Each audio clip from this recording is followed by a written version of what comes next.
Good morning. Welcome to the final day of the 2025 Scrabble Players Championship live from Maryland. I'm Josh Sokol. Back with me today, Morris Greenberg. We are here to call the best of 5 finals between Mack Meller and Nigel Peltier. Morris, tell us what's on your mind. So much. I mean, will we see a repeat champion for the first time in a while? I think. I'm trying to think. Probably Nigel Richards was the last person to do back-to-backs.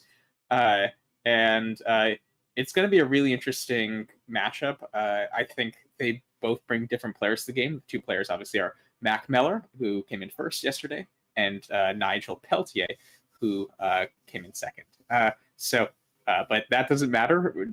They've got the same number of wins. Spread's a bit different, but this is a completely new slate. 5 games, or 3 at a minimum, up to 5. It'll be a lot of great Scrabble. Indeed. So we might just see 3 games. We might see 4. We might see 5. The last 2 years went to a best of 5, went to the 5th game. It was palpable last year, the most incredible finals I've ever seen.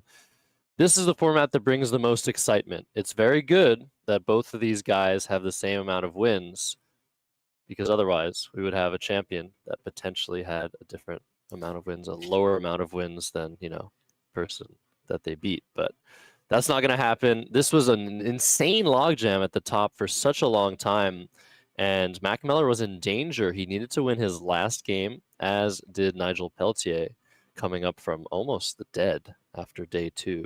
So really awesome to see these two guys have at it. Nigel Peltier has never won the national championship. I don't think he's even gotten top 5. Maybe he has, but he's gotten very close multiple times. Yeah, so he got top 5. I remember the year Nigel Richards beat David Gibson in epic fashion in the finals, or not in the finals, but he needed to win by, I think, over 180 points, and he was able to do that in the last round. I think Jesse Day and Nigel Peltier were the 2 people closest to them at the time. So okay. And that field, so he came in either 3rd or 4th, I forget which. That field had well over 100 players at that point. So this year, Division 1 had under 60. So, right, a 3rd or 4th place in that sort of field is like a different level. You could maybe call it like equivalent to a 2nd place or 3rd place in today's division, just based on the number of people. Yeah, I mean, no surprise there. That was before my time, but Nigel Peltier always seems to be in it. This is his best finish so far. Yeah, guaranteed 2nd place for both these guys. I think they're seeded. I think we can throw to them. I really can't wait to see what tiles hit the board, hit the rack, what bingo we see, what blank we see. I mean, Scrabble is just so different. Every single game we watch, there are similarities. We're going to try to sort of, explain things as best we can, what's going on. But really, every single game is such a treasure, such a unique thing. We're here to make memories. Huge thanks to NASPA Games for sponsoring this stream. There's another simultaneous finals going on the Let's Play Scrabble YouTube channel, just a few feet away from Mack Meller and Nigel Peltier. Huge day. Everything will be decided today. Yeah, it's crazy. It's crazy. I can't believe it. It's been such an incredibly long time coming. I'm jumping in my seat. I shouldn't do that. That's unprofessional. No, excitement's great. I probably have a bit too much of a chill pill right now. So there's a lot of interesting differences between these 2 players. As Josh mentioned, Mack has kind of come in first before, even came in 2nd before that, came in 3rd, I think, before that at various points. Nigel Peltier had 1 or 2 very top finishes, but he was he's typically hovering around the top 10 in these tournaments. Some other differences, Mack Meller, I think they're both excellent strategists and excellent with word knowledge, but I think Mack Meller leans more on his word knowledge by comparison, and Nigel Peltier leans more on his tactical instincts, if I had to guess. So it'll be interesting to see how the positions favor one versus the other. And to be clear, for both of them, on any day of the week, they could outshine or hit their peak in either one of those two areas. So it will be interesting to see what comes of it. Yes, neither player is infallible. Definitely agree that Mack potentially, especially this tournament, has shown tremendous control and tremendous recollection of the words. We have seen a few misses from Nigel, but that doesn't mean anything. I know that he has pretty much no limit to the words that he knows. He could find anything on any day at any point. And if he gets in the right positions, he will shine bright. So I don't know who's going to win. Obviously, I think the favorite in the matchup will be Mack because he has won. He has far less pressure on his end to repeat win, although he is extremely ready. He has been going to the gym every morning, preparing. Yeah, he's ready to win again. But Nigel Peltier, he's got something to say about that. We saw them meet earlier in the tournament. Nigel Peltier beating Mack by, I think over 200 points. It was a crazy one-sided game. So in 5 games, anything can happen, Morris.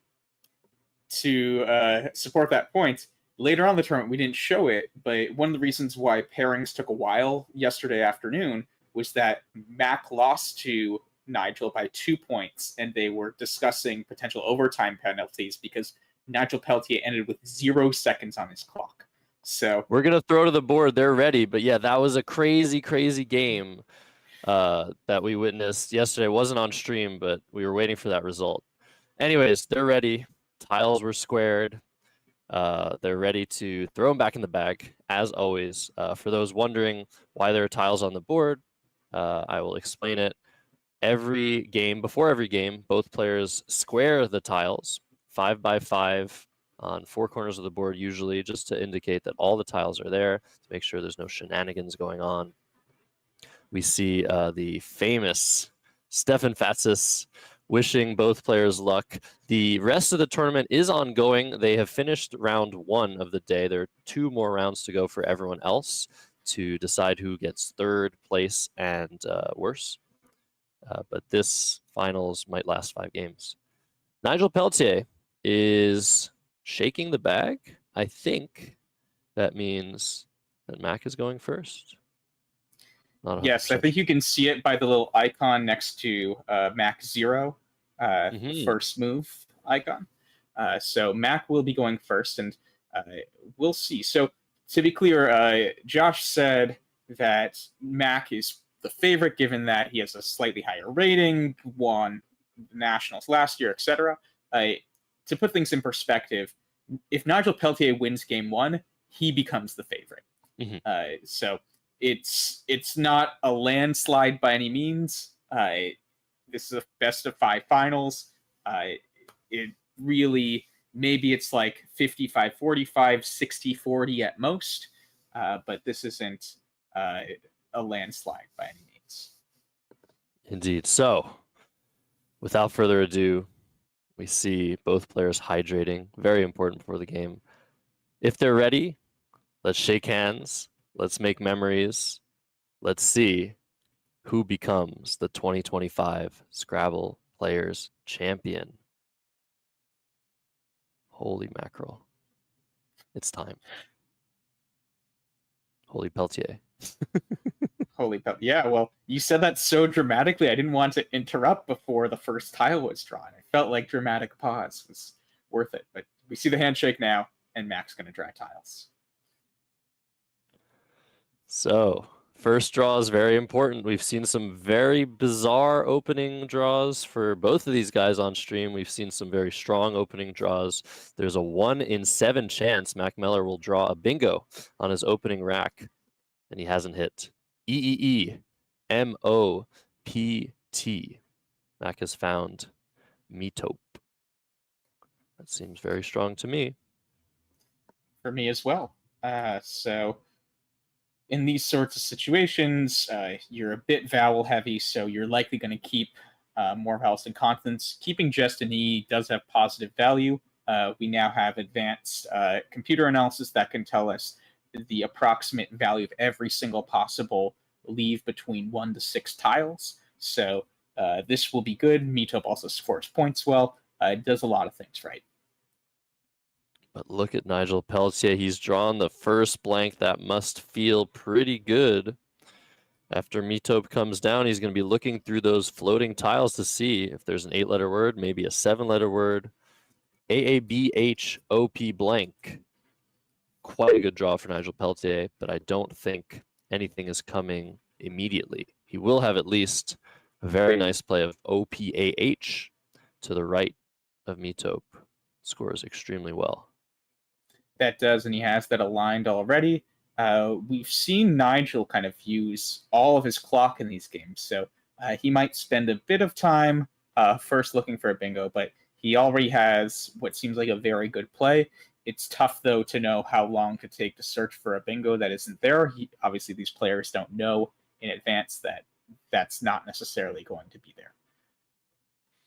Indeed. So, yeah, Nigel's going to take some time. You do want to take time with a blank in hand, especially so early in the game where missing a bingo could be a really big deal. But Opa coming down, even if Nigel Peltier had a bingo, Opa would be a very strong candidate regardless for best play. This is 38 points and sort of exploits the weakness of the play of Meetup.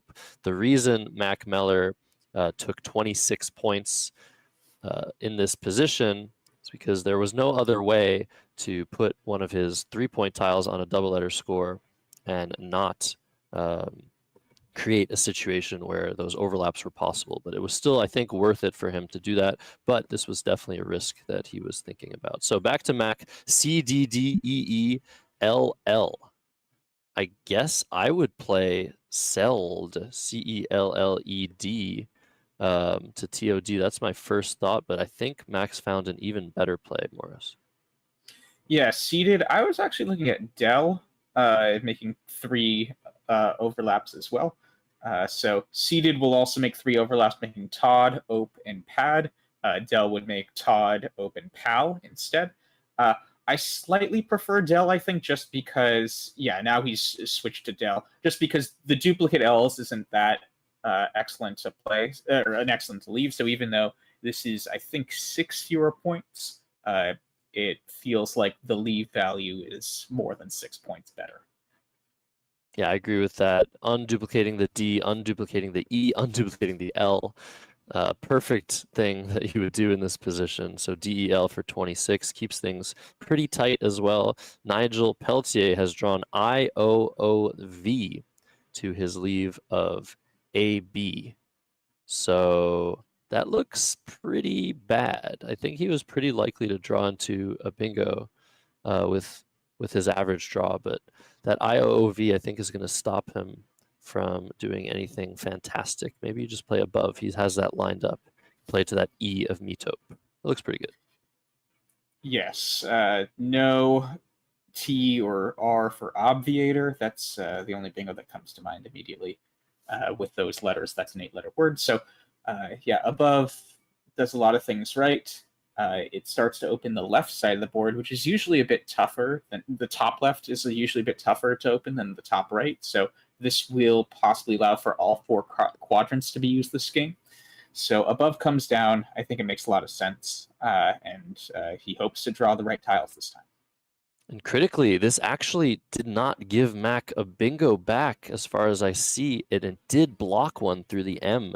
I think he was ready to play Dolmenic through that M, but above coming just in time to prevent that early bingo scenario as Nigel Peltier draws very nice. He's going to bingo next turn. Indeed. So he'll have some options. If you're Mack here, so Mack is, I think, one of the things that I noticed him improve at last year compared to a few past years is just how he is so consistent on these in-between moves, just really nailing down the perfect balance between leave value and just scoring points. It's really tough in these situations if you have such synergistic tiles to know what the correct balance is to score points immediately versus set yourself up well for the future. So what's jumping out to you right now? I see as co-led underneath, I think the A, B, and O in above. Yeah, Mack had Palinode lined up. That would play from the PAL already on the board. That's a very nice find. The issue with that is it blows the board open and sort of blows up Mack's rack. So he's thinking of playing co-led instead for 5 fewer points, a similar leave in IN versus CL, potentially a little bit stronger, and a lot more defense, a lot more value to the defense of the play of co-led, not opening so many tiles to play through and blocking a scoring spot above. Yes, that makes a lot of sense. I didn't even realize I was talking Palinode. Such a pretty find, and really shows just how well informed Mack is in terms of board vision. There is a subtle but important difference between board vision and word knowledge. You could know all the words, but if you're not in the right frame of mind, you might not look hard enough through any 3 tiles, for instance, like in Palinode. So we're glad to see Mack in fine form to not only be able to see that, but to be able to pivot from that too. So they both look reasonable. I do like sort of the containedness of co-led for now, but maybe that's also my bias in knowing Nigel has the blank. Yeah, it's thinking about this position after Palinode, if that gives Nigel a bingo and Mack misses, doesn't draw an S, it feels like he's in not as good of a spot. Whereas if here there's a bingo, there's some space left, I guess, on the right side for later. Mack has the I hook for Pali, P-A-L-I. And there's the Metope spot. It's just way less likely as well that Nigel's going to bingo, but he will. We know that he has B-I-O-O-S-T blank, so he's going to at least play booties and Metopes in this position. So Bonito's also available in that same spot. Both of those plays would triple the B on this 3-time letter square. So I think he's going to do one of those 2 things, Bonitos or booties. Not a big difference between the 2, right, Morris? I'm not seeing immediately a huge difference. So you paused for. Oh, you're just seeing what Mack drew, I guess. Yeah, I think he's about to come back down with a bingo of his own next to OPE and PAL. That was a very good draw for Mack Meller to his IN. So we're going to see bingo bango here. We're going to see a trade. Maybe some chess watchers like that terminology as well. And we have a game on our hands, Morris. Yes, so I don't think there's a lot of difference between denting and dinting here. Do you have a preference between those two, making op-ed and Pally? You pronounce that op-ed. I like it. Dinting was just one more point. You get the overlap on the I, so I think that's what Mack's going to do. Yeah, I guess that's the crossword player in me. In crosswords, that's always clued as like an op-ed article. But you're right, ope is actually a verb. So yeah, so he plays dinting.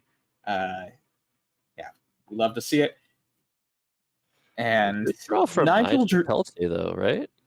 Yeah, I was gonna say a pretty synergistic draw when you're drawing 7 random tiles. It's obviously you want something like a bingo, but that's not expected. Josh was saying at the beginning of the game, you have roughly a 1 in 6 to 1 in 7 chance to get a bingo off your opening rack, and as the game dwindles, that often changes a bit as things like blanks have been played. So this is a pretty fortunate draw for Nigel.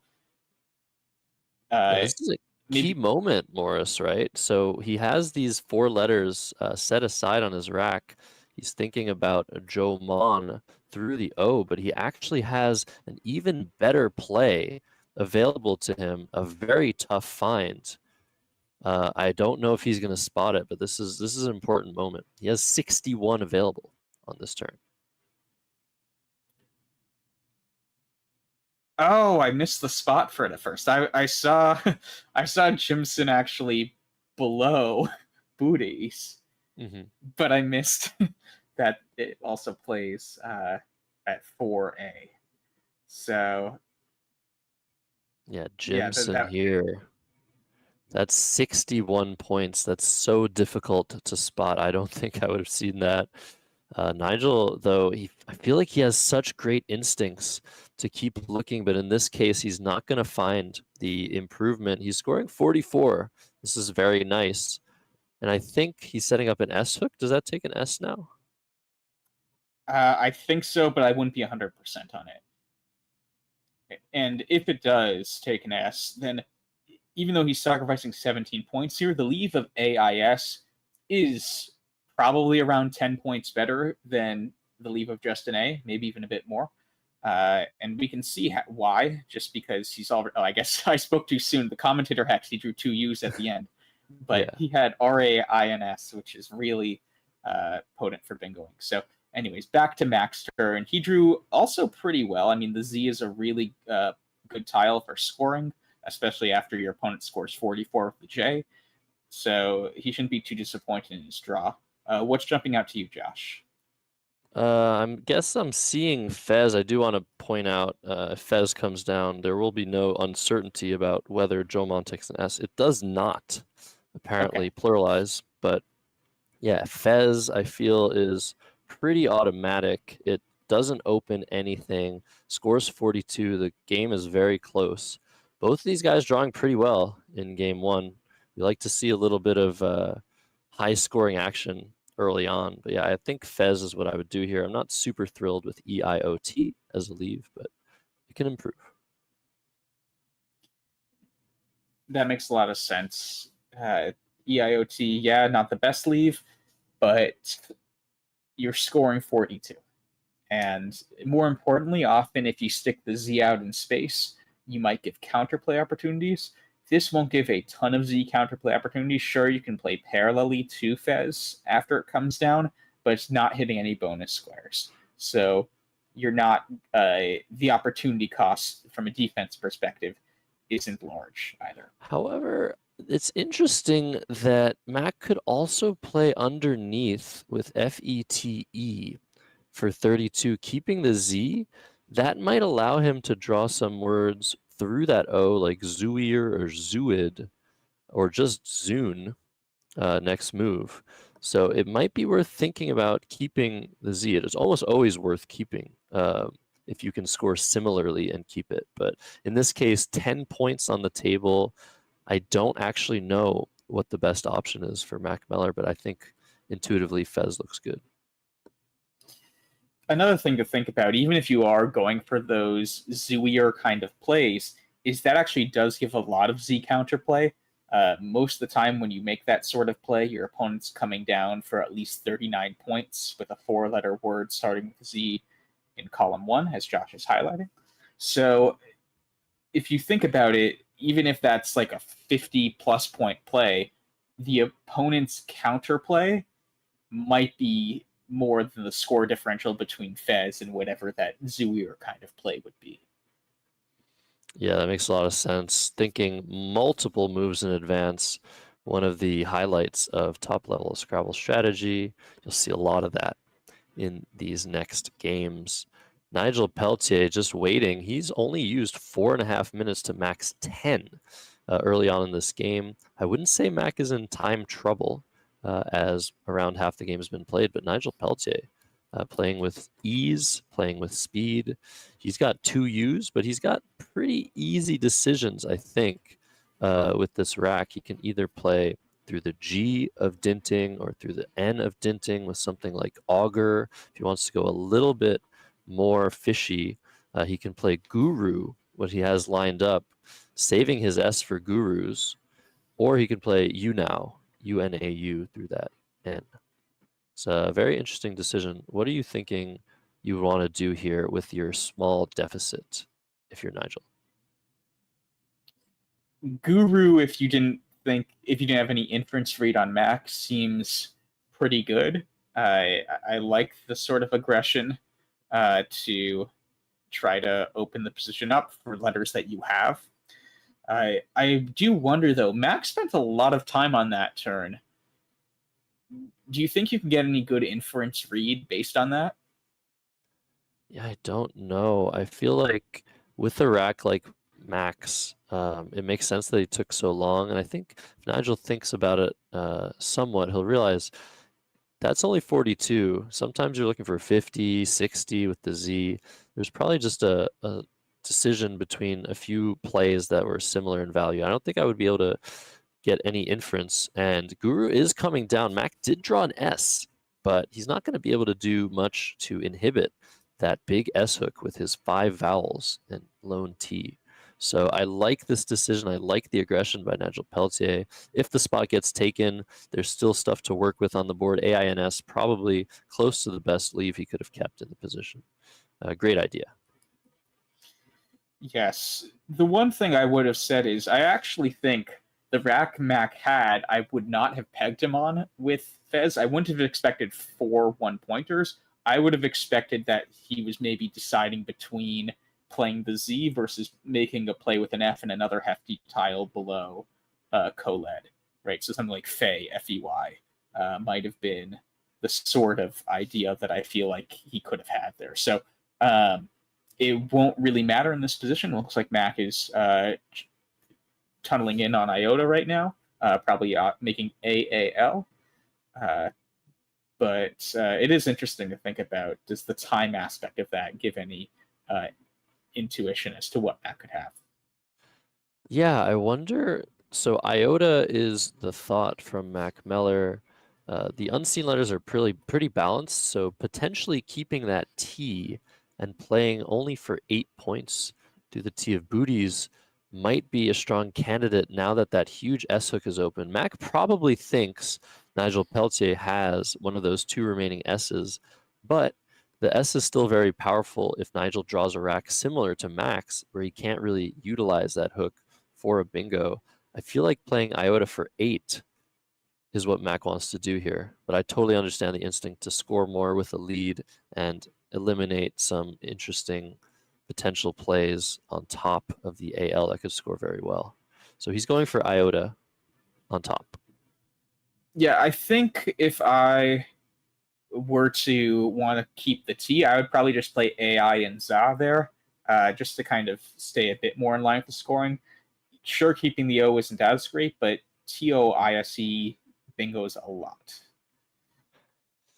That is true. That is true. So Mack opting for scoring here. He really feels comfortable with his lead, and Nigel Peltier now close to a bingo, not quite there. He's gonna have to fish again. Yeah, he has Silurian set up right now, which doesn't fit. The U would have to be in 4th position, and right now the U in Guru is well below that. So he's now going to be thinking about a few things. Looks like maybe he's considering Leary right now, Liri to the I in Iota that Mack just put out. But this won't be a fun turn.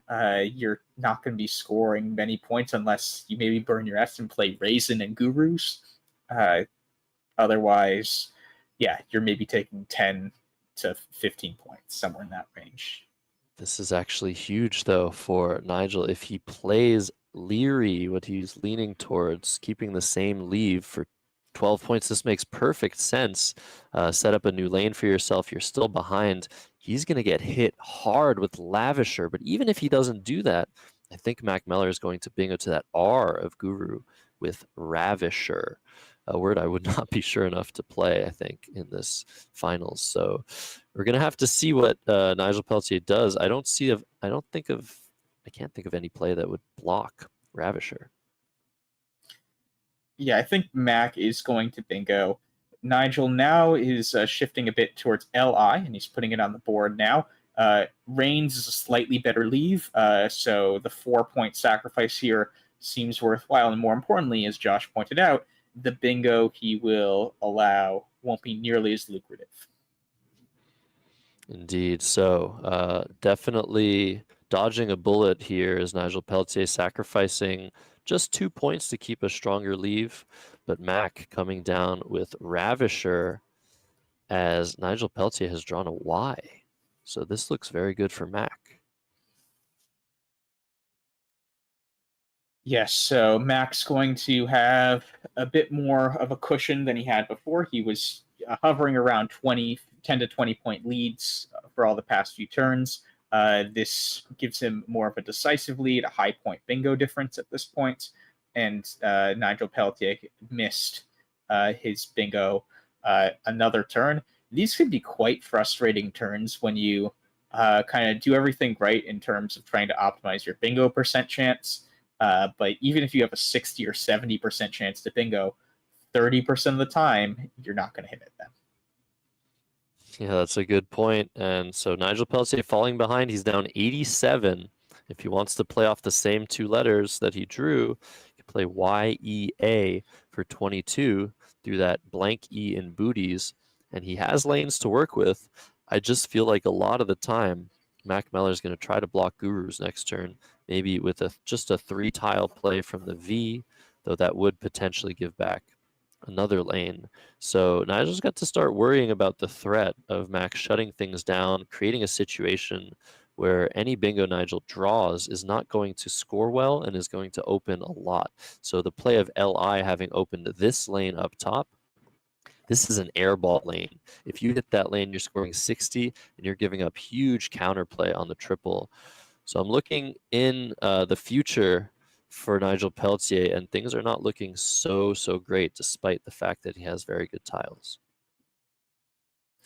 To be fair, though, the Guru's lane is still open for now, and Mack might not go there immediately. At least he could go for something like Veg next turn, but it could be that Nigel Peltier, at least for one more turn, has a very lucrative lane available to him. So that obviously depends on his draw after this turn, but he could still get, at least for one more turn, the potential for a very high lane.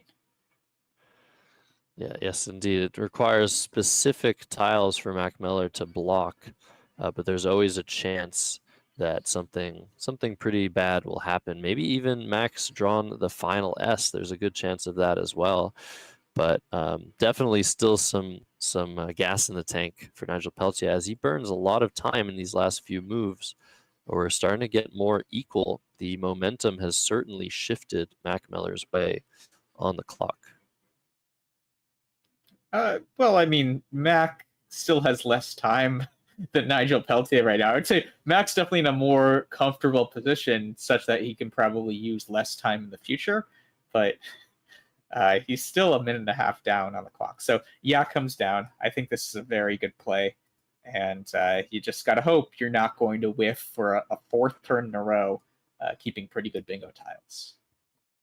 So Mack has seen that Q. He's lined up our favorite word, QI, that will fit right next to that M of metopes for 25 points. That's probably his best option, but he's got to be a little bit concerned. The last few plays of Nigel Peltier definitely signal strength, and he kind of wants to deal with that, but he can't really do that right now. He has the Q. What play can he make from the V? Just Vig. That would give back a lane to the G. So I think he's just going to settle for QI here. Yes. I mean, I would say Veg is probably more likely, if anything, than Vig, just because you kind of need to keep the eye with the Q comparatively for now, given that there's no QI spots on this board after Nigel blocked the last one in booties. So it could be like if he has a really good read on Nigel, that could make sense to play Veg, but QI is just much better scoring wise long term for you. So 25 points to block that M of metopes, 23 points just to overlap dinting. I see no reason why you wouldn't want to block one of the lanes here. Mack is thinking about Veg. He's got to think, well, what if I'm giving Nigel an ING word? I think that's probably less likely than, I mean, sure, you could be giving him an ING word, and it actually, in this case, seems like that would be available. But I think, yeah, if you really do have a good read on Nigel that he has an S bingo of some sort, you would probably play veg. I just don't think you have that good a read. All right, back to Nigel Peltier. He's drawn FU to his leave of reins that he's kept for the last 2 plays. Again, it feels like he is coming up short on his bingo. He really wants an E, I guess, to solidify his chances of getting one down. He's considering fur. That scores 30 points right next to the QI that was just played by Mack Meller. The leave, though, not so great. Feels like he's falling behind, and he feels like he's also falling behind in his chances to play a bingo next move. The one redeeming thing is that if you look at the bag, I'm noticing the one vowel that there's still a lot of left is E's, and the E goes a long way with those tiles.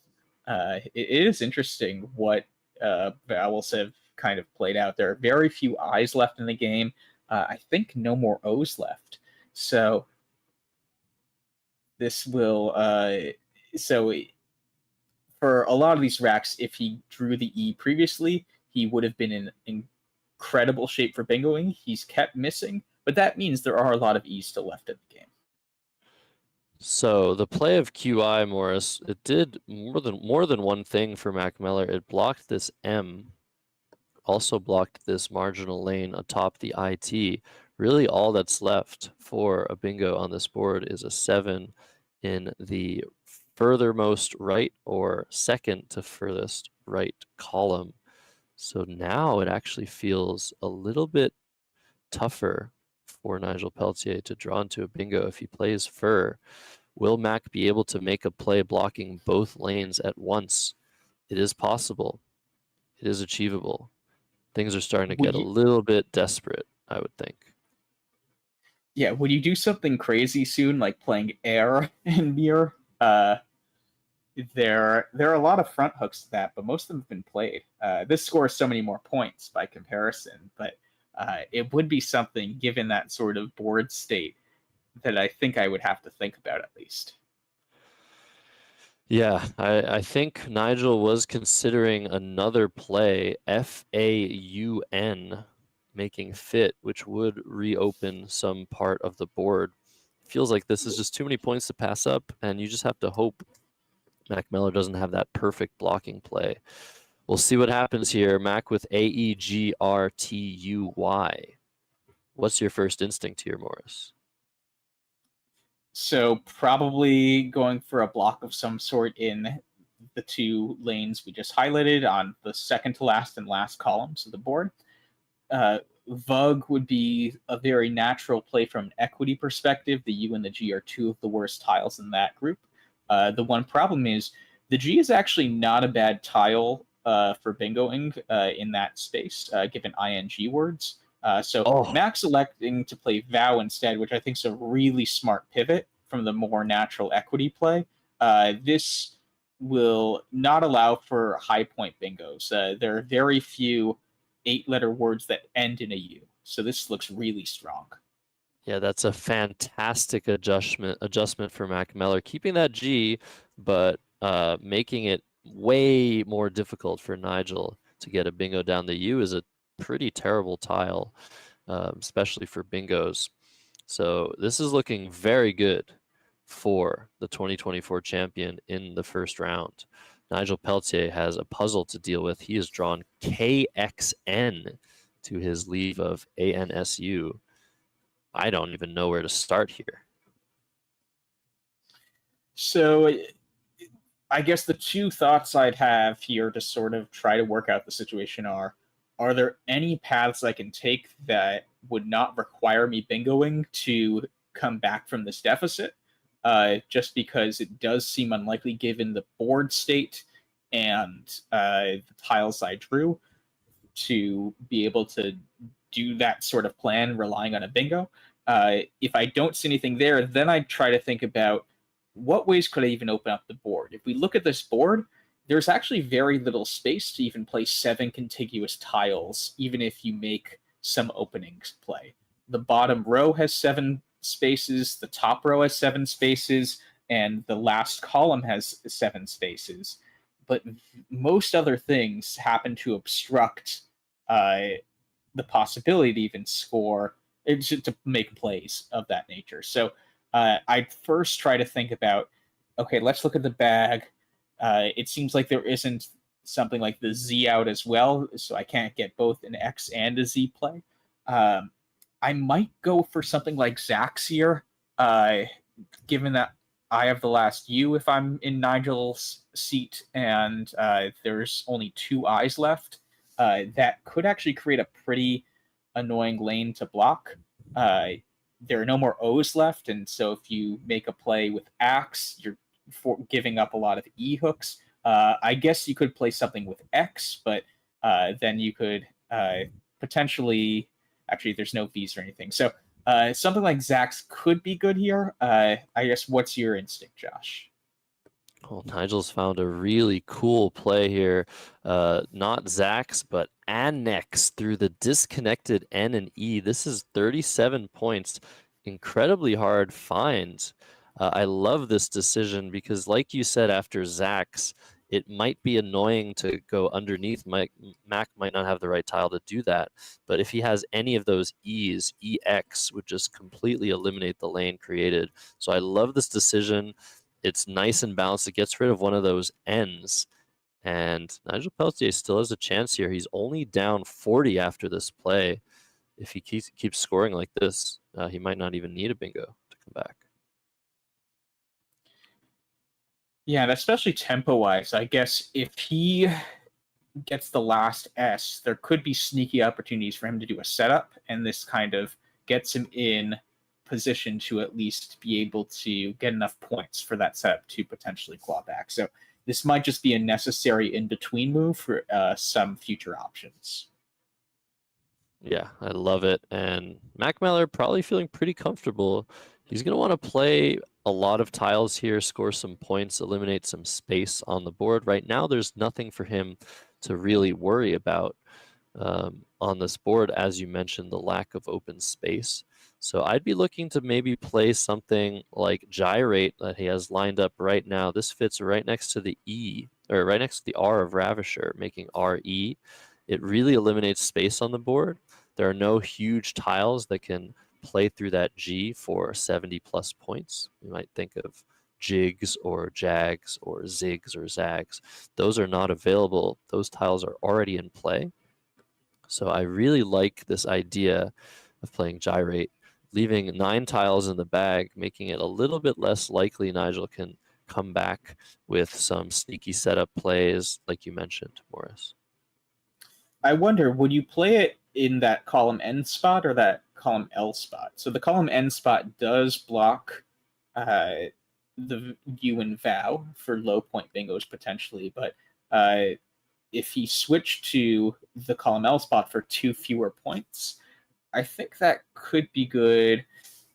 Like, you could be bailing Nigel out if he has something like Wage through the G and Gyrate if you play it 2 spots to the right. So I'm actually not sure which one of those 2 I prefer. They both have some merit.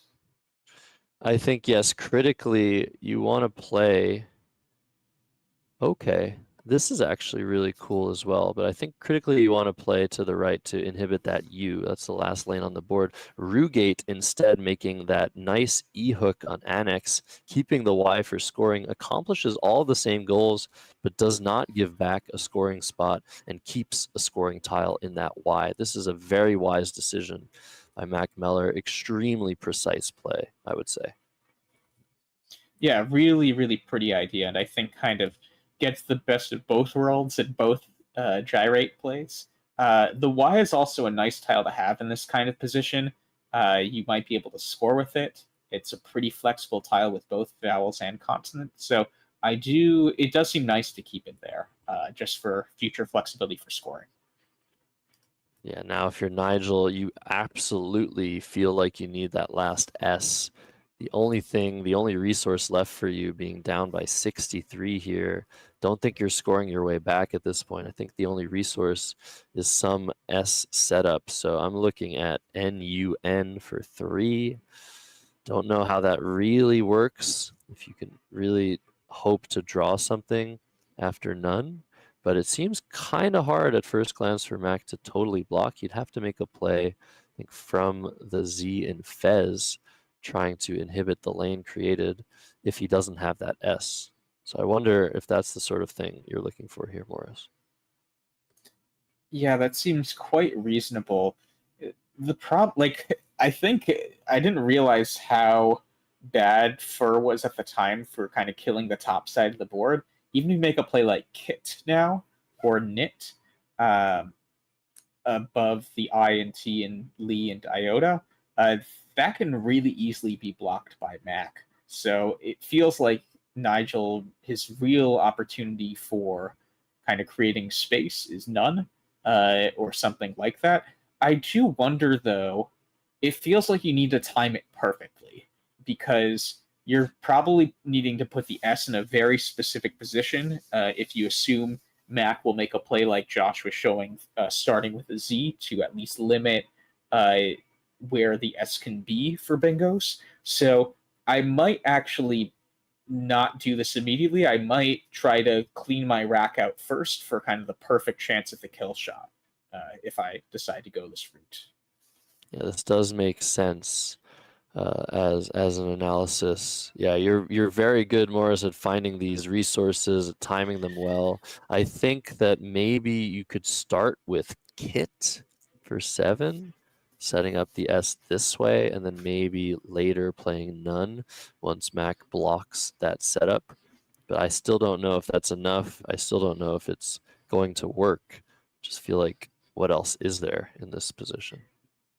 He's pivoted maybe to Zek, seeing that there's only one more I unseen, one more A unseen, and critically, you can't put something like an E immediately above it. Matt could still maybe make a 2-tile play, but if you have the S, you're likely going to be able to pluralize that, right? If he does something like Lek, L-E-K, above Zek, that would give not only, I guess, Lex, but also the E and the U hook for Leku or Leek. So that does actually feel quite strong as an idea. Yeah, I guess you need specific tiles here to block, but Mack's going to be able to do something like WEE, making new, which feels like it totally blocks everything.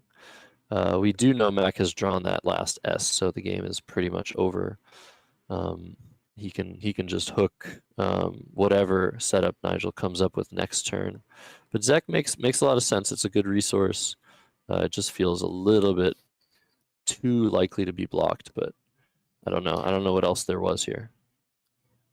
Well, the nice thing here is you can actually play this out over a few turns. So play Zek, then if Mack plays something like we, then actually you can now play none NUN, and it's a lot harder to block that area if Mack doesn't have the S. And if Mack does have the S, then you can play now knit, and you can then go for the top part of the board. So he might actually, there might be just enough tiles if Mack is forced to play short this turn for him to be able to execute that kind of plan over 3 turns. Yeah, if Mack just had one different tile other than the S, if he plays we, and then Nigel plays none, draws the G for cursing, how is Mack going to block that? So this does seem like it's actually a very, very savvy plan from that perspective. The only issue, of course, is that Mack has drawn that final S. And yeah, Nigel Peltier finding great resources to try and come back in this game. We saw the most incredible comeback yesterday between him and Ori Swift, and an all-important victory for him. So yeah, we're seeing some great tactics on display from Nigel Peltier as we comes down. This isn't the best block. Something like Einstein could still fit. There are still some threats from Mack's perspective, but this does the best job at blocking. So I like it. Yeah, thumbs up here too. So I actually think he might want to play knit here first. And that would obviously give restyle for what Mack actually drew. But I think that takes a U. That's really smart. Yeah, so I think you might want to do knit first, and then none. Because it's going to. The one problem with none is if Mack has the S, so there are 13 tiles left. You don't want none will use one tile, or Nit will use one tile, and then after that, you don't want Mack to be able to play all 5 tiles to empty the bag from there to block. So it will be harder comparatively, I'm pretty sure, if you put the S lane in 3rd position rather than 5th position, to be able to not allow Mack to have a really easy counterplay in the situations where he does have the S already. So I think I would probably lean towards Nit first, hope Mack can't empty the bag, and then play none next, going for something like cursing. You could also pivot some other direction here and try to draw something like Irenics from that E in we. We see Nigel Peltier is only 2 tiles off of that potential word. There is an E or 3 E's unseen and 1 I. So if he manages to play NU somewhere, creating a new threat, he could potentially draw into Irenics from his perspective. And actually, the I is still out there with that last E. So this could also be a very interesting idea. I just feel like the timing might not be perfect enough.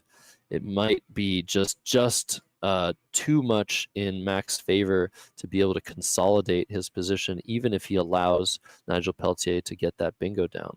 But this is really, really interesting. It is not over. Nigel maybe plays NU or unit. Mack just plays through the U thinking, okay, well, that's the only threat. And Nigel bingos out with the Irenics for more than 80 points. This could be an incredible slither. Another slither out of the jaws of defeat for Nigel Peltier. So it's not over. That's a really cool plan.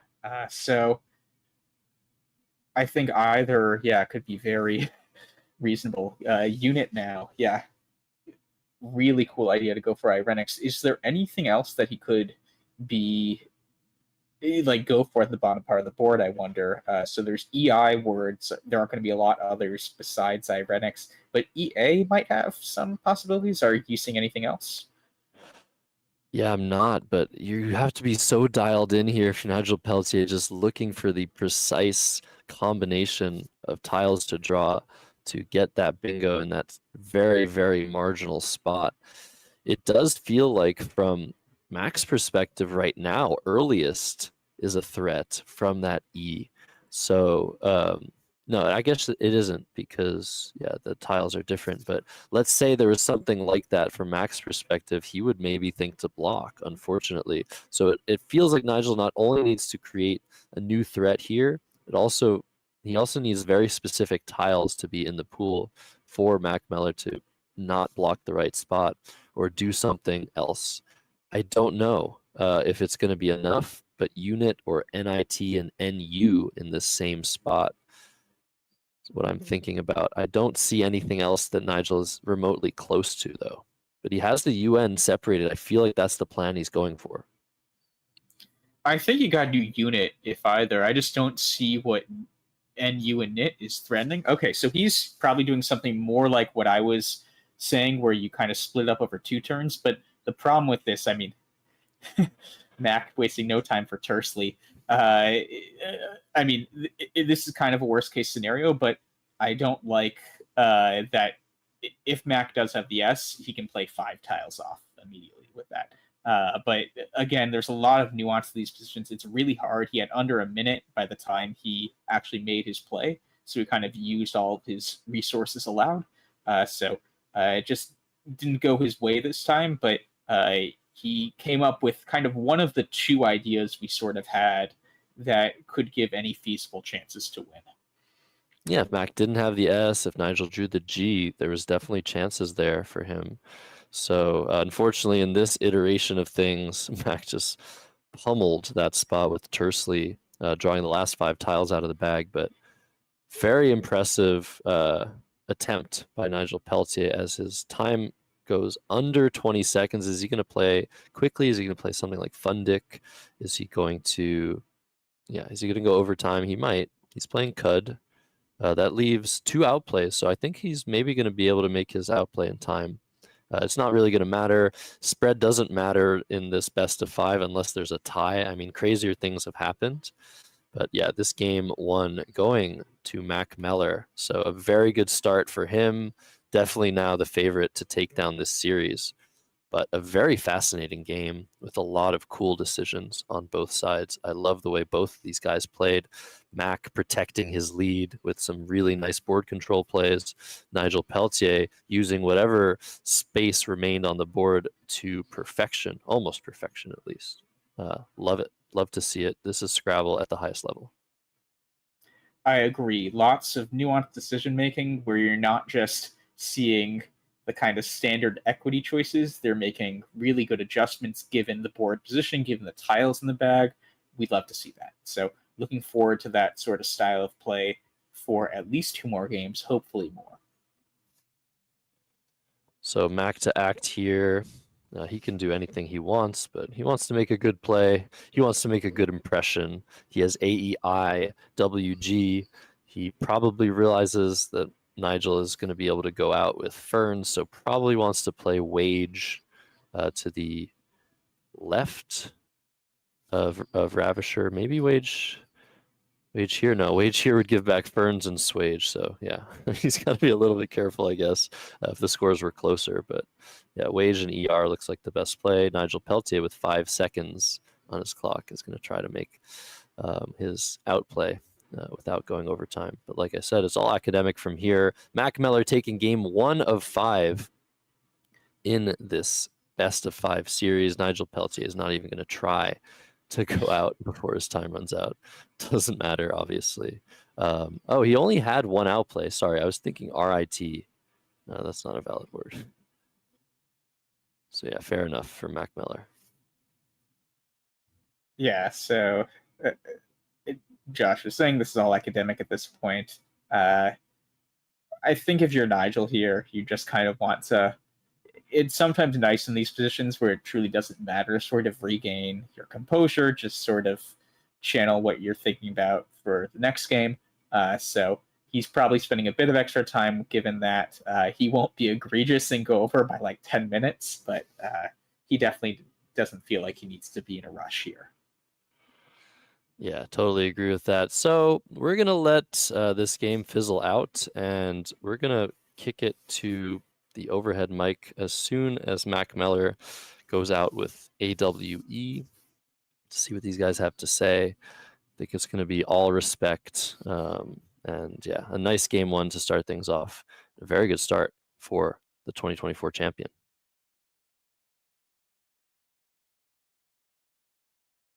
Yeah,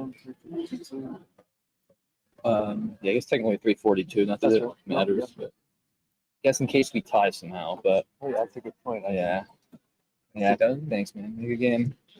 Yeah, I figured you were going to do something like that. I mean, you have to try something. This was a good play. I mean, I didn't have an A or an I, so yeah. CINSU. Yeah, This this stuff I could try, but the only thing I saw possibly was earnings, which was obviously extremely unlikely at that point. Yeah, I mean, that was the best thing. I mean, I could have played Eek, but then I'm keeping no vowels, and I'm worried. I had the S for a bit. I drew it after this. I just sort of had to hope, I guess. Yeah. It wasn't in there. No, I was- This play, of course. I was very happy to see an SF because I was bracing for you to do this. I knew you were going to do something like that at some point because you have to. I probably should have done that a little earlier, but I had some decent options. Third was the only one where I didn't accomplish anything other than Yeah. staying in it. With the Right, score. because that's the other thing. Like you have to stay close enough that if you do bingo, you. So it was okay. Yeah, I was just lucky. I assume you had the S when you played this. Yeah. I was just lucky you kept missing. I mean, Yeah, that was kind of rough. All I was leaving was it was good, but it was that good. Yeah. Rains, RAINS. uh-huh. It's Yeah. not that Yeah, powerful. it's one of those racks where it's like you just have nothing to do. Like, what else are you gonna do, right? I mean, LI Rains. This is SAIN. This was a nice play to score and block very well. yeah, that's It even blocked stuff. exactly. That's why I did that. 'Cause I had EY. I was gonna play Gyrate at first, but I also was worried like with both S's you could play like a EST or something, causing me issues down here. So Yeah, that's fantastic. And I like keeping the Y for scoring too, in case I have to try to outrun you, or if you create something. Yeah. You know, I figure at that point, if I drew an S, I was good. But yeah, it was, I guess you didn't have the X when you played this. I thought it was a chance it might be a setup, but the X. yeah. No, I was happy with that. You blocked. I had IN with this. You blocked Dolmenic. Ooh. This was OI blank. No obviator. Yeah, I looked for that. Yeah. Search high and low for a T or an R. Nothing. Yeah, I should have extended this to Pell and Node, which would have been cool when I played that. But I think it's just so much more open. Like this is. Yeah, Pell and Node. But I was lucky that the last tile I turned over on this draw was the blank, so that was very fortunate to stay in the game after this. Yeah, no, I mean mostly just came down to I was lucky you missed your fishes. I mean, I guess even if you hit, it's an even game at that point, then who knows? But and that's part of why I felt, I could have played veg or something, but there were tons of I's and N's left. I didn't want to give you that either. Yeah, the U is a pretty nice tile. Which is exactly why I did that instead of bug, which keeps a much better lead. Because like if you end up bingo on a U, what can I say? But yeah, if you play through here, you're scoring 60 and I'm probably still holding on. I wish I could have hit this as a natural and then Yeah. have that blank later. That would have been a little easier to navigate because it's only really one lane at a time or zero, sort of. Right. Yeah, tough. Yeah, I mean, I think you have to do that and hope I don't have the other S. I mean, it's basically. I mean, even if I don't bingo, if I hit anything here, it's basically over. But Yeah. And I had stuff I could hit with my 6 tiles. yeah. Did you keep like INRDUS, INRCUS or something? Incurs. Incurs, okay. So Rust was you're going for a T, yeah. There was no G left, right? For I think there was a G left actually. Yeah. So you could Ricinus. Oh, that doesn't fit. Never mind. Yeah, I mean, I thought about doing I was thinking you might do that too. I had a U and an S. Right. Case U and S. Right. Or not the case. Right. I mean, I think I would have just played restyle here, so that wouldn't have helped. Yeah. No, I was looking at the one. I was literally thinking there's a good chance it's going to play another net.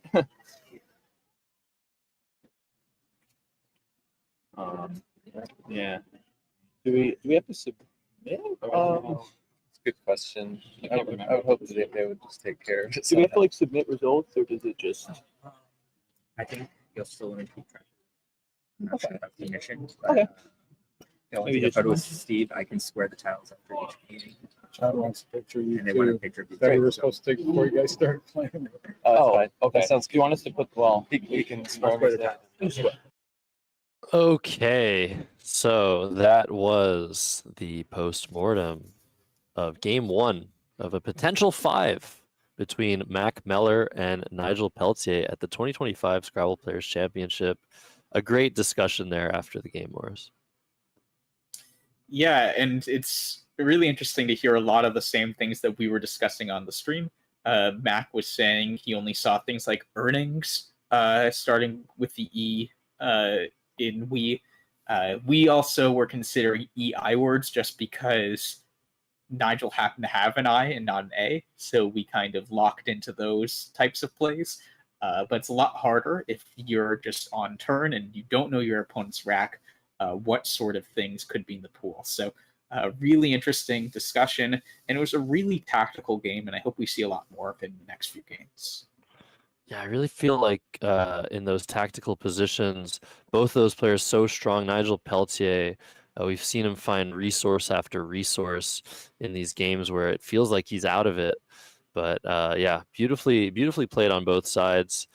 I think the players are going to take a short break. They need to get their picture taken. They forgot to do that. I mean, things are so tense at the beginning. They're not thinking about like interview opportunities, not thinking about when they win, what newscasters are going to call them, et cetera, et cetera. So we're going to take a short break. We're going to get them back at the table whenever they're ready. Of course, as Morris, you've said, we're going to prioritize the players. We're just here to watch the show and have a good time. But whenever they're ready for game 2, we will be right back with you. Any last words before round 2, Morris? I think you said it perfectly. Let's wait till round 2. Perfect.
Welcome back, everybody, to the best of 5 finals of the 2025 Scrabble Players Championship in Maryland, USA. Mack Meller has taken game 1 against Nigel Peltier, and we also have news that the other Nigel, the one people might be thinking is in the finals but isn't, has clinched 3rd place. Yes, and Nigel Richards was right in it up until the end. We saw in round 28, the last game of yesterday, a Nigel versus Nigel matchup for the finals, and Nigel Peltier came out victorious. But Nigel Richards, obviously incredible performance last week at the World Cup, winning that with a few rounds to go and coming in 3rd place here. He really is just so great, and just in a random set of 31 games, even if that seems like a lot, there is enough variation where 3rd place, which could feel like a letdown for someone that skilled, just happens. Yeah, of course, Nigel Richards almost never showing an ounce of emotion. He takes Scrabble, I think, the most ideal way a competitor can take it, almost appearing unfazed by anything that happens, really just focusing on one move at a time.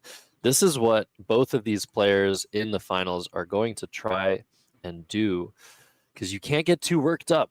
Scrabble is, of course, a game of wits, a game of memorization, math, but also a game of psychology. So both players are seated for round 2. Nigel Peltier to react. He is going first in this round.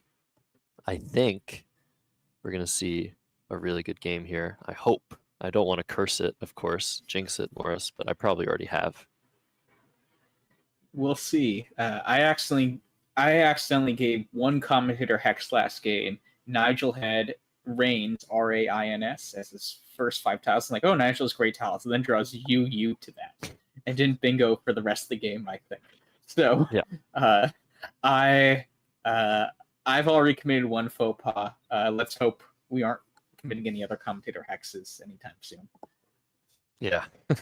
So players are seated. The tiles are nicely squared on all 4 corners of the board. Doesn't that just look so aesthetically pleasing to you? I mean, it's just really nice. I will admit, when there are some tiles like the D in the 2nd row, that's just the wrong orientation. That does bug me a bit in this, but I agree that aesthetically, if I wasn't looking closely, it looks really nice. A nice board for you for the finals. I'm not sure people have noticed, but yeah, there was a change up in the board being used. This one is a clear board with some nice 2 times word, 2 times letter. It's a lot clearer, I think, for the viewers to see what's going on with the bonus squares, and so love to see it. There were some lighting issues earlier on in the tournament. I think they've gotten them all figured out for day 5. This is the final day.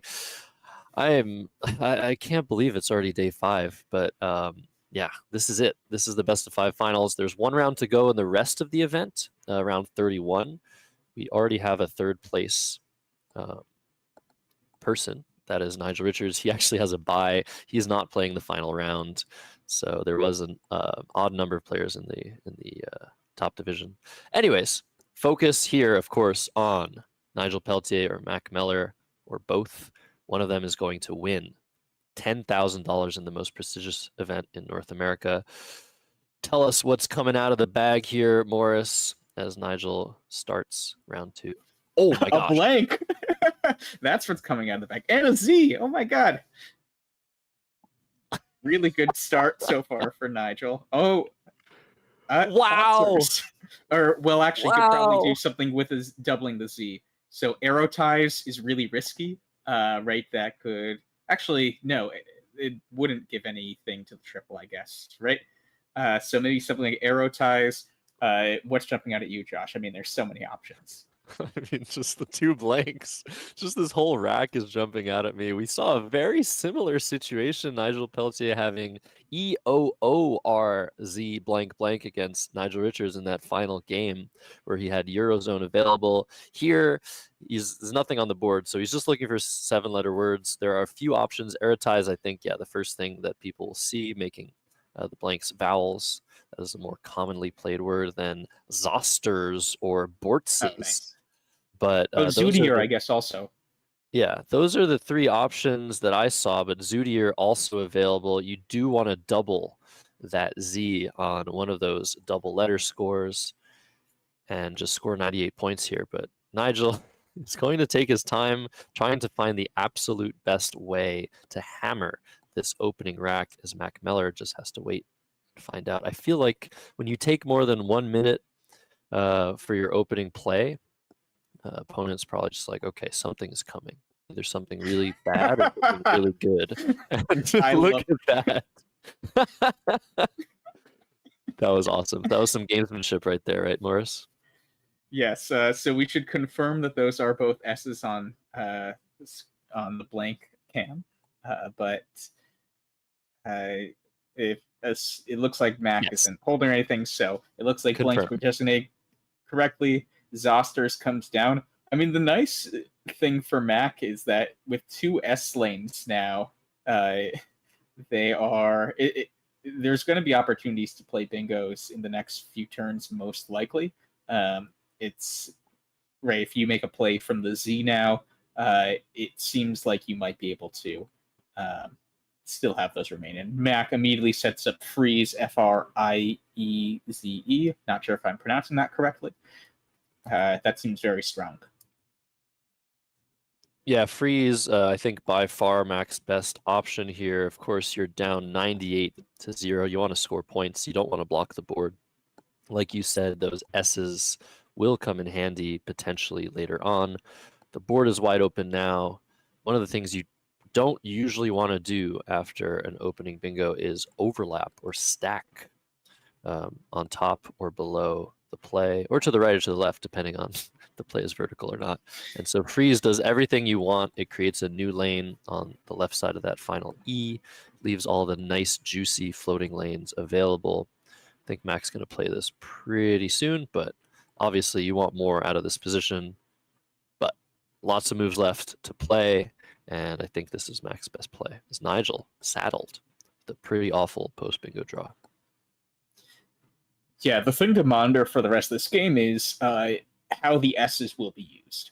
Now that both blanks have been played and are S's themselves, and we're going to see things like this freeze spot, which the S will be really valuable for. So I'm going to be thinking about how does the S value change, given that it's now the most valuable tile in the bag. Yeah, I agree. So Cogito lined up Nigel Peltier. That is a way to get rid of a lot of the junk on that rack. That would play through that Eye of Freeze, but open a big triple. That's not what he wants to do here. He also doesn't really want to play Coot. You just mentioned those S's, but he's looking at Coot to the left of Freeze. That creates an S hook that's kind of hard to deal with. I guess you might still play Coot because it's your best play, which is, I think, the case. It's really your only way to score 20 points in this position, but yeah, it's going to come in handy, I think, later on if Max sees an S draw, but he hasn't. He has drawn awfully IOOUW to his MY leave. So he's going to need to take some time and deal with the situation on his rack. So very bizarre opening racks, both blanks. Something balanced, and now some really bad stuff for Mack Meller. What is he going to do here? I immediately go to the spot next to the second E in freeze. He could put his Y or W there. So it depends on what letters he wants to get rid of the most. Something like Yow, YOW, or U, YOU. Both seem quite reasonable there.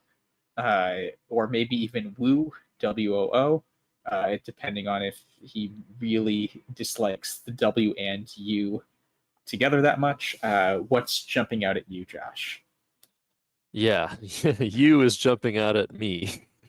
as well. The only real way to get rid of that overflow of vowels, not create huge counterplay to the left, that U protecting the spot next to the O, which would potentially score tons of points. If you play YOW, just a 5-letter word there could score 50 massive points. So YOU probably the only play here that I'm okay with in the position. Of course, that leave a lot to be desired.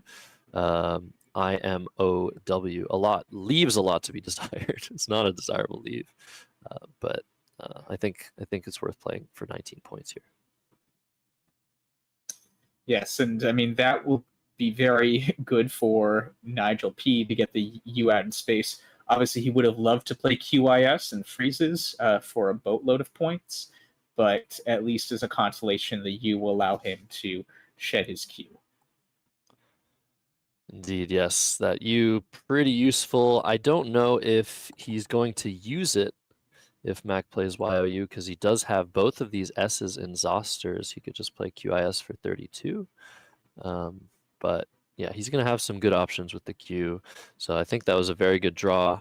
One of the reasons to play Coot and not to exchange, keeping the Q on the rack, is that if you just draw an I or a U, you're threatening 31 points in separate parts of the board. Sook and QIS available. So U is the play by Mack. It sets up potential plays if he draws like an A or an E next to it to make AYE, EYE. Yeah, worth playing for sure. And we'll see where Nigel decides to play his Q. Yes. So Mack getting a bit better letters, and he's going to be able to make a play parallelly to YOU after Nigel chooses between which of his Q places to play. I guess, which one of the QIs do you prefer, or QISs do you prefer? I think I might prefer the one in the first position rather than at the end of Zosters, just because I feel like it's going to be harder to parallel it for a lot of points. Which way are you leaning? Yeah, that's a good point. It's actually worth thinking about for some period of time which S to play QIS to. I feel like the fact that this part of the board is completely unused right now, playing down to the S, allowing QI overlaps to potentially open that space, is not a great plan.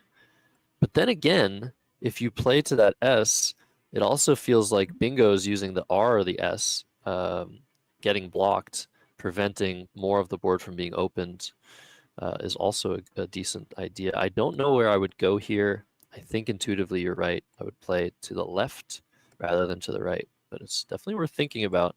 Not for too long, but it does create very different outcomes for the board. So this is something these top players think about a lot. Yeah, but you only have 25 minutes, limited time.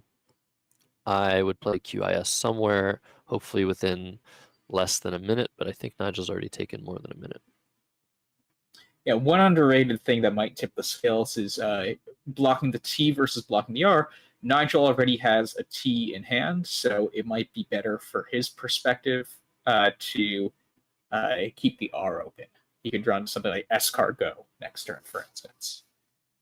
Yeah, that's true. There are lots of two-tile draws that work well for Nigel Peltier. Yet another reason to play on the left side and threaten things like escargot, cartages, a lot of stuff through that R. That's a very good point. I guess you could also consider playing quit through that U. Play one extra consonant, leave a little bit more balance on your rack. But I think with TEC available next turn, that also might tip the scales in favor of playing to the right. QIS to the first S in Zosters blocks that option for next turn next to freeze. So a lot to think about for Nigel Peltier on this decision, even though he's only thinking about 2 plays. Yeah, or the same play in 2 different spots, it feels like. So now he's actually is he thinking exchanging GQ? Wow, that would be pretty crazy when you have 31 points on the table with the lead, going for a bingo, but is an extremely strong leave, CEIST, with all those floating letters on the board. Bingo next turn could spell disaster. Well, not specifically disaster for Mack Meller, but I think you take the points here. He's playing to the right. He's not trying to bingo next turn. He's trying to maybe play TEC. Makes a lot of sense. Yeah, both have their merits. We'll see how it turns out. Over to Mack with AEIMOVW. So he's drawn an A. That is very useful because that gives him the word meow, MIAOW. Hopefully I'm spelling that correctly. But he can also now play to the left of YOU. He's looking at view. He could also play VAW. I think view a little bit stronger just to leave 2 vowels instead of 3. That's what I'd be thinking about here. I think we're playing VA or view. Yeah, either seems reasonable. I might actually start looking towards the bag to see, because I think OMA versus OMIE is probably pretty close in leave value. So I would look towards the bag to see, is this game particularly different? I guess there have been a lot of O's played, but otherwise, but you're keeping an O in either one of those. So I guess that doesn't really give you that much help for distinguishing between the two. So it seems quite reasonable to me. I guess the one other value after this is you aren't actually creating worst case scenarios in the future for something like, actually, no, never mind. I was going to say, I forgot there was an E on freeze. I was going to say ST words in the triple, but never mind. So splitting hairs, both seem very good. This is funny now, though, for Nigel Peltier. He's drawn AA, one of those 2-tile draws that would have worked really nicely after the other QIS. Hopefully he's not regretting his decision, seeing that he would have had a playable cartages through the R. He still has a nice 58-point lead, but now the play of Tech TEC looks a little bit worse. He's drawn duplicate vowels. He might not want to keep 2 A's on his rack. It's still a very good score, though. Is there anything else coming to mind here for you, Morris, on this turn? I might pivot to Geta there, creating only 2 overlaps, Oft and Aura.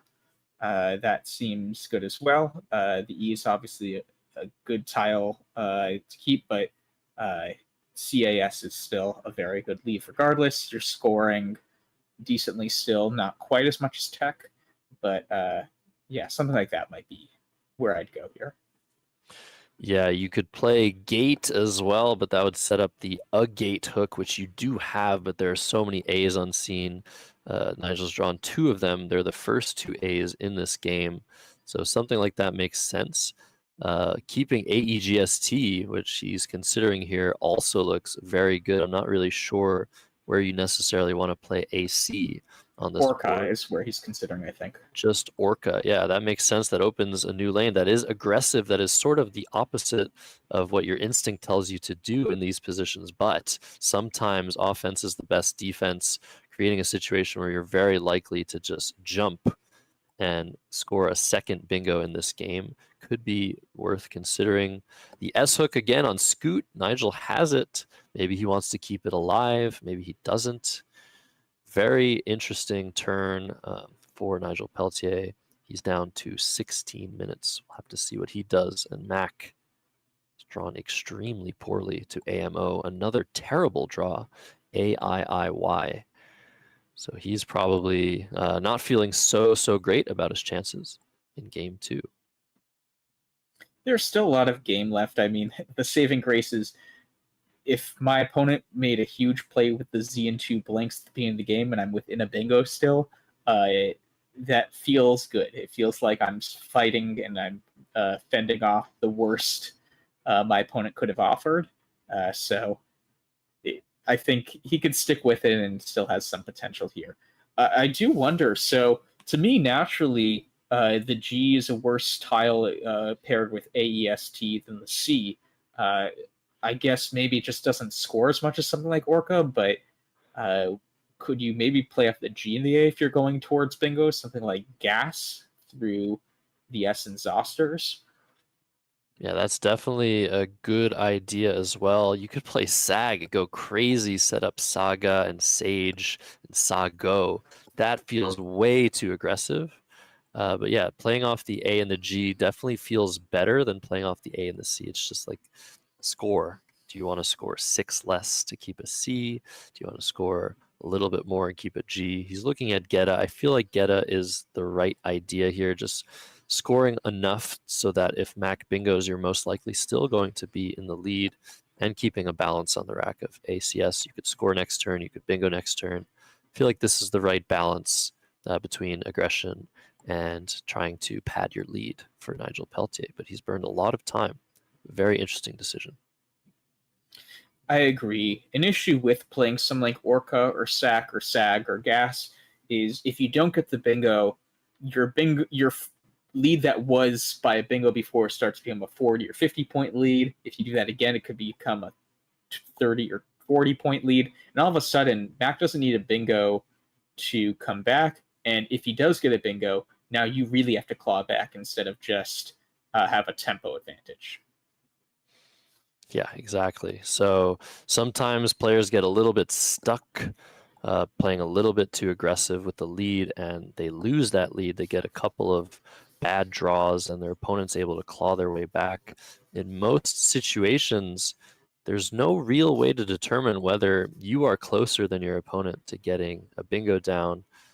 You kind of have to assume when you're ahead that your opponent is going to get somewhat luckier than you. That's a good way to sort of protect your advantage. But sometimes your opponent's rack is just random. Sometimes your opponent has AAIIO, and you can just do whatever you want. And he's playing Sack for 10 points, 2-point sacrifice, 2-point sack over Orca, which we were discussing earlier.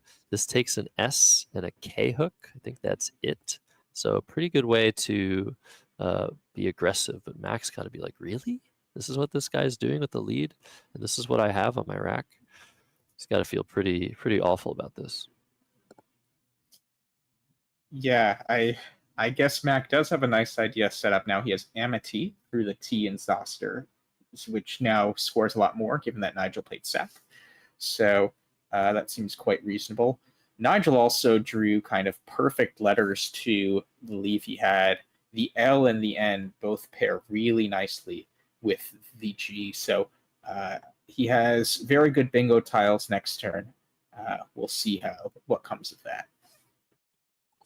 Yeah, lots of 7-letter words available on this rack, but will any of them fit? I see tangles, gelants. Those don't fit on the board as far as I'm aware. Is he going to be able to bingo through the R of Zosters? No. So it actually feels like he's missed his chance at really padding his lead here. It's a great rack, but it is homeless on this board. So Amity comes down, and Nigel Peltier is probably going to realize he has no bingo and just play Tangle to the right of Amity, which is a very nice score, leaving that lone S. But it sort of feels like he's failed in his attempt to get very far ahead in this game. But Mack has not gotten any help. I cannot imagine a worse draw than that. Oh my goodness. Yeah, Mack is not having the most fun time. I guess one thing that's nice about Tangle is that you get rid of the scoot hook, which could be annoying long term to block if the game comes down to that. So I guess that's another nice advantage, aside from scoring 33, which is good enough. I think Mack, after this, is going to have to exchange at this point. It seems like there's very little resources that are going to be available to him. Yeah, Amity was definitely worth playing. It scored well over 20 points and left AIO, which could easily improve if you draw some consonants. But he has drawn AAIV to that. There's only a 3-letter word available on this rack. Multiple, I guess, via, ava, ova. Those are not worth playing anywhere on this board. There's nothing to play through either. Even after Tangle, you can play a few more tiles, I guess. but it's just not going to be worth it for Mack. He's going to have to exchange, but he's only down 44 here, so he still has chances if he draws well next turn or a few turns after, and Nigel starts drawing some similarly poor racks. There's still definitely some game to be played. So Tangle coming down for Nigel Peltier. I think we're going to see a pretty quick exchange in response. Yeah, so we'll see how Mack handles this position for which exchange he chooses. It's going to be... Yeah, I'm not sure. Actually, I'm wondering, is Aria worth it here through the R and Zosters? AVIO is... Yeah, it's... There's no way. You can't do that to yourself. You're barely scoring 0 with that play. You're opening scoring spots. You're blocking lanes. I don't like it at all. Mack, I wonder if he knows exactly what Nigel has. After the play of Sack, it really feels like Nigel's holding an S on his rack. So I wonder if Mack can tell that that was Nigel Peltier's leave after Tangle. It's a good question. Yeah, it wouldn't shock me. It seems quite reasonable to assume the S there. And I mean, Sharking should come down after this exchange. Oh my goodness. Yeah, that is actually ridiculously lucky. A great draw to that lone S. I'm sure Nigel's just like, okay, just don't block the A. Just don't block the A. But is the fact that Sharking could potentially take an S any worry to you, Morris? That might come into play with the very strict challenge rule. You have to be kind of sure of that. Sharking sounds like it could be a word. I don't like it, and I would never think Sharking would take an S, but I actually don't know with 100% certainty now that you bring it up. I don't think that's good, though, right? It is not good, but in certain situations, it may as well be. So I think this is coming down soon for Nigel Peltier. He was hoping also for an E for Gherkins. That would have been really nice to see. But Sharking coming down, this is 78 points, putting Nigel well into the lead here. And I feel like with this desperate situation, if Mack draws a good play with Sharkings, he's going to try it. And we'll have to see if Nigel lets it go. Yeah, I guess that is fair that given the score differential in this game, we might see a Sharkings try. And he does draw an S. So, and actually, it is really good to make a non-bingo with Sharkings if you're going to phony here, and you know it's a phony, just because if you make too large a play that's like 120 points, Nigel might think this feels a lot more tenuous if I am wrong about this challenge. This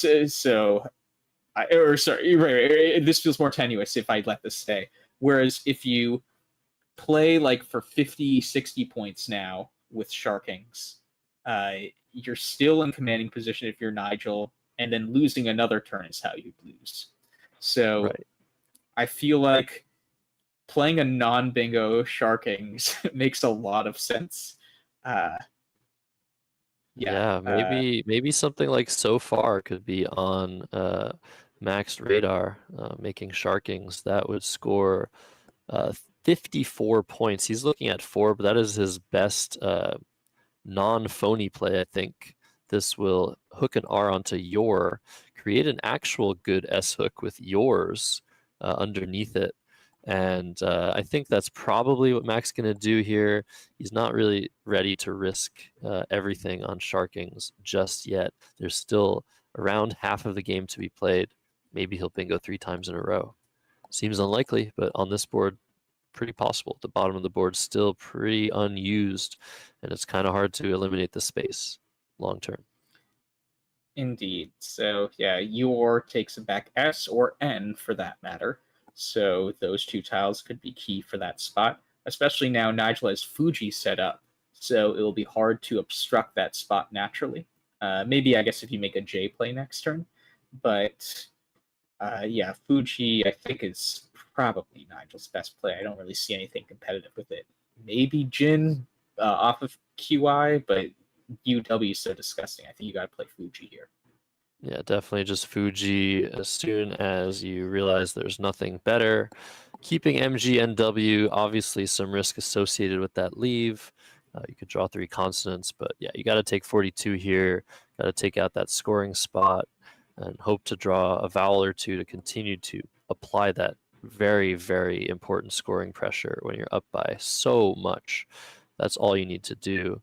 But that is 3 consonants. So there's some potential plot twist still available in this game, despite Mack's pretty bad draw to SALADTU. That's not going to bingo for him. Do you play Salute, Salt, something like that? How do you pronounce that? S-A-U-L-T? Su, maybe? Yeah, I don't know. This might be the turn where you play Sharkings, honestly, if any. I think turn. so. I think so. So I assume you meant there and not the yours spot. Although the yours spot still scores pretty well. Yeah, he can get 32 with yours, but with Sharkings, I think he can get 46. So it feels like this might be the time, maybe even 48, to play S-A-L-U-T or S-A-U-L-T, making Sharkings just to score something and put the pressure on.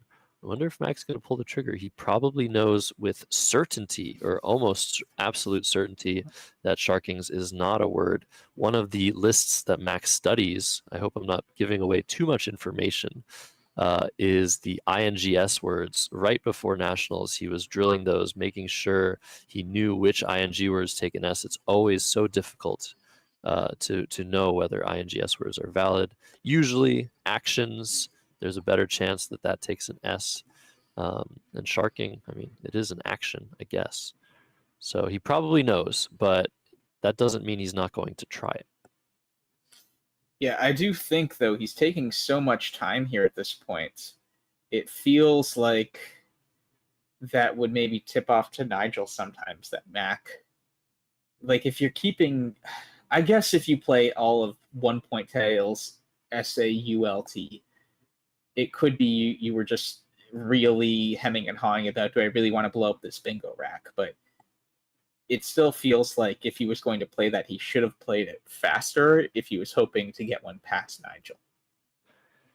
And do you think with Nigel's rack of 7 consonants, it's more or less likely than usual that he'll challenge? He won't really be able to address the board after a play with Sharkings and block that triple that it would open. So you think he's going to be more or less inclined to challenge? I feel like maybe more, but that could be the level of pressure that sort of creates the situation that Mack needs. I think I think he's probably not going to challenge it.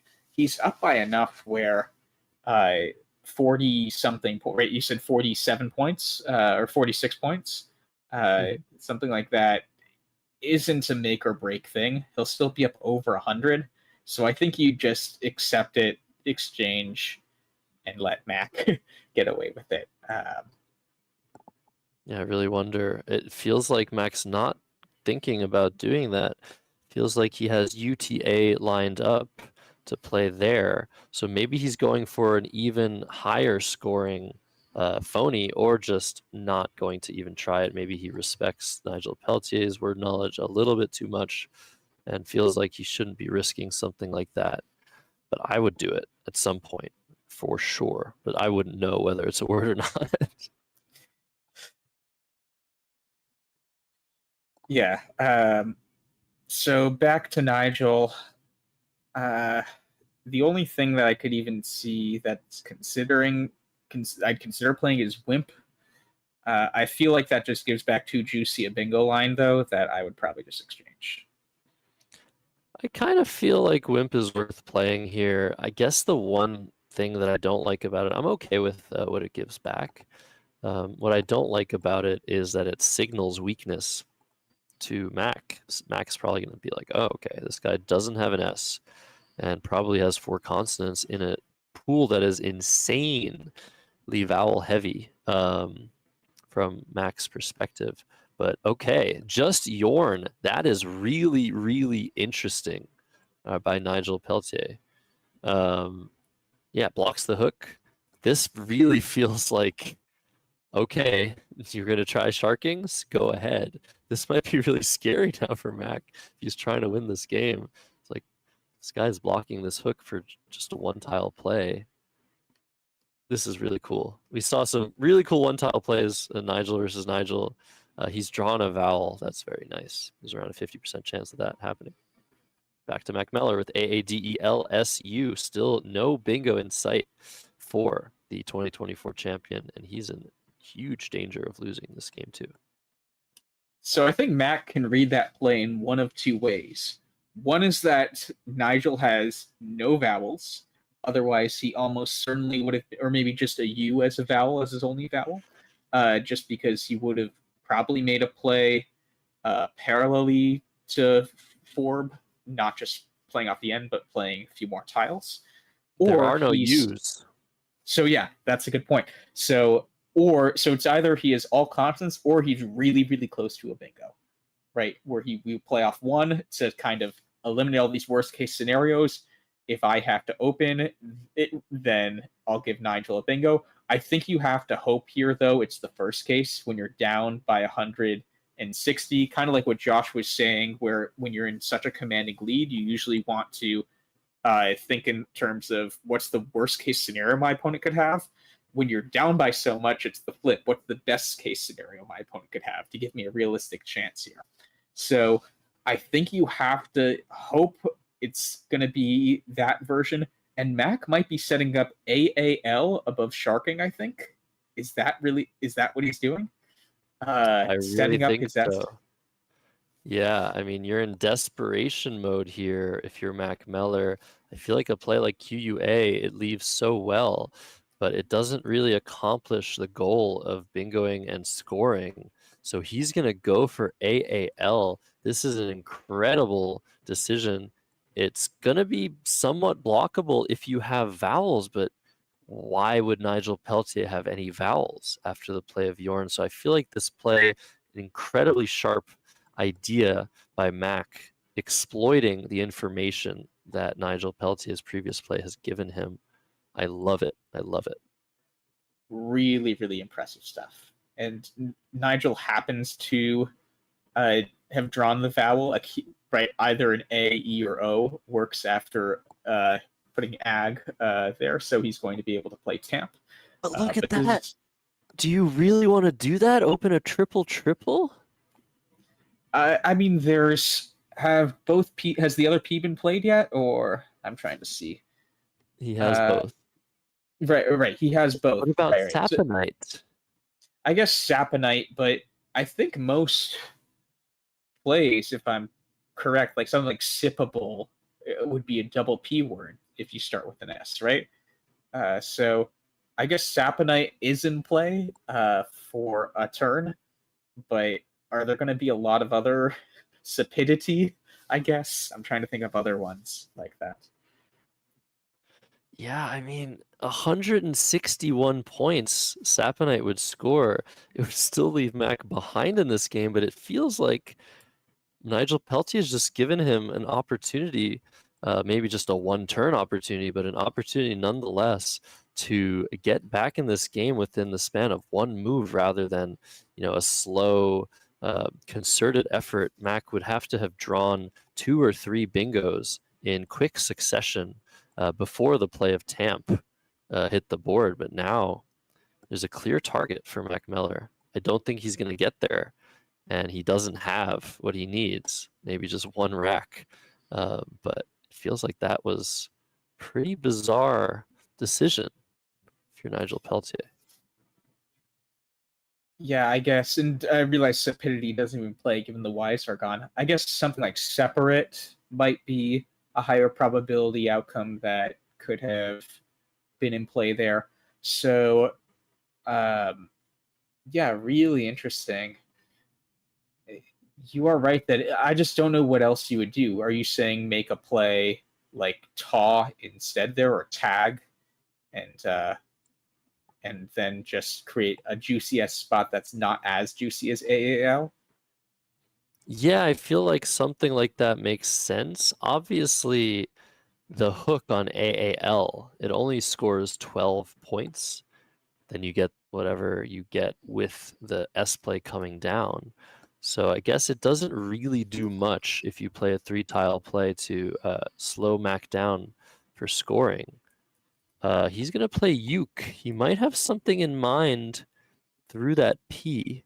I don't see it at the moment, but this makes a lot of sense. Is Nigel now going to play PWN from that P to just make it completely impossible to get tripled on? No. He is playing Gru very quickly to block that hook on sack. This makes sense, but once again, there's a threat on the board, and I don't think Nigel Peltier is really honing in on what to do about that threat. Yeah, that's quite interesting. I wonder what Mack is fishing for here, though. I mean, we have to assume it's with that P, right? Yeah, I don't know if it's anything specific, but UKE leaving DENOS seems very strong just on equity alone. Right now, Mack doesn't have a playable bingo. He can overlap the J and the I on the bottom left of the board with OD. That seems pretty good. But maybe he wants to go for something precise here. He's thinking, maybe I need more than just a really good leave. Maybe I need a triple, and it feels like Nigel Peltier is letting me have that potential triple. So he isn't immediately trying to play off just the ED, which would have really indicated that he was fishing for something specific. It looks like he's shuffling around, playing the ONED somewhere right now. So, yeah, I guess you were probably right that he wasn't fishing for anything specific. It just felt like Duns as a leaf was very strong there. Yeah, I'm trying to look. I mean, it's crazy that I have to do this, but I'm trying to look for something that Mack would be fishing for through that P. It looks like Siphoned is available with an IH draw or a YH draw. There are no Ys left, so that seems like the only thing he could have gotten after Uke, and that makes so much sense because Morris Saponite, we said 161 points. Siphoned is going to score so much more than that, putting an H in fourth position.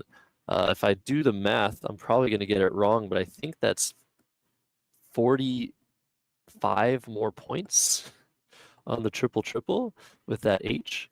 So bed being played, he's going for it again. Is he going to draw IH? I. Now he's one letter off. Nigel must be like, what is this guy doing? What is he fishing for? But this how he arranged his rack is completely indicative of he's looking at Siphon specifically. Right, he's left one tile off the side. He's indicating SI blank ONED. He's going for Siphon here, almost certainly. I think if you're Nigel, like, you can't be too emotional here and just react to the most immediate, the thing that was just played. You need to actually take a step back, think about, how can I actually lose this game? I'm up 180 points right now after bed. The Z is gone, all that stuff. So this feels like an overreaction to me. Like, yeah, he's addressing the threat. It feels like he's falling into Mack Meller's trap. He's addressing the immediate threat that was created by the play of BED. Mack is going to put that eye on Dev, I think, within a few seconds, recreating a threat on the bottom row and just hoping for that H. There is one H to draw. There are 22 tiles unseen from Mack's perspective.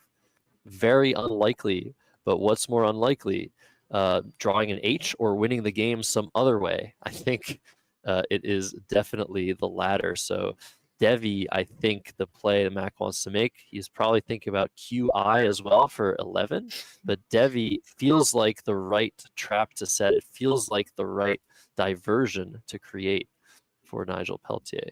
And is he going to key into what's going on here? He has had plays from that P of Tamp every turn in this situation.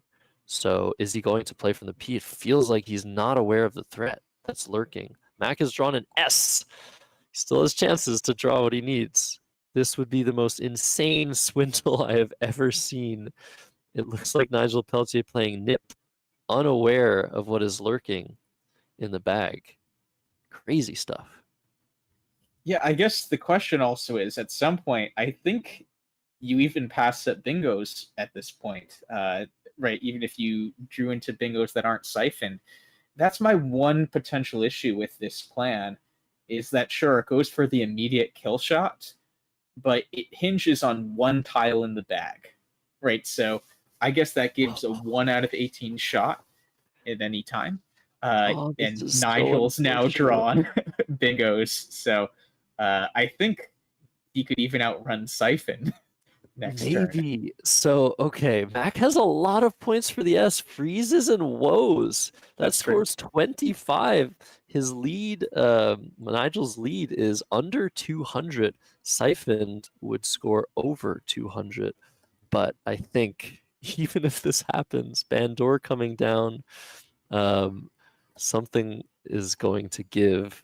Mack is not looking at his tile. Oh, it's an X. But even if it was an H, I think Broaden or Bandor would outrun his play. This H is still out there. It's so unfortunate. Mack's going to drop the X, but I think it's all over at this point. Crazy, crazy game. Look at these resources both of these guys are able to pull when they're behind. Yeah, a bit fast of a play, honestly, I think. Like, I would immediately see that the X is still unseen and play Bandor to not give the X spot that Nigel just created, just because AXE would then be another lucrative line. I mean, it feels great. I guess you're winning by so much. No, but Mack's been playing one tile. There's no way he has the X, right? Well, he could have just drawn the X and then you create another line, right? Like, I understand he wasn't keeping it, but oh my god! If Mack just drops the X for 25, he has a 1 in 3 chance now, the best chance he's ever had of drawing the H. Oh my goodness, it's not going to be enough now though. Nigel up 274 points. Even if he passes his turn, loses a challenge, empties the bag for a small score, Siphon will not win the game. But it's going to get Mack so close, way too close. I'm counting it up now, Morris. I'm hoping it happens. Yeah. And I think Nigel will just drop the L to make lax after Axe goes down. Right, that has to be the response with 3 in the bag. Leave 1 in the bag still. Yeah, I think it's 224. If my math is correct. Probably not correct. 16, 18, 90, 167, 179, 229. Anyways, that's a lot of points, but Mack is down more points than that. Still, such an incredible idea from the reigning national champion, Mack Meller. If Mack had it this turn, he would literally be more than doubling his score. All the rest of the game, all of his scores would be less than this one play. So, whoa, okay. Oh, interesting. He's going for EH. This might be enough to win. He's not going to get it. Nigel has the last E, and Mack has a 2 in 3 chance of drawing that H. Let's see if he gets it, and let's see his expression. What an incredible attempt. I can't believe that this has happened. Just a pretty, I guess it's not basic, but Mack sees that H and is like, man, just 1 letter away. But it wouldn't have been enough. It's not a basic mistake from Nigel Peltier, but you have to think, what could I possibly lose to? Use the space on the board to your advantage. Tamp, I think, was a dreadful, dreadful mistake, but did not cost Nigel the game, giving Mack a small chance where there was none. I don't think Tamp was the mistake. Like, I think it makes a lot of sense to kind of kill most of that threat immediately. I just think you go for the full kill shot the next turn. It's like he had 1 vowel there, a lot of clunky consonants. I really understand the instinct to Because like if Mack had still like Sextain or something like that and Taz, that would still be a lot of points, and the position wouldn't be comfortable for the rest of the game. So I don't have a problem with that play for one turn, but leaving that open turn after turn, that feels a bit more a bit less comfortable, because there is this recursive element to someone fishing off one tile at a time, where their leave is really strong, and each time it only gets stronger when that tile is still lurking. Yeah, you might be right about that, Morris. There were still opportunities for Mack to bingo multiple times after any play that Nigel made. So it, I think, was just the logic behind the play that was potentially lacking, given the follow-up. And Mack is just like, dude, what are you doing? Why did you let me fish for that? What is going on? Mack is down to 20 seconds. He's going to play his H off probably with HOD or something. No, he's just going to play soft. He's going to be like, I was close, bro. I was close. You're so lucky. But yeah, crazy game. I can't believe Mack gave himself a chance there. We didn't even know what he was doing. We didn't know what he was up to here in the booth. We get to see everything. We get to use engines. We get to check words. These guys have nothing but their minds in this best of 5 finals. It's crazy to see what they can do with said. I know this game isn't over yet, but it seems like they're already talking about it. Is it possible to cut to overhead mic a bit early? Sure. Yeah, I think we can do that. I think we'll let them talk. You said 51 for that one. Yeah.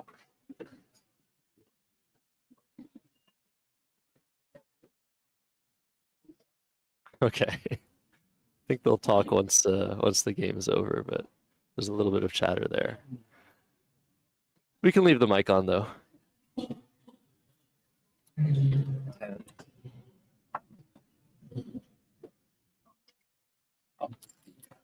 Is it over? Okay, whatever. Doesn't really matter. Okay. Now I might as well take them in. Didn't want to do what I did yesterday. Okay. Okay.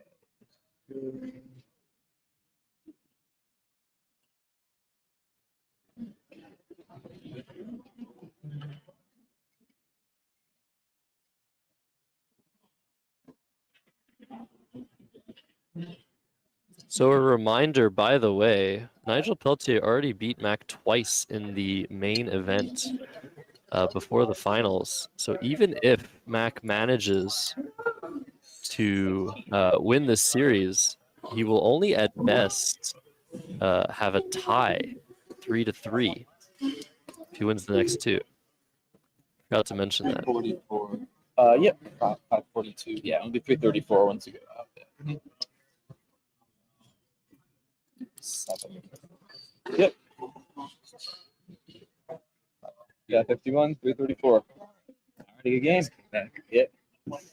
Yeah, I tried. Like I said, I mean, Like I said, that makes me feel yeah. uncomfortable. Yeah, no, I mean, I think at this point, I mean, there's 2 S's left. But I got to do that. Like, if I don't, I probably should have just after Tampa. I probably should have just first opportunity do something. Yeah. Something else. or just eat something here. Yeah, 'cause I mean, that's about the only. You're up so much. I mean, Literally like a 80, 90 point bingo isn't going to hurt you at that point. I mean, it's like that's massive points. Like that does get it's you back in it. it's 224. Yeah, So, I don't like- think my lead was quite. Maybe at the After very this, end. I mean, the reason I did this because I could have just dropped the X, but then even if you're oblivious, it's not even enough. Wow. Because you're just up. I mean, you're up to because you're up to 274, and like I said, this is I think this is 224. So, I mean, this only cuts it to 250, and there's no scoring tile. So even if you just go here, it's not enough. So that's why I was like, all right, I gotta score more. Hope to draw EH out of the bag. You would have seen my face go pale. Yeah. If you hit that. I guess I should have just played Siphon here. That's funny. At the end, I was so distracted by everything. Oh. That's funny. What's a few? Yeah, it shouldn't matter. Yeah. That's funny. I didn't even see siphon. Yeah. Could have started letting it down to scare you, but that's not really my nature.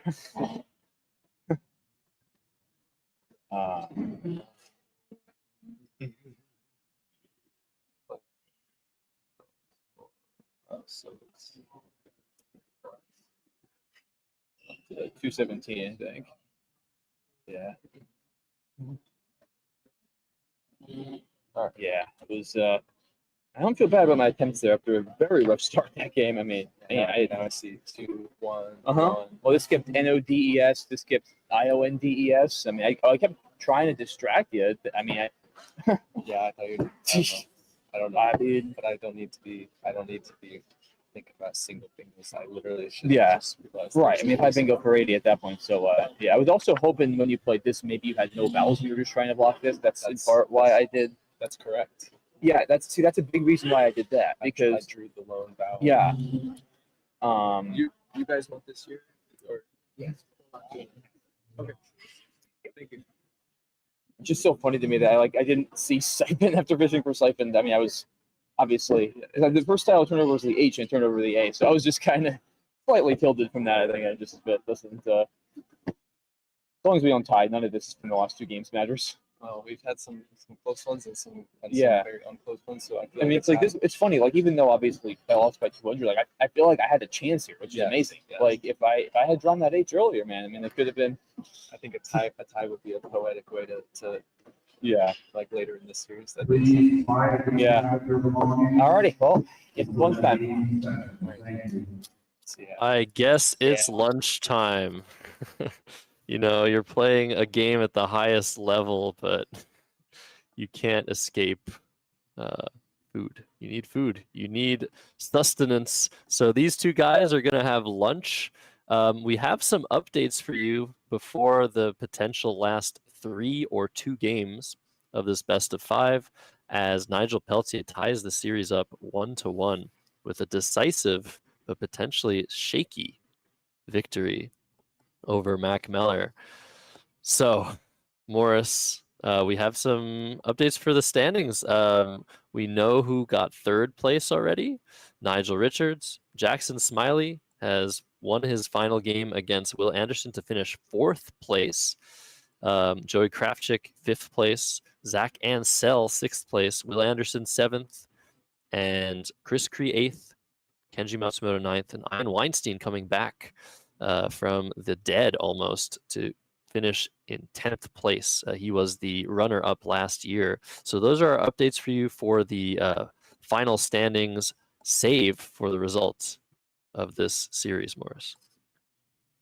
Yes, and yeah, there were a few people there. I saw Zach Ansell was 6-10, and I think he won 12 in a row to get into the top 10. Sneak in, I think he lost his first 2 today. I noticed, and so that's sometimes Scrabble though. You have really good games, you have really bad games. So I wouldn't say these first 2 games are necessarily indicative of what the score results will be in the next 3 games. The only thing that's indicative to me is just how much these players are thinking on every turn, right? Mack finding chances this game and being resourceful, even being down over 200 points, really amazing. And Nigel in the first game, on a seemingly dead board with very little space, kept creating little nuanced chances that tested Mack. So I think we're going to see positions where even if the score could be out of hand, they come up with clever ideas to have even a 1% chance to win. Yeah, it's been lovely seeing the tactics at work, the strategy at work. This is why we love Scrabble. It's not just a word game. It's not just a math game. There are so many elements that come together to create masterpieces over the board. I'm so happy to be able to witness this firsthand with you, with all of the audience. Huge thanks again to our producers for putting this on. Also, worth mentioning, a second stream, once again, being broadcast for the international division between Dennis Ikekarigor and Alex Seaholm. So we have 3 more rounds, maybe 2, hopefully 3. I think we're all hoping for a 5-game showdown after lunch. We will be back very soon for that. Don't go anywhere. Thanks for watching. See you in just a bit.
Absolutely. And we'll just welcome back, everybody, to the 2025 Scrabble Players Championship. I am super excited. We have a special guest in the booth. Will Anderson is here, and he is here to stay for the last 2 or 3 games. Will, thank you so much for coming, and can't wait to hear your insights on these games.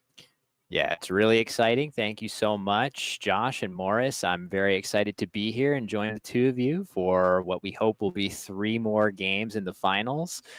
Knotted up at 1 right now, so I feel like that's exactly where we want to be for me to hop into the booth.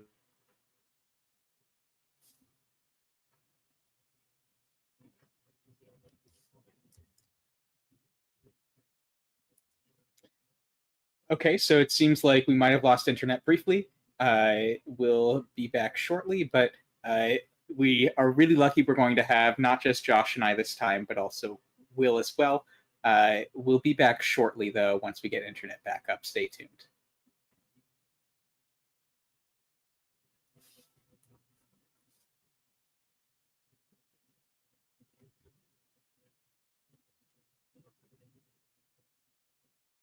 And it looks like they might be coming back. I guess if you're in the chat, maybe predict the next score of this game. Obviously, it's tied 1-1 right now. It's always a weird balance where whoever you might be rooting for someone, we also want to see 3 more games of Scrabble. So maybe try to, with your guesses for score of this game, maybe try to keep that in mind. Maybe you want 1 more game going to one person, 2 games going to another person.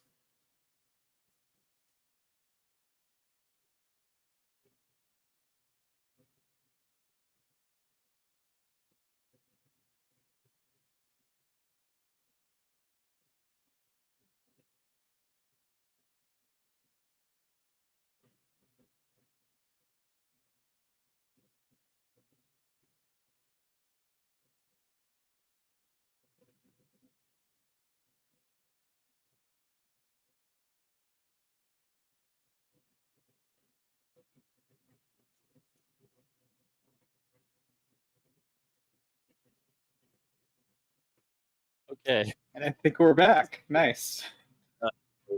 Morris, apologize. Many apologies. It really just dropped immediately. Yeah. We're back though. Okay. What were we saying, Will? We are Well, ready. I came in and I brought some of the, internet goblins with me and caused us to drop off the call, but we are back now. So we should be good to get started here. I had attempted to ask Morris what he saw from the first couple of games that he thought would be relevant to us as we move forward in games 3.5. Yeah, so it looks like Mack has drawn tiles, though, so we'll discuss more sort of the high-level hopes after the game. And Mack has already drawn a blank, though the letters he's paired it with do not look promising for a bingo. So I think an exchange could be warranted on this turn. What are you guys liking? Yeah, exchanging seems good. Maybe RYU instead. I think I might play through. Actually, this is super interesting. Maybe exchange YYU. You could also play ARI here if you want to get rid of both Ys, but you would leave just UI blank going into next turn, which maybe Mac won't want to do that, but it scores a little extra. Yeah, that's a good find of EYRY. That's probably what I would do if I could find it at least. I didn't find it here. Yeah, that's probably the best play. It's probably worth the points. Interesting. Yeah, it feels close to me. I would tend to lean towards exchanging UYY. I think that also partially is a tendency because I just feel like the UI just feels really clunky, but with the blank, that does, I guess, lessen that burden a bit. These are all going to be close options, and it really just depends on your flavor. I will say for someone like Mac, who has even really low probability words so solid, something that keeps a slightly worse leave with a blank, he'll be able to see every bingo. So this probably is the best move for him. This is also quite defensive in a lot of ways. So it makes a lot of sense. Over to Nigel Peltier here with EXORBLE. He would really have hoped for an A. That is a word, right? Exorable would have been playable. I think it's exorably that's invalid, right? Yeah, I agree. So he's doesn't get an A to bail him out, and he's going to have to think about ways he can play his X, although it looks like he has Loeb set up, which would play decently alongside Airy there, making buy. I would certainly need to use my X if at all possible. Maybe just something like Boxer down forming BY is a good way to shed the X, but that would certainly give a lot of counterplay back to Mack, Morris. Yeah, these are all fairly close, I feel like, once again. I feel like I'm going to be a broken record soon if I keep saying this all game. It does feel like, though, the BLE is actually super strong as a combo, more strong than you might think individually at first glance each of those tiles get. So I do understand the instinct to maybe shed the X and go for a bingo soon. Yeah, this is a super fascinating position. Boxer, I guess at least it creates a couple of spots. You got that scoring spot on the right, that scoring spot on the left. Maybe just box instead, but I feel like that's a little bit too risky, opening only that one big scoring spot. This is a tough situation for Nigel Peltier. He's already burned over 2 minutes on it. Mack has set up. I'm not sure why he has his tiles aligned that way or what he's thinking about, but it definitely feels like he is very, very likely to bingo on his next turn, especially if Nigel opens the board in any meaningful way. I wonder what happens if Nigel plays Loeb here. Does that leave Mack in a little bit more difficult of a situation trying to bingo? Yeah, but we know if there is a 9-letter word through that ER, who's most likely to spot it now that Nigel has left the room is Mack Meller. So yeah, it's going to be interesting to see what Nigel Peltier decides to do in this position. He's thinking now about Obe, which is even more interesting, I guess, setting up the hook of Robe for next turn. Very fascinating. I don't know what's right here. There might be some other plays too worth considering that would potentially set the X up, but I don't really see a great way of doing that. So yeah, I was just starting to look into that. Oh, sorry, I didn't mean to. Yeah, I was going to say, I know, Josh, you're specifically a fan a lot of the time when you have this sort of opening position. Is there any way to slot things above both the, like off the last Y? If you can make a 5-tile play with the Y as a third letter, you can often set up 2X spots at once. That sort of thing I know you're especially fond of in some past games. So it looks like Nigel's going for Loeb. We said this makes a lot of sense, a lot of close plays, and he moves on. Oh, over to Mack with EINTTU blank. Now, I don't see a playable bingo here, but there may as well be an engine in Mack Meller's head, because if there is one, I feel like he's going to find it will. Any ideas? This is brutal because with those letters, you would definitely, in Mack's shoes, be assuming that you must have something playable here. Good mix of vowels and consonants.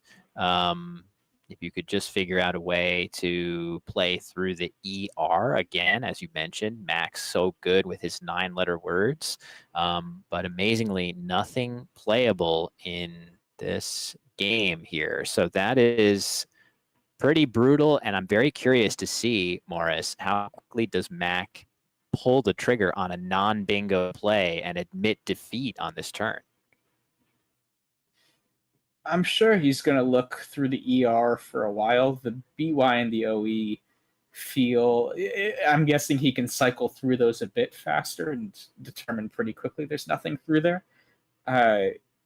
Yeah, I mean, the saving grace here to some extent is that the lane, in terms of saving time, is that the lanes available right now for non-nines are going to be sevens. They're going to be either off the ER, right? You could do some. You could put like an S or an F, a P or an H there.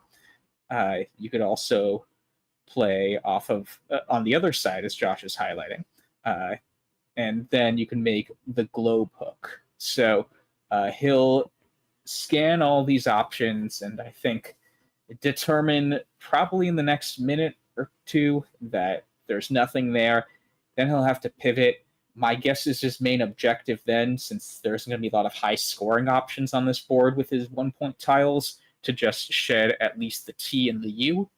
I guess, are there any ideas that you guys have once Mack kind of determines, okay, there isn't anything playable here?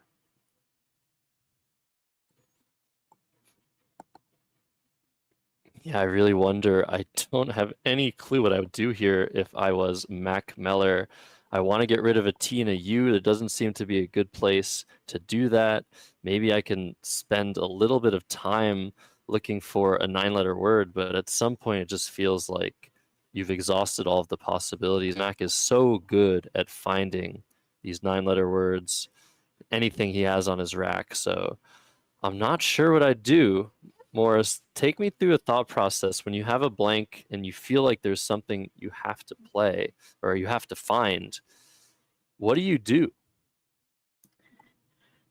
I was talking with this with Will a bit right before we cut the stream, just because he was talking about earlier in the term he had some positions where if you have these sort of letters that look bingo-y and you spend a lot of time, it's really grueling to part away from that.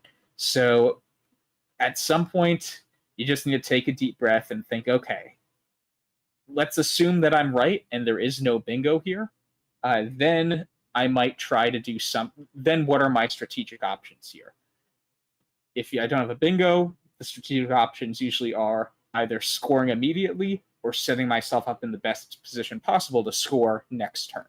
So when I conclude that I can't really score immediately, like this board dictates, I'm going to, okay, what maximizes my bingo chances next turn?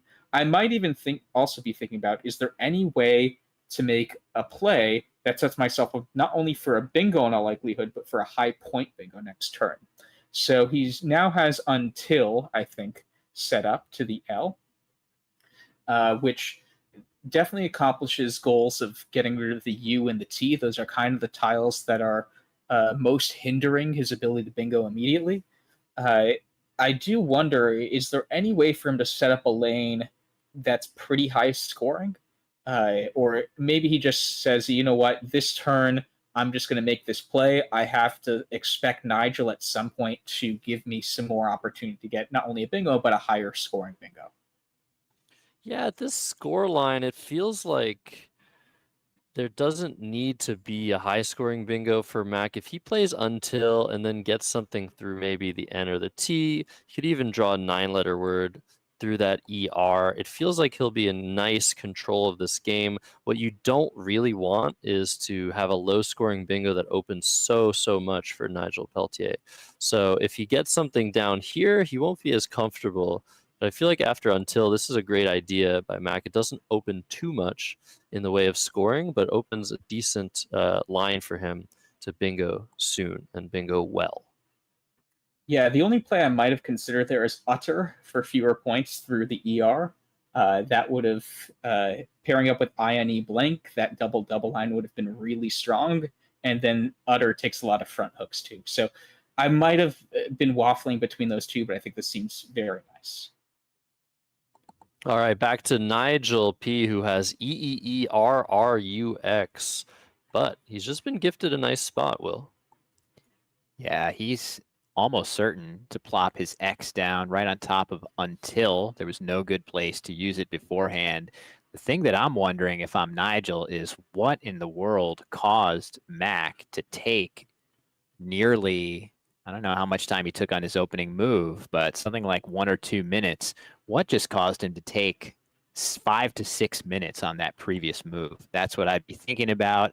I don't think Nigel needs to worry about adjusting his play beyond just playing our old standby XU right there.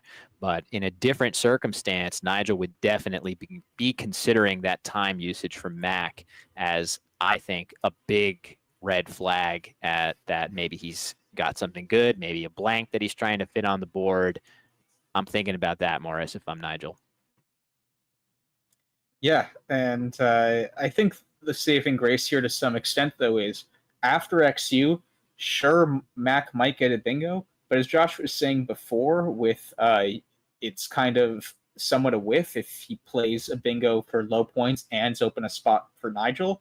If Mack now plays a bingo off of the UN just created from XU, it's going to be a similar situation where it's going to be very low points for a bingo, and it'll create pretty lucrative spots for Nigel. So given Nigel's tiles, I think that it's a really sensible counter response to any possible read he has after Mack's previous play. Do I say it? Will a challenge sensical? That's true. Back to Mack with AEITU blank. There might have been a bingo playable before XU, but certainly isn't one now. Another turn where you're really kind of just scratching your head. You feel like with the early blank, you should have the advantage. You should be bingoing soon. But the play of XU, it's so nice for the board for Nigel. Taking a small lead, Mack's behind in this position. He needs to get a bingo soon, or he's going to fall even further behind. Yeah, I would say the nice thing here, unlike the first move, is that Mack is going to be able to get off of this rack more quickly. You can just tell by how many vowels he has that it's very unlikely that there is a bingo that he's missing, and he's just going to dump some vowels here with a play that I'm pretty sure we all approve of, Morris. Yeah, I think this looks very solid, though. I feel like if Nigel Richards were here, I feel like we'd need to look at here words now, or their words, or where words with the ERE just in the middle of the board. But this seems very good. AIT blank, probably bingos something like, I don't know, 70% of the time, 80% of the time, and he looks like he's very likely to bingo next turn. So it does the job he needed it to do. Yeah, so EAU coming down for Mack, and Nigel Peltier quickly going to play Exude. That's a play I was thinking he would make even before EAU hit the board. Scores really well, retains those 2 R's, but among tiles where you're duplicating, I feel like R's aren't that bad, Will. Yeah, for sure, especially with an E in hand. So that gives you the ability to get that either the very common suffix ER, or you can maybe put it in the front of the word as well with RE. So we'll see what Nigel draws. But Mack definitely is going to be bingoing here. What I'm curious if I'm Mack is where am I going to bingo? And I almost feel like in his shoes, I would be tempted to now got the lanes running down the side of Exude. I'd be tempted to play Ragtail here because that is an adjective, and maybe you can every so often catch your opponent by surprise. Ragtail looks like a noun, could easily induce an S-hook. Mack might elect to go that route. Maybe every now and then you can win an extra turn. Yeah, I think that makes a lot of sense. I mean, one other thing that I thought was really clever about Exude is Nigel, if he has a read at this point that Mack is close to bingos, he kept the D for Exuded next turn if Mack were to make a play. So I also like the aspect that Mack could realize that that was a possibility, and this addresses that as well. So Ragtail seems really strong in that sense, and he does play it with that idea Will had in mind. Yeah, that's a great idea. Potential trap to set. We saw Mack set a trap last game, being down 200 points against Nigel. So He's probably feeling like there might be a chance this comes into play.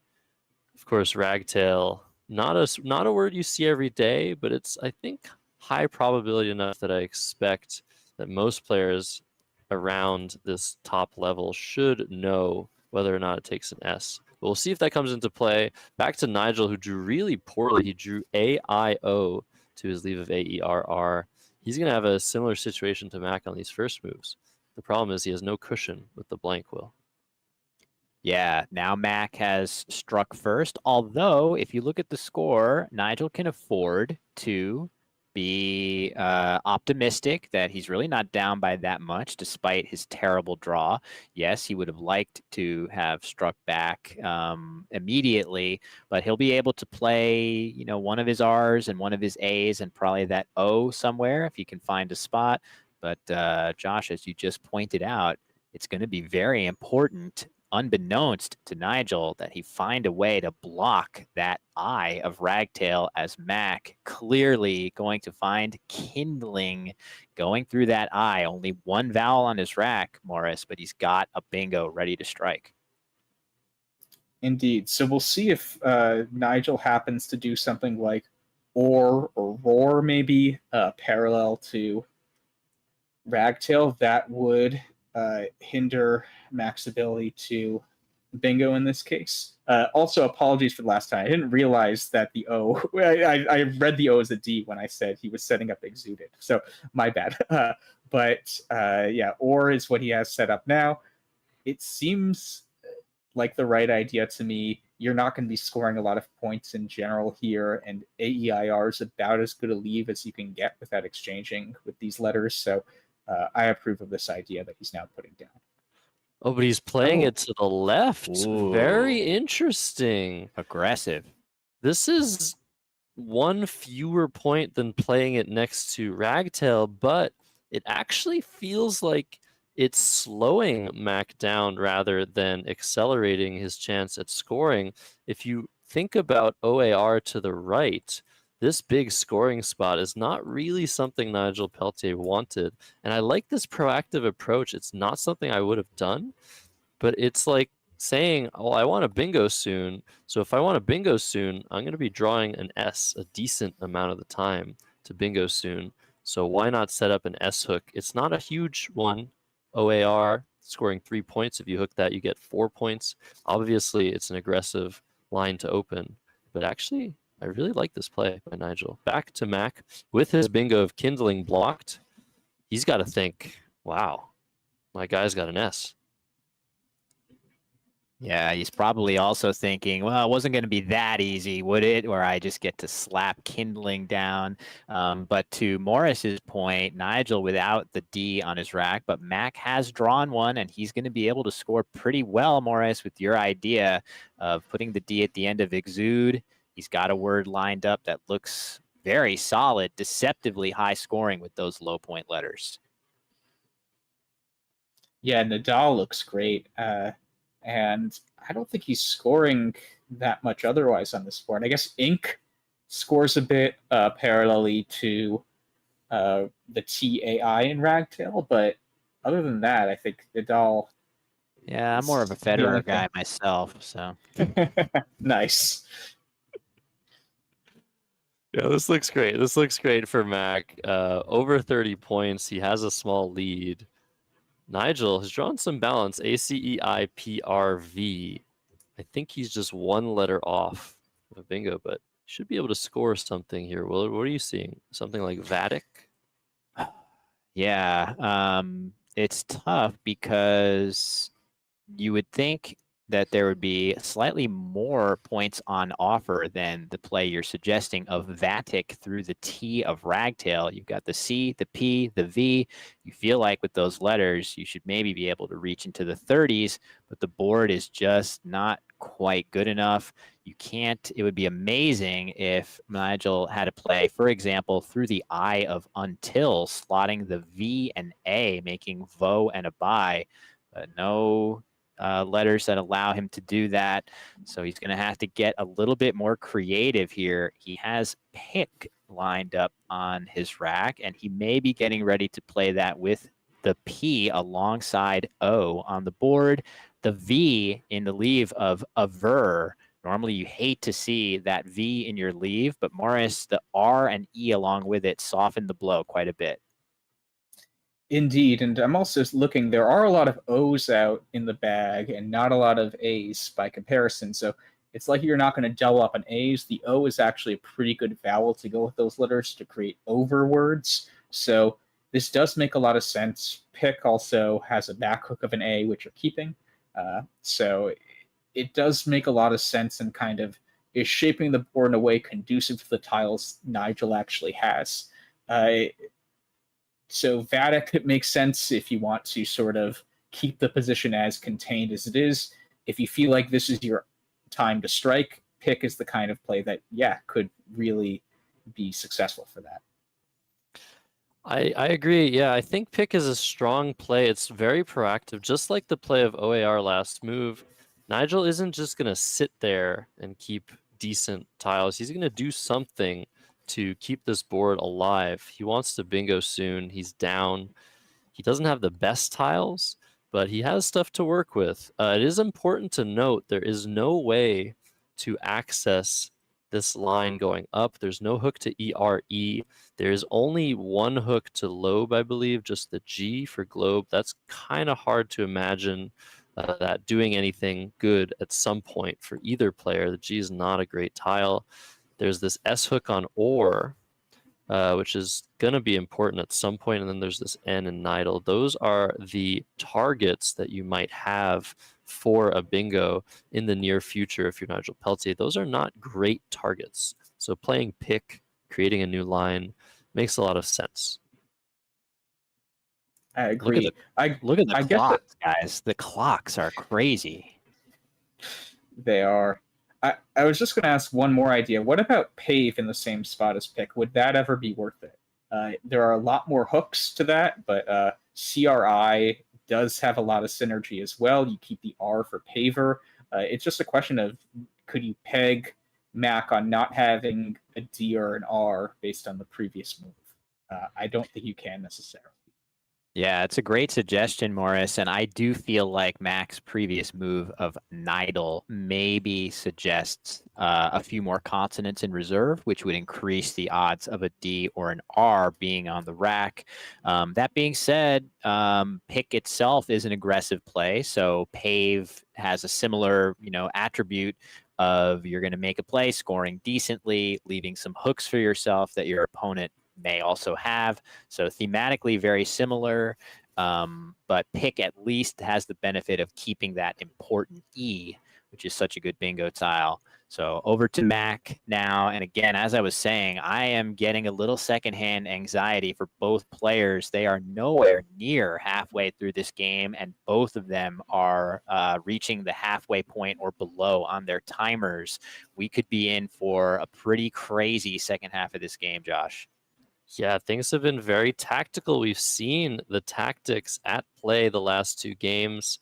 Tactics are great, but thinking about things other than, okay, I'm just going to score and leave well, thinking about the board, what's going to happen in the near future, setting stuff up for yourself, trying to think about what your opponent's play means for what they have left on their rack. These are things that are very time consuming if you think about them too hard.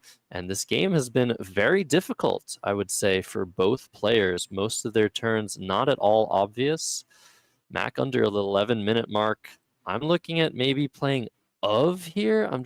I don't like that. It doesn't accomplish anything. You want to accomplish something here. You have a lead. Maybe something a little bit higher scoring somewhere else on the board. I just don't see it. Morris, do you see anything better than of? Kif scores a lot through the I and until, I think, right? Or Gonif actually is nice too. So one of those scores a lot, but doesn't really address anything. After Pick, Nigel is often holding ST, I think, with Pick. So I do understand the instinct to play of just to sort of address those scenarios.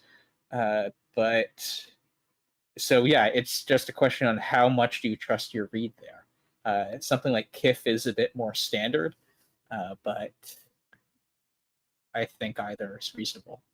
Okay, Mac looking at eking. This scores very well, deals with one of the hooks that was just created. I think this only takes a D, Will, as a hook for deking. Keeping OF in tow, you will have plays that score with the F. Mentioned KIF. Well, just if is possible. OF is still possible. Next move. I like this approach by Mac, scoring some more points, taking out some part of the board, and hoping to keep scoring for next move. Back to Nigel Peltier, who has AEIRS UV. Those last two, the problem tiles on his rack. He's going to look for a play containing those tiles. Will any plays come to mind for Nigel Peltier? Yeah, he's drawn that S, which now, because of his previous play of Or, has a benefit to score in that spot. Obviously, keeping it now for the ups hook on the board, also extremely useful if you want to go that route of try to shed the U and the V with a play like Vatu through the T of Ragtail.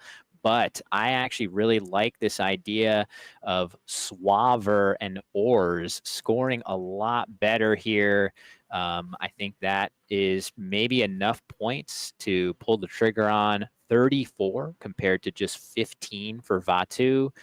But if he wants to keep the better leave here, that S now has much more value than it did a few turns ago, Morris.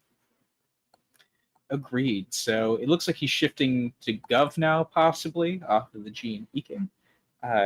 That is also an interesting idea. But yeah, Suaver is a lot of points here. And Mac is starting to pull away after a play like Eking. You need to be careful. If you keep making plays like Gov, all of a sudden a bingo doesn't just become an advantage, it becomes a necessity.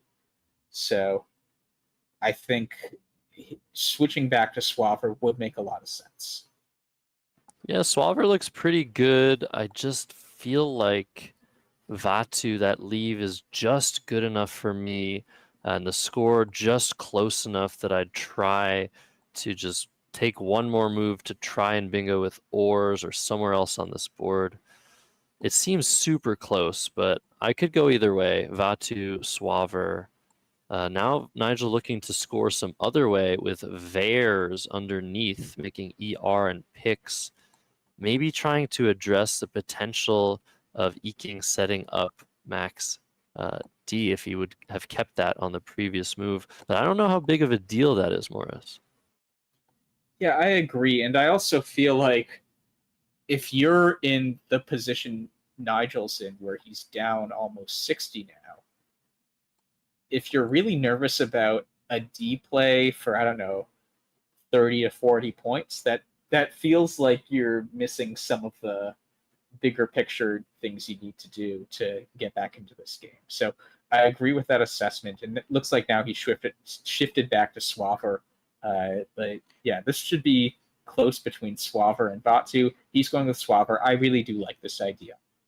Yeah, Suaver just as effectively deals with the deking hook with the benefit of also shedding that U off of your rack, which Vares does not. So I think this has many advantages over that. And Nigel reconsidering the Vares idea and going back to one of the plays that we really like in Suaver to stay very close. And Josh, Mack is definitely going to be struggling with a horrendous draw here, which does give Nigel a little wiggle room to maybe work his way back into this game. Yeah, we'll see what Nigel draws here. So far, so bad. 5 vowels, another S. Okay, so he's still going to have to struggle a bit to get within range of taking the lead off of Mack. But Mack now, not a good rack. He's looking at playing Gonif through the N of Eking. That keeps QWD. That cannot feel good. But when you have a Q like this, you want to play a lot of tiles. You want to try and draw those important tiles that go with the Q. In this case, I think Mac wants an A for cot. That would be probably the likeliest way for him to get out of this rack. You would also have Kadi. So playing 4 tiles, trying to draw that. This is also an issue, Morris, with the play of eking. Mack did have some balanced tiles before this play, but he played off 5, keeping OF, which isn't super strong. I think he was going for a blank in those S's, but the tiles he drew, Q, W, V, just as likely to be drawn as the blanks and S's. Back to Nigel.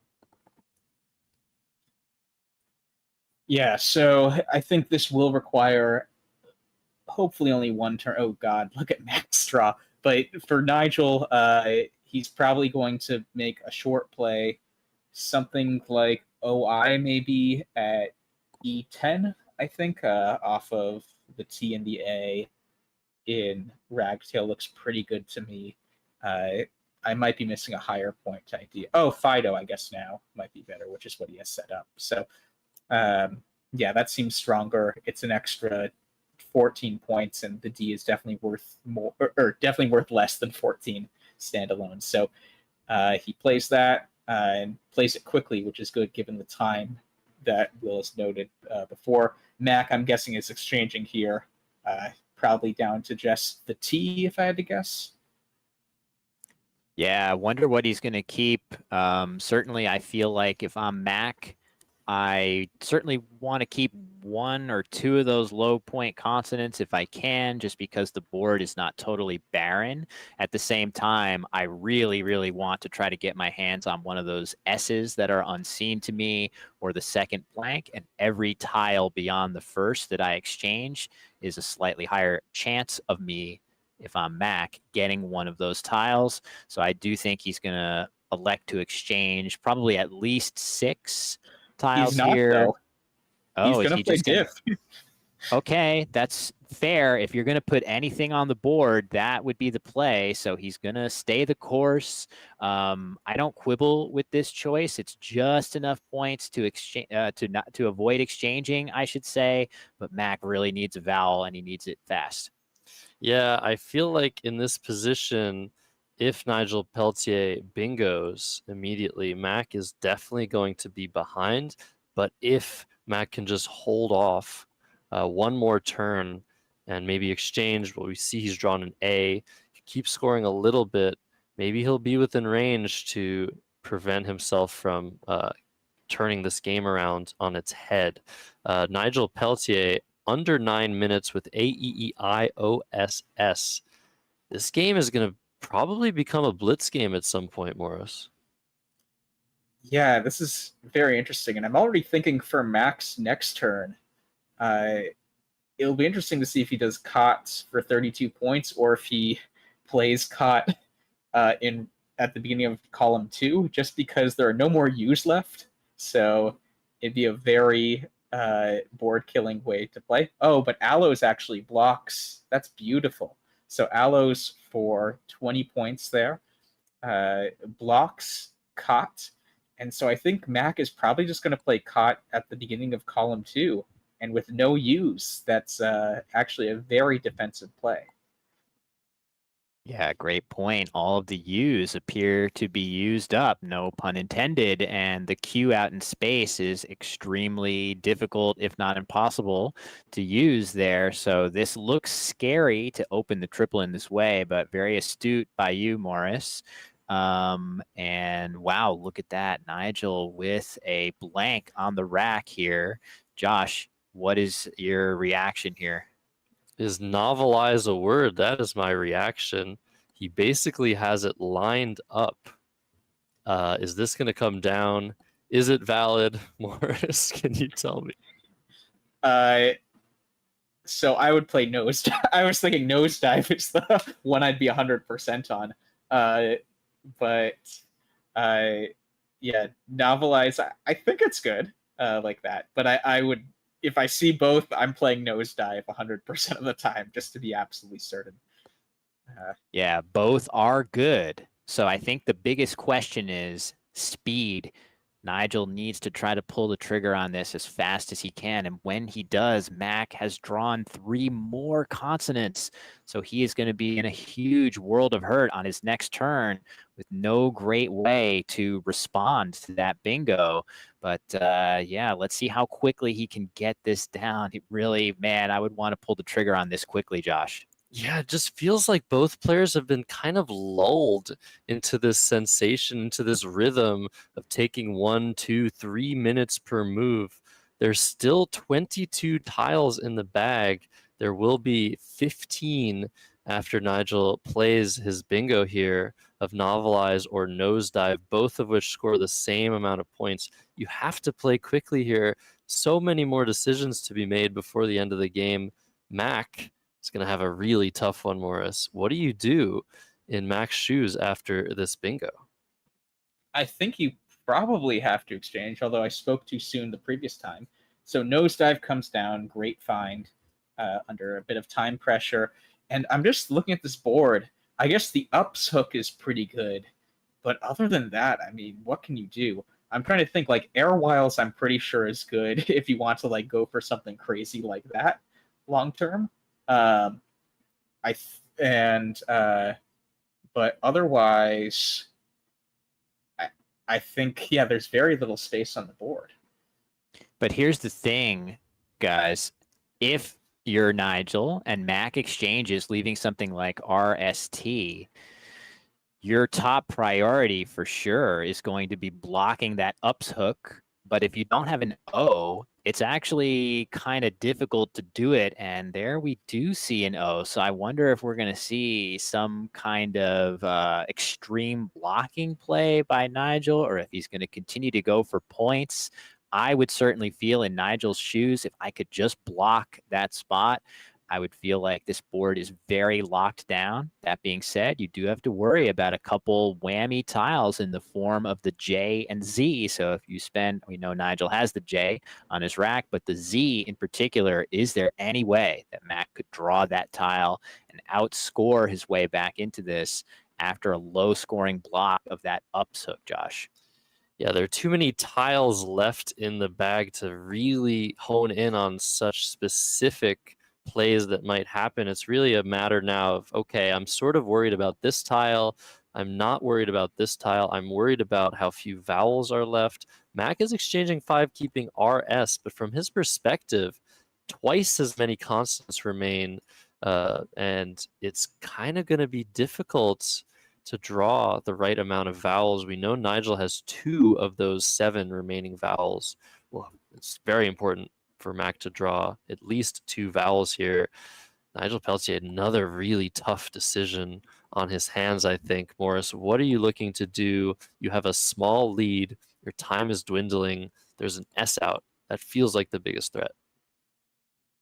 Yeah, I mean, I would probably just lean towards Joe and Upo. That just seems so defining. Right? Like, what can you do after that if you're Mack? So that seems very strong to me as an idea. I guess there is another G out, so maybe IG long term could be actually a really annoying counter response to that. There might be some way to pivot from that. Are you guys seeing any other ideas to block up? So yeah, that's the problem. Nigel only had 18 points. Joe scoring 14. If Mack just has that G, he scores 32 with 1 tile, tying the game up. Prong instead coming down for Nigel. This opens the board immediately, but there might be some possibility now of a blocking play next move or the move after. This seems decent. Throws tiles on the board, scores some points, but I feel like if Mack bingos at some point this game, it's over for Nigel Peltier. Back to Mack with ABHNRST. I have a suggestion here. If Mack is wondering how to maximize his value for bingoing, potentially playing his B and H would have some nice upside, because if he draws an I, he would actually be able to hit that Q at the top of the board as well with Kintars. I don't know if the score of the game is such that that would actually matter. I would want the score to be a little bit closer than it is right now to go for a play like that. For example, if Nigel were only up by 10 or 20 points, maybe you just go with bash through the A and S on the board, hooking boars.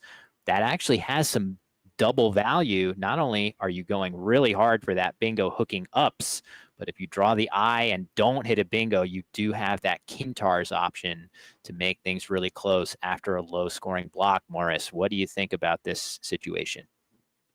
Yeah, that's a really nice idea. Oh, and Mac is doing another idea that's sort of cool. So there's one O left.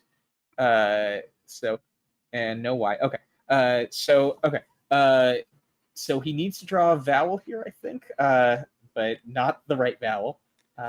But now there's 2 S spots on the board, and Nigel can't block both. He knows Mac has the S now, so it's going to be... I guess he maybe could block, but if he plays through the P, but it's going to be really tough in those positions to not give up a different play to the triple.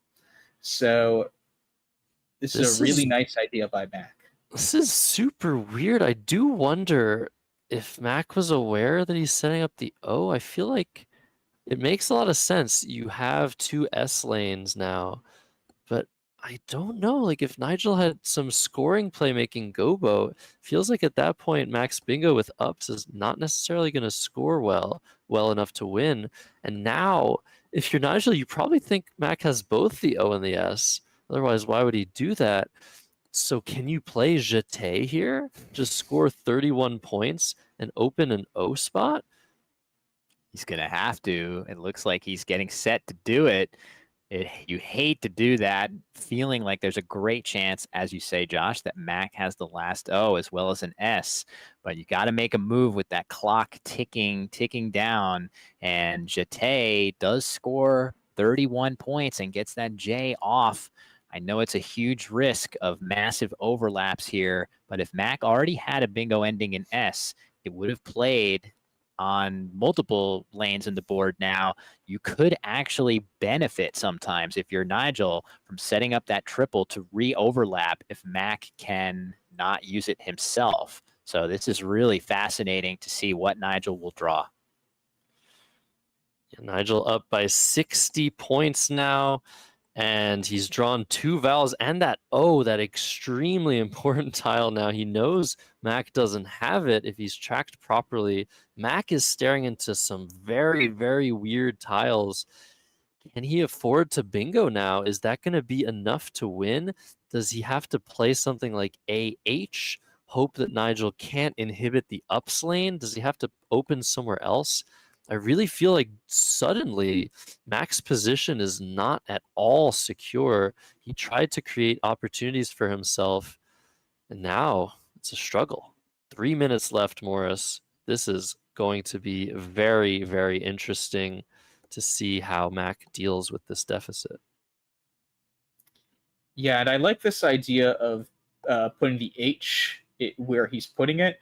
Right, if he played something like Hant, for instance, instead making Pen, that would give open as a possibility, and that would make it much easier for Nigel to block the ups lane. So I think this makes a lot of sense. He playing this specific play. Na might have also been worth considering, but maybe he was going for Kintars, as Will suggested before. Yeah, but Nigel with that I as well, the last I preventing Mac from drawing Kintars. So a huge draw there again, as Josh mentioned, the O and I, both critical tiles here. Unbeknownst to Nigel, he doesn't know why the I is valuable to him, but it is due to Mac no longer having that big Q play on the top of the board to fish to. And as you guys are both saying, Nigel has to be thinking, I must block ups at all cost here. But Josh, you're saying there might be something else. No, I mean, look at the unseen letters. There's Yeah. nothing to worry about. Only one vowel left, unseen to Nigel. Mack Ooh. cannot possibly have a 7-letter word right now. So I feel like this is GG. As long as Nigel is able to keep scoring, Mack's not going to be able to do anything. He needs one of those I and O tiles, but he's not going to get it. From his perspective, 2 in the bag. He needs an I or an O, especially probably needs that O to give himself any chance. I feel like even without it, Nigel can just block this E and block the ups. I feel like this is already over here. Morris, what do you think? Is there any resource left for Mack? I mean, given what we see, I think he's planning on playing Tel and La, LAH, just to make it really hard for Nigel to block that area next turn, which makes a lot of sense, I think. Right? I'm trying to figure out a way that I don't think Nigel could actually, maybe Intel He's could going. block. No, he's going for exactly IO. I think Mack has already determined he needs both of those vowels to have any chance. If he draws exactly IO, how is Nigel Peltier blocking rations and ups? I feel like that was his only draw. I think if he drew like IG, it might have been possible too. I could be wrong, but like I don't see what aside from Intel could Nigel have done to block there. If he had the O, Oh, just right, roll right, the right. O. Of course, yeah. So that makes Mack sense. needed those 2 vowels. He didn't get them. HM signaling potentially that Nigel was vowelless, but unfortunately for Mack, he drew ZW out of the bag. He's going to have a hard time parting with all of his tiles now. He's down 52 points. Nigel on turn, under a minute. He's got to feel pretty comfortable as long as he's tracked properly. But yeah, I think you just do anything here, you're going to win. But I think by how much is really just the question, and whether you go overtime or not. But I think this is pretty comfortable now. Yeah, he just doesn't seem rushed at all, probably realizing he can breathe a bit of a sigh of relief. Again, as you're saying, as long as his tracking is correct, he probably feels good. Not sure what he's getting ready to. Oh, maybe play Gwine into the E of Suaver just to. Oh, okay, never mind. He's got something in mind with this sequence, but yeah, he should be fine no matter what he does here, Josh. Yeah, I think this makes sense. He wants to block the big plays, making picks. Is Mack going to be able to get rid of both his W and his Z here? Is the question. He can play AW right now next to Aloes, making Goa, and he can play off his Z. But what about, yeah, what is he going to do with 1 minute left, Morris? This is a crazy endgame, incredibly complicated. Feels like Nigel Peltier will have the win here, but it's like someone's going to get stuck with something, right? Maybe Tsars and Foes looks pretty good to me. Right, that would leave Wan, WAN, off of it. So that, oh, I guess that gives awing back. So never mind. But something of that ilk I might be looking for a bit. One other thing, I think maybe before when Josh said IO was the one thing that Matt could have done, I think NO might have been good too for non-arts or natrons, and I think it might have been tough to block from there. So Mack might have had 2 potential things he was going for when he made that play. I like that Mack held back on his Czars combination.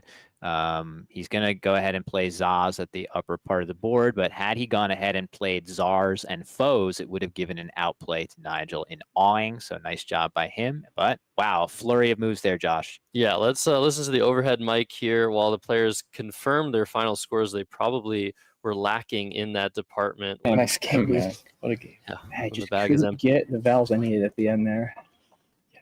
That was, yeah, I just kept having one vowel, and yeah, I had ANHRST. I just, I drew an A actually, but no other. I was going for an I for Kintars for a while too.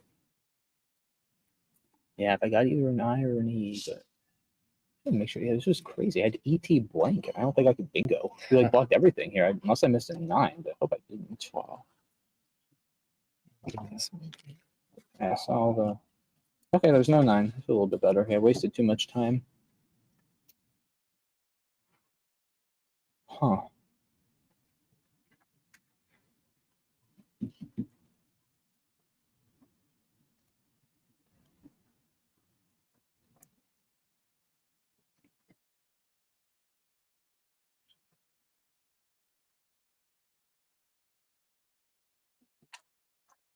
Yeah, this skipped ANRST again. If I draw a vowel, I drew a WZ. So Yeah. that sort of did me in too. This Yeah, I mean, well, I had when I traded, I had no vowels, including the S, so I kept SR. And I had one vowel after this. Yeah, this kept like QMNWT or something. I should just exchange there. I don't know. But I'm scoring enough, and an A draw bails me out, so I figured it was worth it. But maybe I should have exchanged a little sooner. It's hard to say. I had a couple of vowel racks. One of them was with an I. Okay. Another was. I was glad I found this play that left SEI. Okay, yeah, and obviously I knew you had the other And S. then this might really Nice. Yeah, that was definitely key to get that down. Yeah, because if you play over here, if you even can, it's not going to be a ton. Yeah, and give me back. Yeah, because I didn't have anything after that. Fido also left AEIS, just kind of. Yeah. No, it's just definitely seemed like you had like 5 vowels, had like 0 or 1 the whole game. But I'm happy. Well, yeah, the lack of them for you in the end game was very. I wonder my opening rack. IU blank. Should I exchange? I don't know. I mean, that's a nice defense. I think it's good. Yeah. I like that. I almost had Yurioki, but there's obviously no 7 with that. And I drew 3 vowels, get the AIT blank. That's a cool defense. I mean, I didn't want to do it. I mean, I was down, but this doesn't take the S, so that's right. So I put that instead of. I was pretty sure. Yeah. So maybe there's a tiny chance you try it, but yeah. Yeah, I don't know about this. Is probably long too, but get QWD.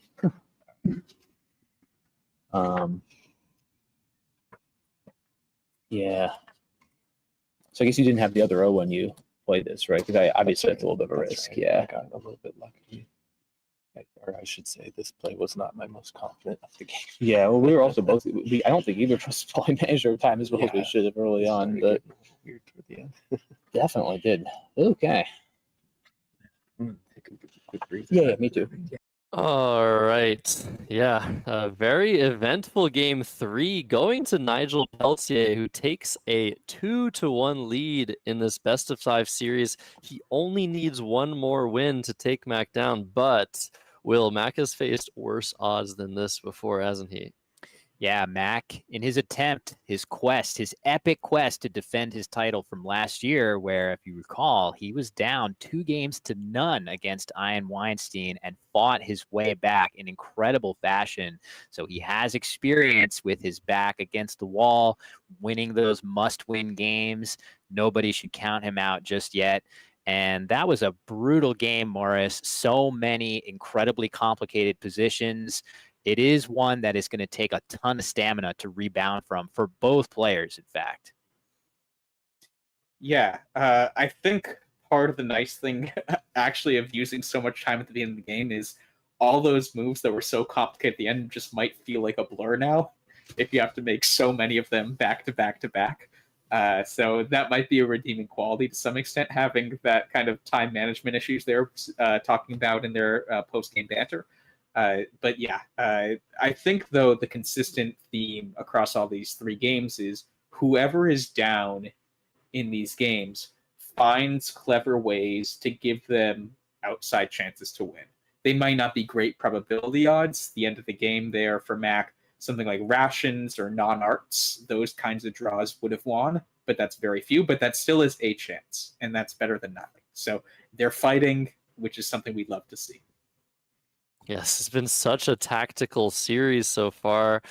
Will knows I love that. But this game was I feel exhausted for them. I mean, I feel like if that was game 5, great.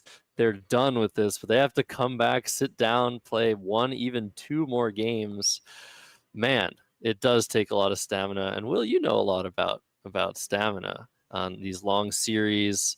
Just having to beat such a strong player many times. You know, sometimes you have to beat Nigel Richards in a best of 3. You know how it is. Yeah, something tells me that once Mack and Nigel P sit down for game 4, they're going to find that energy coming back. But you never know. Remember, it's not just the stamina of the previous game. You have to factor in that this is day 5 of an incredibly grueling tournament, one of the most grueling on the entire circuit. And we are now into bonus games here. The rest of us here that did not make the finals all played 31 games. Now these two have played 31 as well, and they are pushing into that extra frontier of game 32 and potentially 33 if Mack is able to come out on top. So yeah, there is a stamina component, but I just know these 2 younger guys are going to have that adrenaline pumping, and I fully expect to see another epic game, Morris.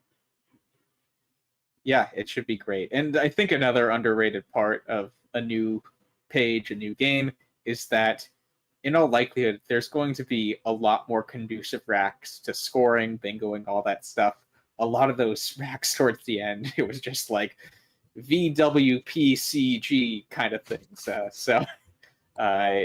That's kind of the worst kind of draws that you could have hoped for in a lot of cases. On average, you're going to be drawing much better than that, and let's hope that we get something better than that. Yeah, some of these draws we've seen have been so bad.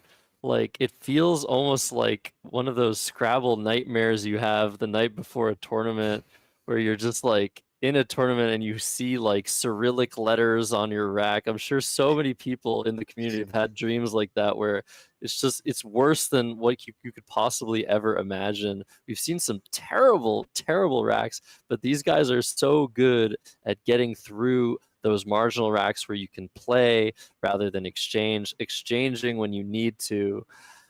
But man, I really feel like we might get a shootout. I feel like we're due for one of those. I don't want to, curse things, jinx things, but I don't know. It just feels like those draws have been so bad for both players. Yeah, commentator jinx is real, so maybe now you've cursed them to have another slog of a game the way we just saw instead of that shootout, where I do feel like both of these players are going to be equally comfortable. Certainly Mack has word knowledge rivaling anybody in this arena here. And Nigel also, you saw a couple plays in this game where he is clearly willing to take some risks and open some lanes when he deems the situation appropriate. He is not uncomfortable on open, volatile boards.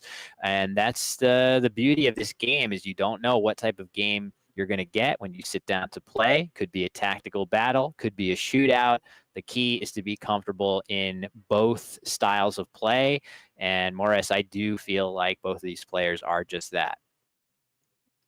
Yeah, and I think also, like, that game, even though it was kind of a slog, it did highlight that idea of being able to adjust to situations.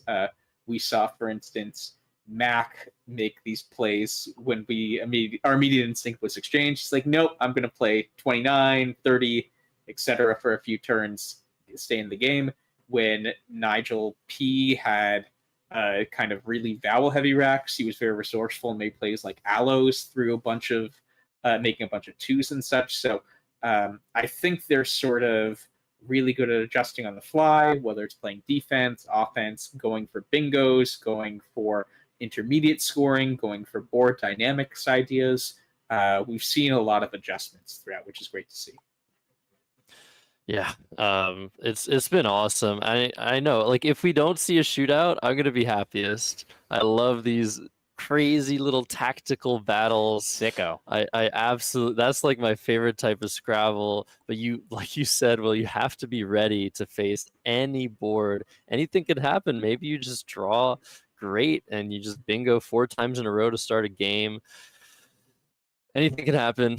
2 more games left. Mack on his back foot. He needs to win 2 in a row. Nigel Peltier only needs 1 more win to be declared the 2025 Scrabble Players Champion. We have an update as well. The players are back from the CSW side of things. It looks like Alex Seaholm also pulling ahead 2-1 over Dennis Ikakaragor. I will mention once again the stream ongoing for the international division over at the Let's Play Scrabble YouTube channel. That one is tight as well. The next game might be the final game. We might see a best of 5 go all the way, all the distance. Yeah, the players are back. We're going to see round 4 momentarily. Morris, anything to jinx? Anything to say before we start? I mean, obviously, one of them's going to draw all 4 U's. The other one's going to draw 7 I's to start, right? I'm going for the anti-jinx, to be clear. So, yeah. Yeah, it's funny, isn't it, that you think that Scrabble is a zero-sum game, that there are some bad tiles and good tiles in the set, and that if one player is drawing really poorly, it might by definition mean that the other player is drawing well, but that's definitely not always the case. You sometimes see games like what we just saw, where one player is slogging through an endless supply of consonants, and the other is struggling with those vowels. In this case, it was Mack with the consonants and Nigel with the vowels, until finally Nigel was able to break through with some more balanced racks just in the nick of time with that second blank and nosedive and a few other good plays late in the game. So players are squaring up, Josh, and ready to start game 4. Indeed. So we see the second circle to the left of Nigel Peltier's name. That means he has won 2. He needs 3 to win the championship. Mack has that 1 victory under his belt. Nigel to act first. Small advantage there. This could be it, but we could also, and we kind of want to see a game 5. That is the most exciting possible outcome in these best of 5s. We see the handshake. Morris, just tell us what Nigel draws, and then we'll go from there, I think. 4 U's, both W's, and a V. That's what you said, right? And Yeah. it was Mack for what, 7 I's? 7 I's. I think we have seen somebody, the worst rack ever, I think 7 O's, I think has occurred. I think Jeff Theveno once had 7 O's on his rack. All right, clock is started. You mean Jeff 7 O's? No. Exactly. That's the joke. That's you got there. BINUPIA, not very good. Not very good to start things up for Nigel Peltier. What do you play? Pub here? Probably Nubia? Yeah, Nubia, I guess. Grudgingly, it doesn't feel great to do, but at least you get the U and one of the I's off the rack along with the B. If you had to pick one of the 2 consonants between the P or the B to keep, it would certainly be the P, just a little bit better of a tile in general.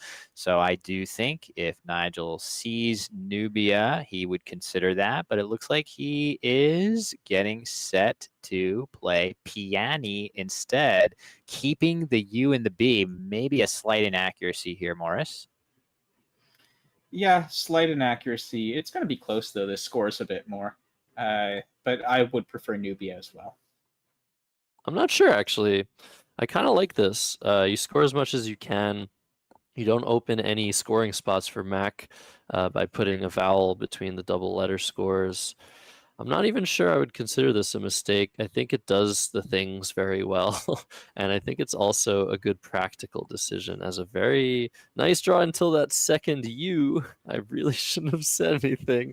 Back to Mack, who has Vox lined up, keeping FRI blank. This is a good opening rack, Morris. He's going to be primed to get a bingo next turn or the turn after. Yeah, and he has Vox set up, presumably above the P and the I in Piani. FIR blank. I don't want to put the commentator's hex now, so I'll say that's a nice leave. We'll leave it at that. Nothing more about follow-ups. Yeah, that's we seem to have gained some kind of hexing powers, and Nigel, of course, would have loved to see that P stay open. I think up built would have been a really nice way to get rid of those two U's at once.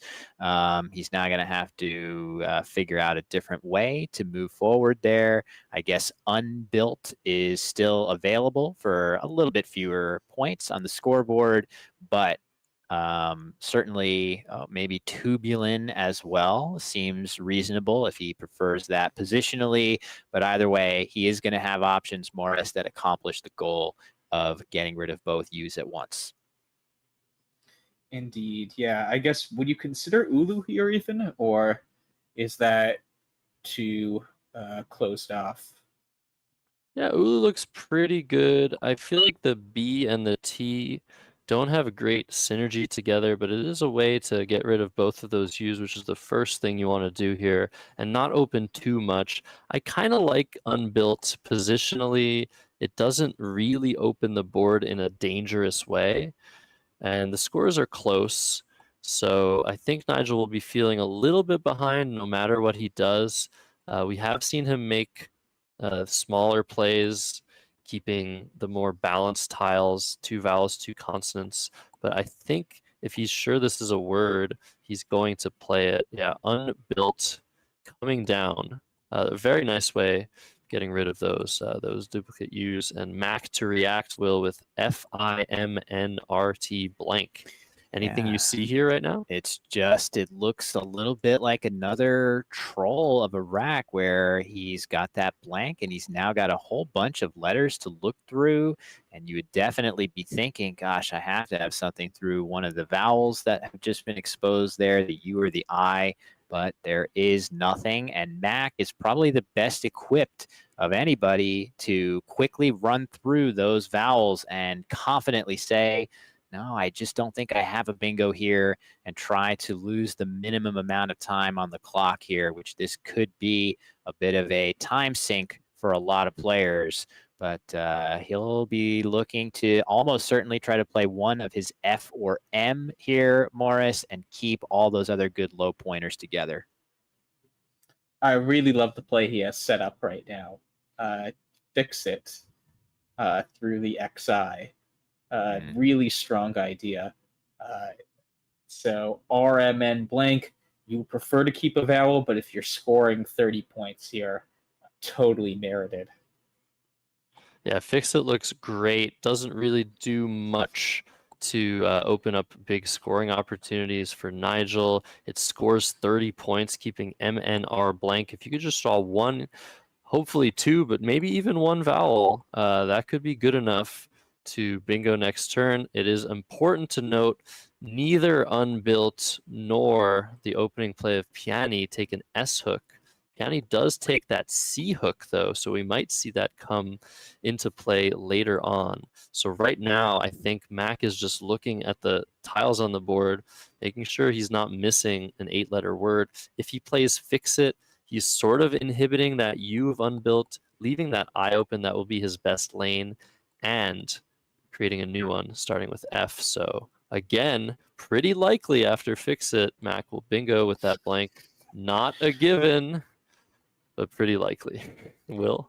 Yeah, the I of inbuilt is going to stay open. In particular, of course, the U of, unbuilt, not inbuilt, is going to stay open. And Mack would love to be able to hit that I both double word scores all the way through. So if he does draw flexibly with some A's or E's, for example, that could put him in a great position to do just that. In fact, that makes it all the better that he's shedding his only vowel in the I, because his top target for where he would love to play, again, an I on the board already in unbuilt. So he is going to, it looks like he's working his courage up to play this and know that he's not going to be missing a bingo.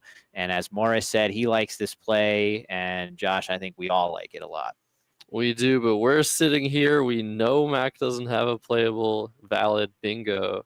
He's just triple checking. He has enough time. It's the beginning of the game to just be as sure as possible that he doesn't have that bingo available to him. Nigel to react with EEE, GMNS. Despite the triplicate E's, Morris, this isn't that bad of a rack, is it? No, I mean, there's some potential here to score, I guess. What are you seeing immediately? I'm seeing Glee Men, I guess, as a way to play everything except the S. It's not ideal. It only scores around 20 points, but it would get rid of all of those E's at once. The other letters that Nigel has are not fantastic. That N, that E, definitely you want to keep that with that S if you can. I don't know, Glee Men, but there's also a slightly better option, I think, right? Leg Men is a valid word. That would be a word knowledge check, Will. I think that might be the best play. Yeah, leg men, you sacrifice 2 points from glee men, both through the L of unbuilt, but that point sacrifice probably well worth it here, keeping that very nice ES combination as opposed to just an S. Yes, there are a bunch of E's unseen, but it is very comforting to know that you're going into next turn with both the best vowel and the best consonant available. I don't think Nigel is going to put glee men's. There are a few random words ending in MEN that do take the S, but I just, even though he has that lined up a little bit suspiciously right now, I would not expect to see the trigger pulled on that word. And Morris, the nice thing about glee men or any other play through the L is it's going to make Mack's life a little bit harder in terms of not having the double lane available, but actually he will almost certainly still hit one through the E of leg men or glee men if either of those words are played. I wonder, is Megs and Fix-It worth it to consider here? That scores a lot. Does that score, I think, 30, if I counted that correctly? And there hasn't been an S played yet. As Josh highlighted, the S's aren't that good on this board, and it blocks the double lane. It still slightly keeps, right, you need I to be in first or second position for there to be bingos there, but this does feel like an option to, given what's been played already. I guess the advantage of Legman and Gleeman, if we're looking at the contents of the bag, there has not been E played left, which is pretty uncommon this many turns into the game. So it would be nice maybe to shed more than one E, but Megs, it might be overreacting to what Mack actually has, but Megs does feel strong to me. Yeah, Meg seems like a good play, but yeah, it's a good point you made. These are the first E's played, the most common letter in Scrabble. EME for 17, keeping the synergistic EGNS. Nigel definitely maximizing his chance at a bingo with this play, and that you definitely want to get that early bingo in this sort of position. But Mack's going to strike first, Will. He's got a host of options to sort through now. Yeah, and oddly, I was saying that hitting that I is definitely where Mack wants to play, but he's going to have a lot of options there, and there are little nuances to think about, such as can he find a play that doesn't place an S out in open space? And he's going to go ahead and play Ceramins. I'm not even sure what other options there might have been that don't put that terminal S out in space. I would have thought about doing that there in Mack's shoes, but ultimately these are really hair-splitting decisions between the 8-letter words through the I, Morris. Yeah, I might have actually done seminary then, with just with that idea that you're describing, Will, just to have a Y in last position. But yeah, I think also given last game, given how much of a time crunch it turned out to be, I don't fault him at all for just choosing something that's very good here and giving himself enough time to handle positions later on in the game that could get increasingly complex. I think I understand why Mack chose this play. It's a brand new word. It was not valid, I think, at least 10 years ago. I'm pretty sure is the last update, Will. So he might be just testing Nigel, who's been around a long time. Have you studied the new word list? Is this play going to at least put you off balance a little bit if you don't recognize it? I doubt there was any realistic chance that Nigel would challenge a word played through that eye, recognizing that there are so many playable words there. We don't know too much about Nigel's studying habits. We haven't seen much in the way of word knowledge mistakes from him, some misses, but I think it's very solid. That could have just been Mack Meller saying, well, there's a small chance that he doesn't know this word. Why not just try it? Morris, does that make sense to you? It makes some sense, but I also think there isn't. I guess, yeah, he did consider that last game with Ragtail, which did feel like more opportune of that kind of threat. And Mack really does pride himself on kind of knowing the ins and outs of words. So yeah, I think that could have been what he was considering. But I guess now turning to Nigel, it looks like he has OKE separated out from the rest. Is he thinking of maybe doing Oak and SO off of Ceramons, or maybe Moke? That seems a bit too crazy, I guess. Yeah, I'm thinking it's either one of these two spots on the screen right now. Moke is a little bit too passive in the sense that it opens that triple and doesn't really open up a spot for your S if you are Nigel. That's why I think it's between Oak alongside the F of Fix It, scoring a few more points. That seems like a decent way to balance your tiles. But if you really want to put an S hook on the board, Nigel may want to sacrifice some points and play it down low. I do worry a little bit that plays like that are relatively easily overlapped. And in this case, I fully expect that we are going to see something like HILI go down right beneath that for Mack Meller, which will not only score quite well, also block off the new hooks on, well, maybe okay. You wouldn't play that because it sets up the S very aggressively by hooking your H at the end of OKE. I think Mack's likely to underlap that, Josh, and feel very happy about it in the process. Yeah, I feel like because Nigel has this lined up and the spot under Ceramons is a horizontal spot, that's where we're drawn to thinking he's going to play. I really doubt he's going to play it there. I feel like taking the 3 extra points with EF makes far more sense and not blocking off that S of Ceramons, and that's what he's doing here. This is going to be harder to overlap and a little bit more interesting if Mack chooses to hook that OKE next turn with something like Nihil, Nihil. We could get some fireworks. I don't know if Mack's going to be doing something like that. That doesn't seem very risk averse, and he does play pretty risk averse. Morris, what sort of play are you trying to make here with Mack's nice 76-point lead? Yeah, I do. That spot is going to be pretty volatile if you don't address it. Right? What if Nigel makes a play opening triples on both the left and the right? So it does feel prudent to address it in some way, just so you can sort of navigate it on your own terms. So I do like playing in that area. It looks like he might be considering Hilly and Hoke. Is that possible?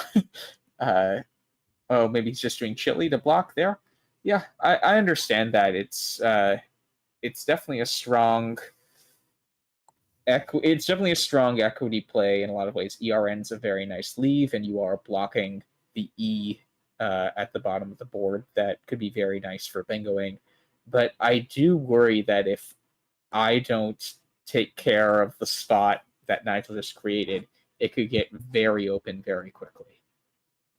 Yeah, another spot for HILI could be under the S of Ceramons there, which that doesn't really do a ton to block. No hooks, as Hilly is itself a plural. Yes, you do obstruct the S of Ceramons and make it considerably more difficult, if not impossible, to play into SH instead of the open S. But I do feel like Mack might feel like the play of Chili off of that blank C opens nothing at all to Nigel and closes that dangerous E at the base of the board. Could be worth sacrificing points at this score to do that. If Mack does elect to go for a couple more points with this same word, I feel like we could see the blank get burnt by Nigel P through that second I. He may want to use his Q along with the blank. And now we're going to see exactly that, Josh. I would be very tempted in Nigel's shoes to try to burn this blank. Yeah, it's a little bit unfortunate. It feels like the only way to do this productively would be to play quins, unless there's something I'm missing. That would also part with the S, but that is so many points, 66 points. Is that something you're doing here with your deficit, Morris, or are you trying to keep things closer to a bingo? I feel like 66, it's a bingo score in and of itself. Yeah, and it's an opportunity cost thing, right? So what's going to be his alternate if he doesn't play quins? Does he just play QI off of the I that was just opened up with a really, really strong bingo leave? That's a 55-point sacrifice. So I think quins is probably his play. I don't see what else he'd consider. Yeah, and he's playing it. I think this makes a ton of sense. Yeah, this is going to give a lot of points back to Mack. Definitely one of the risks of quins is that I hook on QI. It's kind of hard to make great plays there. Mack does have one in Zori, and that would score 50 on the way back. But what's really interesting is, are we going to see this Y hook come into play for Quincy? That could be a game changer. You could score tons of points there, and it feels like nothing is really going to go there until one of the players draws one of those first Ys. As I say that, Nigel Peltier has drawn a bingo rack. Yeah, he has a 7 of Gallets on his rack. Not 100% sure yet where it will go, but the O of Oak certainly available for Tollages, and definitely expect Nigel to see that. So while Mack is about to score a bunch of points with his Z somewhere, not 100% sure where he's getting set to play with just COZ. I guess he would be thinking about playing Coke and Cuz. That would be incredibly timely, Morris, to get in the way of that open O. But now he's switched back to Zori, which I feel like is a little more natural. It just so happens in this case, Nigel will be thrilled that the O remains open. Indeed. And yeah, and NCE as the leave is actually kind of nice on this board, given the floating E at the bottom. ENCE has, right, that's a suffix that could be used. So I understand the instinct to play Zori here. 50 points is a lot. I guess Cause is a lot too. Is that 44, I think? 44. I feel like it's really close between these two plays. Only two I's remain. That EINR leave better than normal. Cuz does a great job at blocking part of that board. So I would have waffled between these two options. Mack choosing relatively quickly. That is very good for his time management. I guess obviously in hindsight, Cuz would have really helped Mack's case. But here I think Tollages hopefully is going to come down within around a minute here. There's no blank on this rack. You only really need to look through the E and EME and elsewhere on this board. This is only bingo for Nigel Peltier, so he needs to find it to stay in this game. He's down a lot. He's down 80 points in this position. And Mack is drawn pretty decently, Morris. So this still looks like Mack's game to lose, but after Tollages, things are going to get very spicy with those two Ys remaining. Indeed, yeah. No, I feel like if Mack played Cuz also, I feel like Y is cozy's a word, fix it is a word on the board where the Y extension could have happened at some point. So the Y is a sneaky player in this game. Is Nigel considering peonies here? Like he Oh. has Gallet set up. He might Okay, be considering galettes with two Oh. L's and two T's, which is not playable. But yeah, hopefully he comes to his senses here to play Tolages. Missing this would be pretty disastrous. Will? Yeah, I worry a lot that I always get this fear that every second that ticks off on you when you have a situation where you have one and only one playable bingo. When we're watching, a player in that position like Nigel P right now, I'm starting to get anxious that if we see this one get past him, it could be devastating for his winning chances here.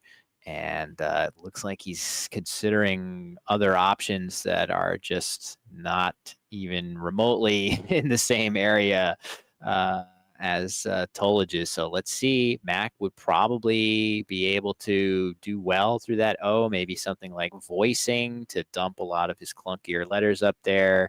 Maybe there's something better, but either way, it's all about Tolages here, Josh. Yeah, and there it is. He's spotted it. I always say to students that I teach how to improve at Scrabble, what you want to do when you have a bingo rack is find one bingo, and once you find that bingo, however bad that bingo is, you're safe. You can look for a better play, you can look for a better bingo, but once you have that little island where it's like, okay, I can go back to this island if I fall too far astray.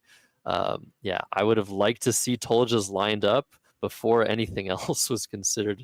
But yeah, Nigel has found it. He has that sixth sense, it feels like. Sometimes takes him a little bit longer to find it, but he got there. And this is very important for the outcome of this game. Nigel with 11 minutes left to Mack's 15. We have passed the halfway point in this round 4 of the best of 5 matchup between Mack Meller and Nigel Peltier at the 2025 Scrabble Players Championship. Mack to act with CEG INOV. What's the situation here, Morris? What are you looking to do? Well, it's interesting because Mack can still play something like voice above Tolages, but that blows the board wide open. And same with Vice, for that matter, that he's considering. Do you want to do that here? I mean, you're only up 7 points at this point. Vice, I actually think I like less, just because there's only one thing to worry about that you open up there. Voice creates at least 2 things, and it forces Nigel to have to think about what's the plan that Mack's putting forth. He'll probably still go in the more obvious spot, but it still doesn't make Nigel's decision quite as easy. So, yeah, this is interesting. I mean, do you do something like maybe novice below the E and the S instead to play it a bit safer? Novice, very interesting choice. I kind of like the look of that one at first glance. I think the real question you got to ask yourself with plays like Vice or Voice is, all right, I'm keeping my NG leave. How does that actually mature into a bingo here? I'm not so sure that's the leave you want to go for, just because to my eye, the E of eam is definitely what I want to hit. And maybe the ing combination isn't the perfect letter to do that. Perfect letters, I should say. That being said, playing on top of Tolages with either Voice or Vice just scores really well, and it's a really close game. So Mack could easily just say, look, I'm going to score 32 or 34 points up there, open up a little bit of a lead, and maybe my NG or ONG, depending on what he picks, will become something good. And again, as Josh said earlier, those Ys definitely looming unexpectedly large with the Quincy hook still available there as well. So let's see how things unfold from here. Yeah, I like this play of Vice. I like keeping that vowel. I like the fact that we have a G for gel. There aren't too many hooks of EL. We can think of a B, a C, a D, an E, a G, ST. Those are the hooks that remain unseen. Obviously, that's around half of the bag, but it's not quite as bad as, putting a 2-letter word hook for like RE something like that. So I like this by Mack. It's a little bit risk averse, not opening too much, scoring well. And he's seen that first Y, which we just said super important. Back to Nigel with J-O lined up, keeping E-E-H-I-N. He has spotted Jog, which is his best play in a vacuum, to that G of Tolges. It also eliminates the threat just created by Vice. I like this, Morris. Is there something else you might be wanting to do here? You're down 39, so it might not feel that comfortable. Yeah, I think Jog seems very standard. I'm not seeing anything. I guess Nye might be worth considering, NIGH there as well. That scores a lot too. But I think Jog is stronger given that there's no I's left in the game. It's probably better to keep the I than the O, for instance. So Jog seems perfectly fine to me. Yeah, I think, as you say, Morris, the standard option, let's get the J off of the rack. It's going to greatly improve Nigel's chances of potentially drawing into a bingo somewhere. Although, again, that E of Eam is really a top target. But keeping multiple E's and a little bit of a vowel-heavy leave, I think Nigel isn't a huge favorite to hit that spot. But again, the J will certainly prevent the odds of that happening. Standard choice here for Nigel to keep pace with Mack. And now the question becomes, what good Quincy plays are available? Or is there something somewhere else where you keep the Y? Does that ever make sense, Josh? I'm pretty sure we're going to see Quincy quick. Yeah, just WYE, so many points. That's 27 for Y, and it's 17 for Quincy. So that's a total of 44 for Mack, taking a very nice lead after this play. It was 241 to 247. Suddenly, Mack is close to 300. And Nigel Peltier wishing there was an open R on the board for ephedrine. But he does have some hope left in the position, potentially just playing hope here, keeping E-I-N-D. Seems pretty strong at first glance. Morris, you're behind 50. Things are starting to look a little bit more, I guess, bleak for you, but it's still a game. Yeah, I might. Yeah, hope looks decent. I was looking at Idle and Viced. It could be an idea here. Although, yeah, I guess given the bag, that might not be the best. It does feel like that scores pretty decently, though, and the H and the P could be good tiles if Mack continues to try to close bingo lines. Maybe you can make an SH word and actually sneak a win just by kind of outscoring him the next few turns. So this is a bit of a tricky position. Being down 50 doesn't mean you have to go all in for bingos in this position if you feel like you're not necessarily going to get it given the board. So I could see either being merited here. Yeah, it's tricky. You'd love to score a little bit better if you're Nigel with the H and the P, but there just isn't really a good spot available to do that. So I would be thinking in his shoes that without a great score on offer here, I might be trying to max out the bingo percentage of my leave here however I can. That means playing the H and the P, even if it only gets me in the mid to low 20s. I'm going to go ahead and do that.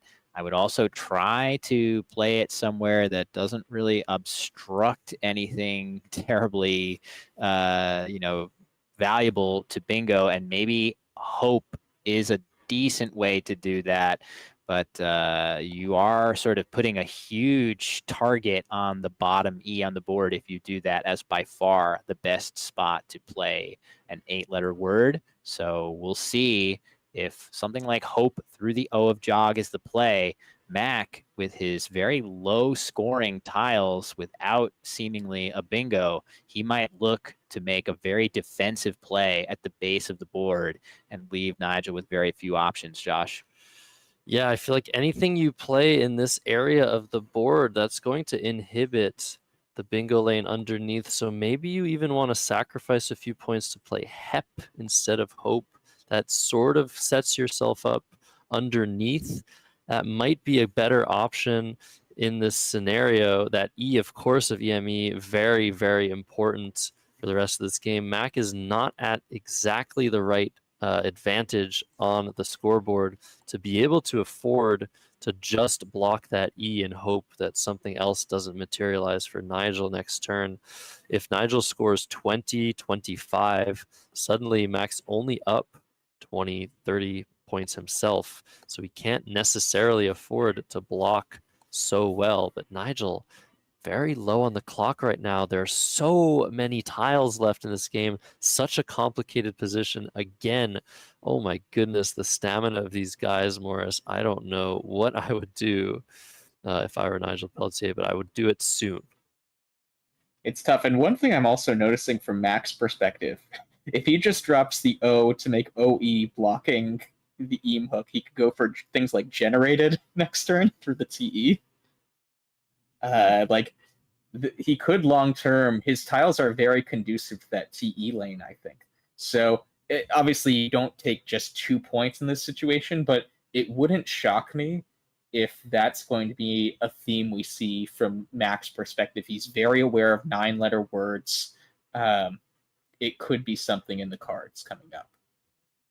Yeah, it's a good point. I do feel like we were talking about the score being a little bit too close for comfort. So if I'm Nigel P and I play HEP, I feel like that sort of option is no longer on the table for Mack because of that very lucrative underlapping possibility. I think now Mack really can't make a blocking play like that because if Nigel draws a 7-letter word underlapping HEP, it just scores too much.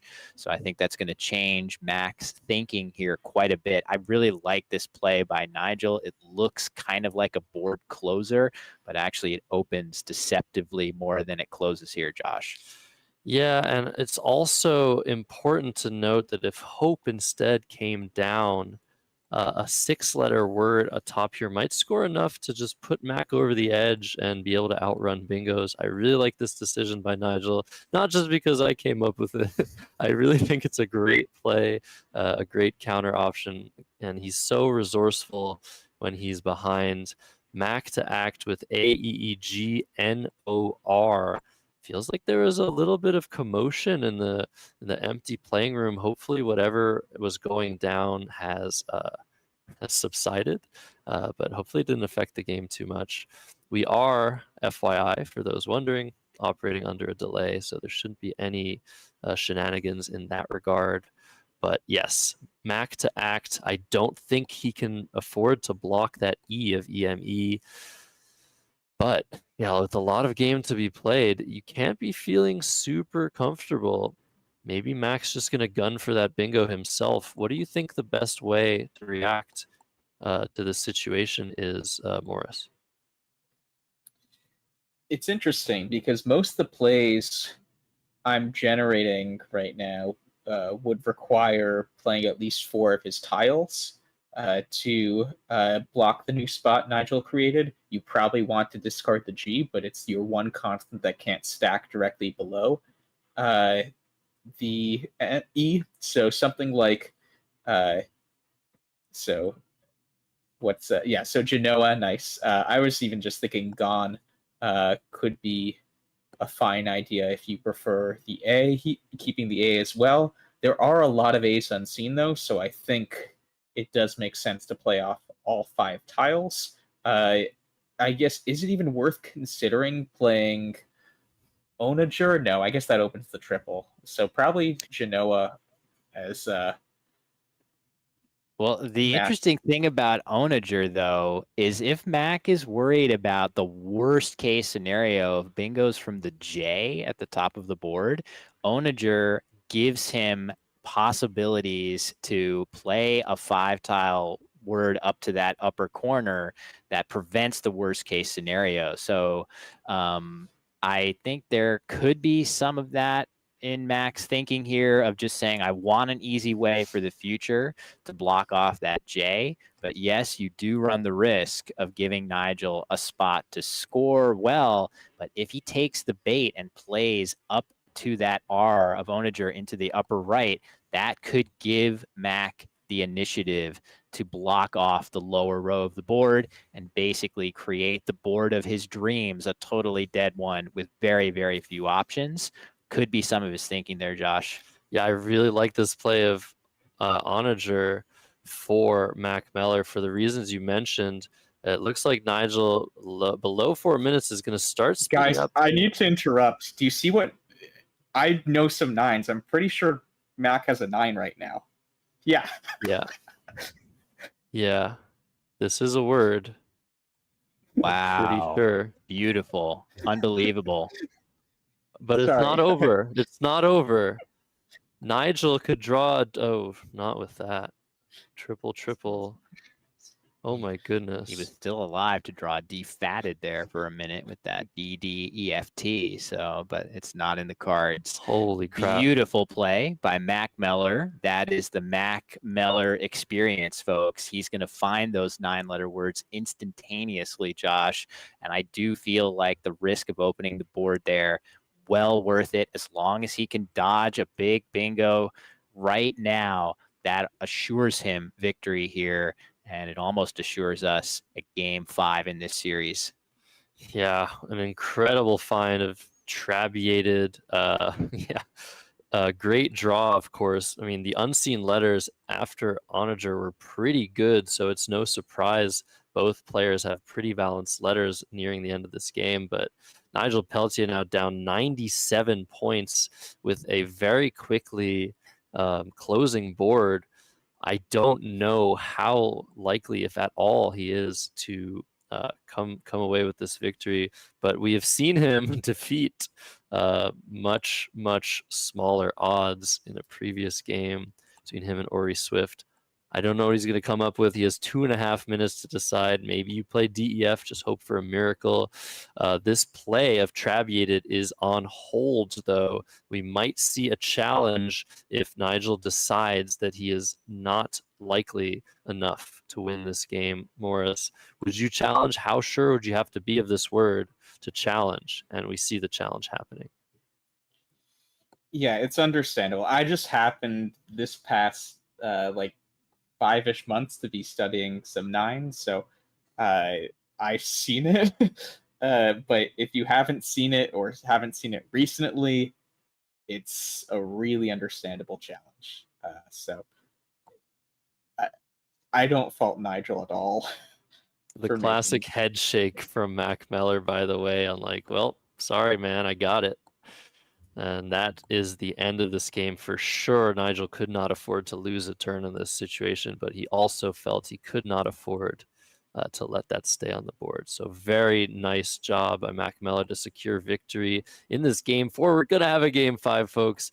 I cannot imagine Nigel Peltier losing this game, but I shouldn't have said anything. Mack's drawn 6 vowels, but he's just going to play something through the T. There are 8 tiles on scene, so all he needs to do is play something like outro, block that E, block that T all at once, taking a 100+ point lead. Yeah, for sure. And that is definitely what Mack is going to do. In no circumstance will he leave that open. Josh mentioning outro, maybe something like aortai or whatever he wants to play there. All of those will get the job done, blocking the T as well as the E in the lower middle part of the board. So we're going to get our game 5, Morris. That's bonus Scrabble for everybody. Exciting. Indeed. I mean, what a showing here. That's a lot of really interesting turns throughout this game. But yeah, Trabeated. That's beautiful find. Yeah, we're going to see a game 5, like we said. A small update on the CSW front of things. The International Lexicon Best of 5 has finished.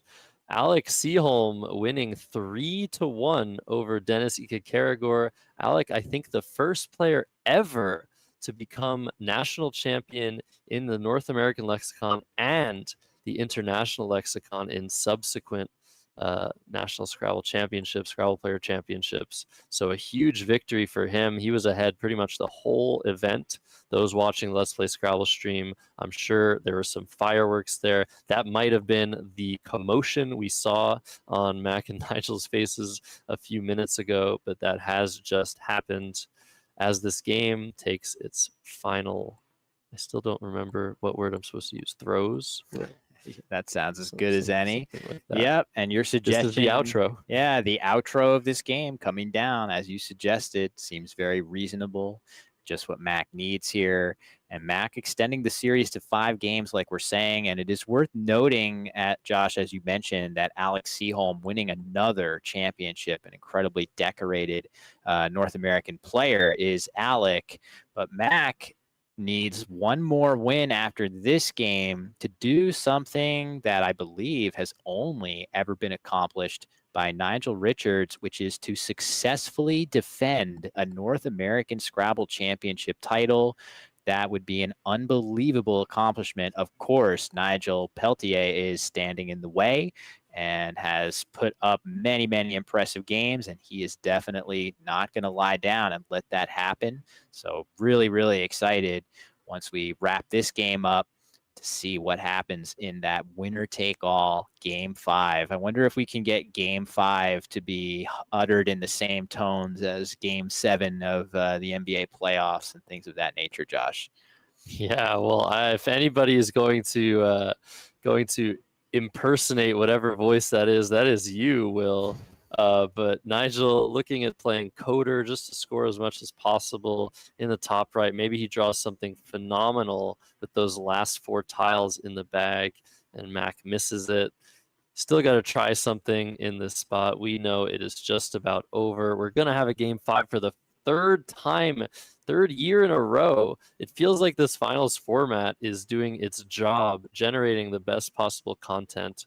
Morris, are you excited, or are you excited? Heck yeah. Let's go.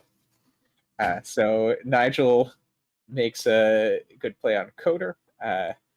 And this game will now be wrapping up with the bag empty. Yeah, just an end game to play here. I have every expectation that Mack is going to try both to conserve energy for that important Game 5, but also he is one who is just incredibly accurate and good at endgame solving, and I fully expect him to come up with a solid sequence here, even though he has every incentive to kind of pack this in, make sure he's not giving Nigel a bingo of some sort, and once he is satisfied with that, just play something, anything, get to the end of this game, and leave everything in the tank for Game 5. There is a stamina component, as we've been saying. And, I would not want to see him spend the full 5 minutes on his clock to come up with the optimal end game here. He should just come up with something solid. Josh, in the match play format, the point spread no longer takes on that importance as your tiebreaker. Yeah, if we see a tie in the 5th round, we're going to have to figure out what the total differential was between those games. I think Mack would have the advantage there, but that is so incredibly unlikely. We'll talk about it if it does happen. Maybe that was the biggest commentator curse I've ever seen. I feel like, a tie in the last game would be kind of underwhelming. I hope we don't get that. But yeah, Mack should just do something here. His stamina is so good. Maybe he's just fine. Maybe he's like, okay, I'm just going to calm myself down before the final round. I don't want to use up too much time. But yeah, just giving yourself the time that he did not have to process what is going on. Last year, he had 0 time to process the fact that he stole an endgame from Ian Weinstein to win the 2024 Scrabble Players Championship. Of course, it wasn't just him stealing the endgame. He also played an insane best of 5 series, both players with no time at the very end. We are unlikely to see something as incredible and nail-biting as that this year, but we should not speak too soon. Scrabble is a game of just memories, just creativity. Anything can happen over the board. We've seen so many crazy outcomes as Mack decides to play GANE. Nigel Peltier to respond with ADDFRST.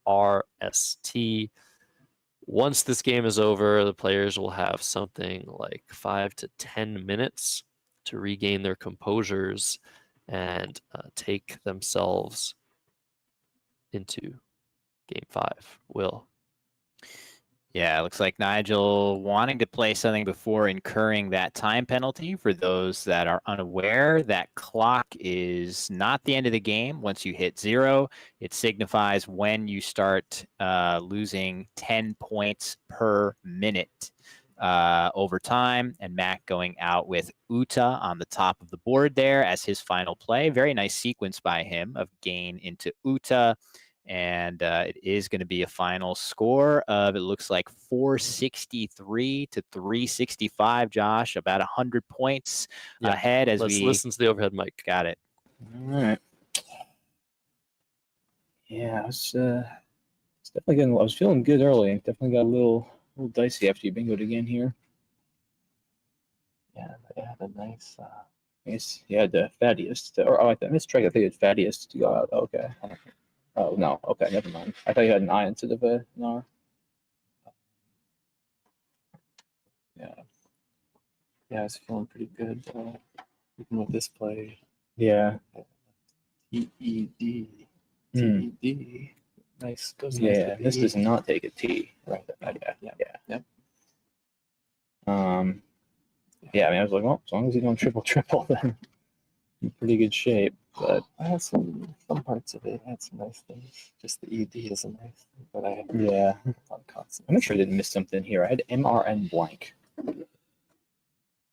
Didn't see it. Fermenty can't be spelled with an I, right? It's just FURMENTY. I don't remember think. the I one. Okay, there's no 8s with that rack. Those your opening sequence didn't give me any clues to the strength of your rack. Yeah. So I was just going open, sort of. But I don't know. I had some rough first couple racks. Yeah. No, I was definitely waiting for a Y for this for a while. So that was Yeah, a DK spot. me too. I was Yeah. one away from on this rack Quisling Ooh, okay. I instead of an E. Oh, so you kept LEG, I guess. Or yeah, that's right. Yeah. All right. Yep. Going the distance again. I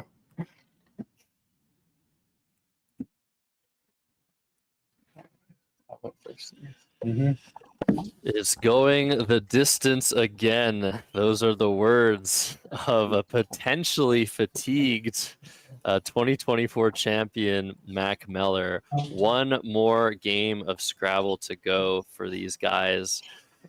Oh my goodness. It's just hitting me now, guys. We're going to have a game 5, $10,000 on the line, potential back-to-back victory on the line for Mack Meller, or we'll have a first-time national champion in Nigel Peltier, who's been playing.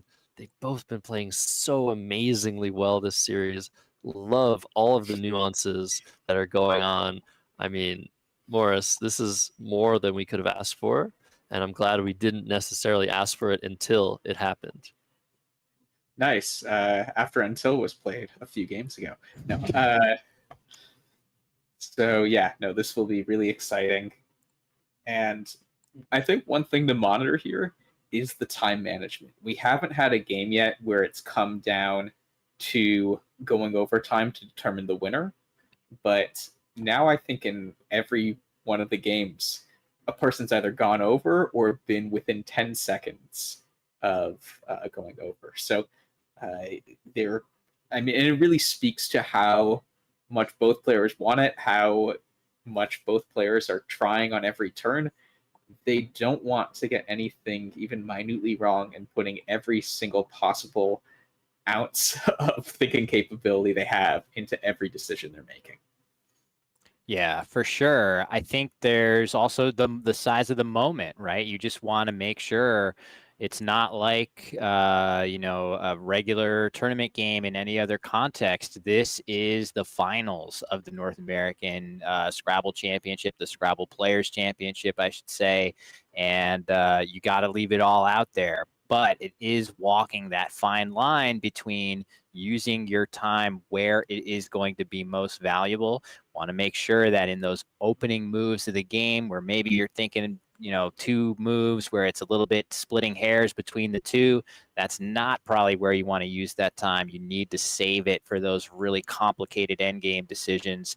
As we saw last year, you alluded to it, Josh, some potentially hellaciously complicated decisions if last year was any indication. Yeah.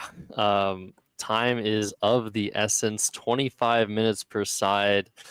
It could come down to those last few seconds. There was a game played, I think, in round 29, if I'm not mistaken, between Mack and Nigel Peltier, where it was almost decided by a time penalty on Mack's end. The game was within 10 points. We know we lose 10 points after every minute we go overtime. That could happen. We have seen people get too low on the clock, mess up the end game. We saw Ori Swift with an available tie in his end game against Nigel Peltier. So it also feels like Nigel Peltier, with his really, really creative play, is able to just extract all of the time out of his opponent's clocks, making them think very, very hard about what they're about to do next, Morris. I feel like you're that type of player too. I don't know. I feel like I've never gotten anyone to go over on time, though. So maybe maybe you're giving me too much credit, I think. But yeah, I think all these games have had really interesting wrinkles and nuances, and we can only hope for that coming up. Yeah, so there are some players, that more on that, like some players play really fast, like Joey Kravchik, Nigel Richards, they both play very fast, and they're putting the time pressure on you that way. Maybe it's more of like a lull.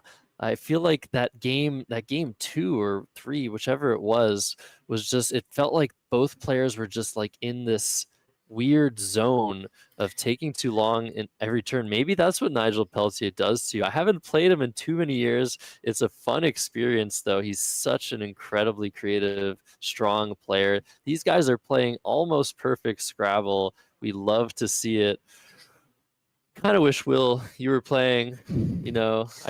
I could judge you a little bit more harshly because we're good friends, right? I don't do any of the cool stuff that I don't have quite the word power of Mack Meller, and I don't have quite the creativity of Nigel P. I'm just doing my best when I sit down to play, and I love getting to watch both of these two play because I feel like I learn a lot and I get to marvel at how amazing they are.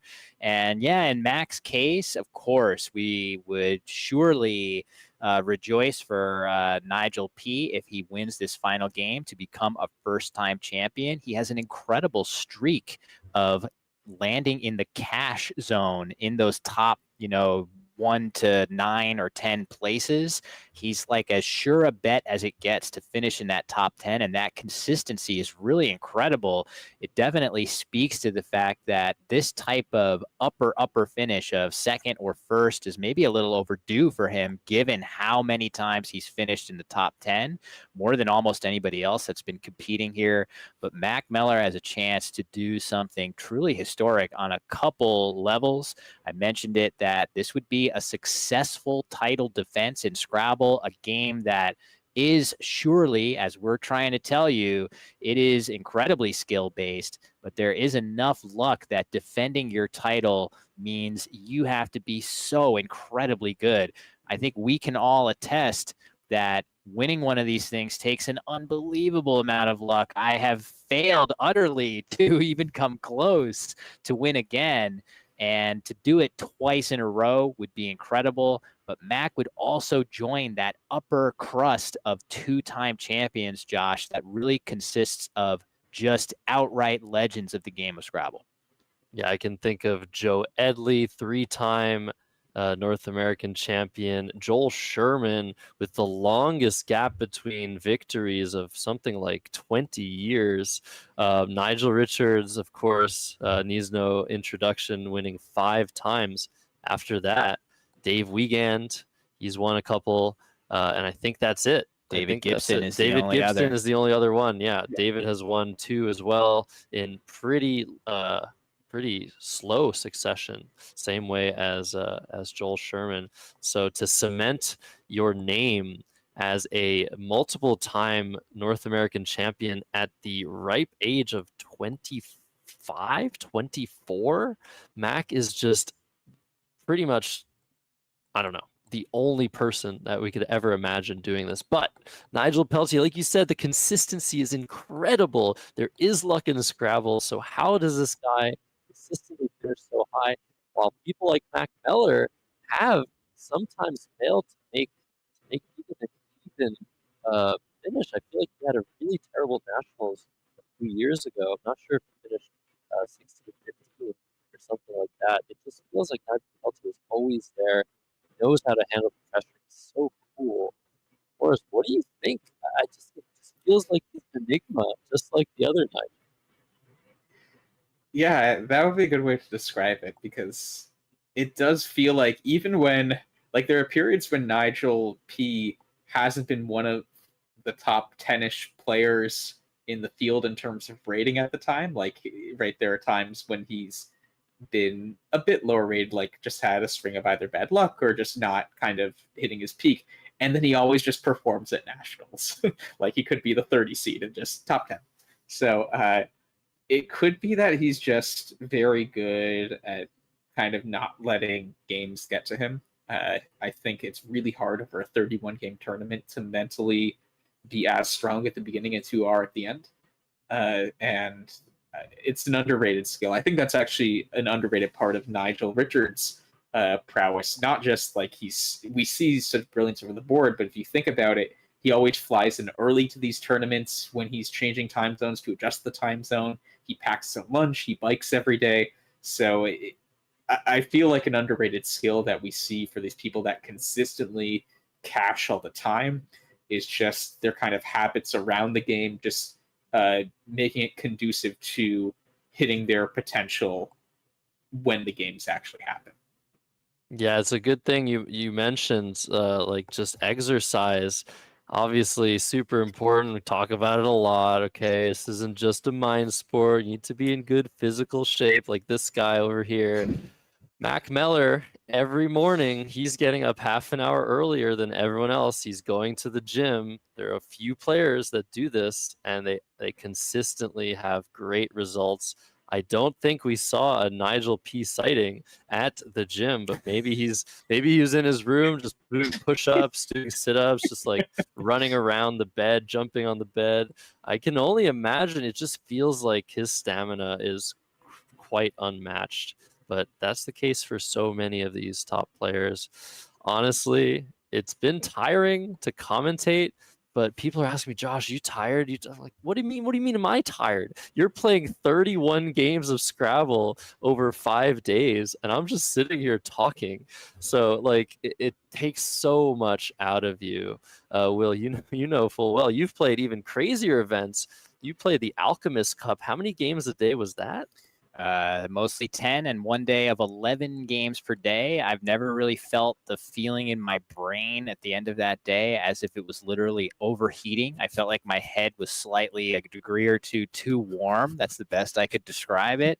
But to your comment about is Nigel, doing anything physically active over the course of this tournament, not sure about that, but he is an athlete in his own right. He is an avid ultimate Frisbee player, which I know, and quite accomplished in that area. And I feel like, he's in pretty good physical condition too. So I'm really not worried that much about his stamina. And that could be, as you guys are saying, one of the reasons that his results in this tournament are so consistently good. Stamina becomes a huge factor when you're playing over 30 games. Maybe he is well positioned to, play his best Scrabble at the very end of these tournaments. Maybe so, and Mack as well, an avid hiker. He goes all around North America on really, really grueling hikes. I actually did a trip with him a month ago, and I was like, "How am I supposed to keep up with you, dude? I feel like I'm 70 years old." So both of these guys in peak physical condition and mental condition, obviously. Performing so well over the course of the first 4 days. So just to brief you guys on what's going on, we have a tie at 2-2 apiece. Once the players are ready to play game 5, we'll throw it in there.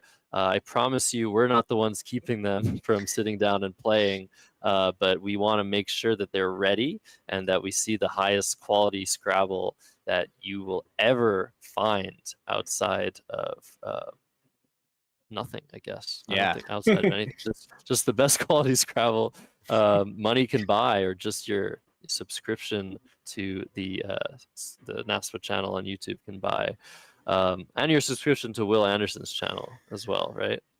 So much content that's going to need to be made about this tournament and all the action that's been taking place over the summertime. I hesitate to even think about how I'm going to pick the various videos. It seems like we're going to definitely have another banger video about this match.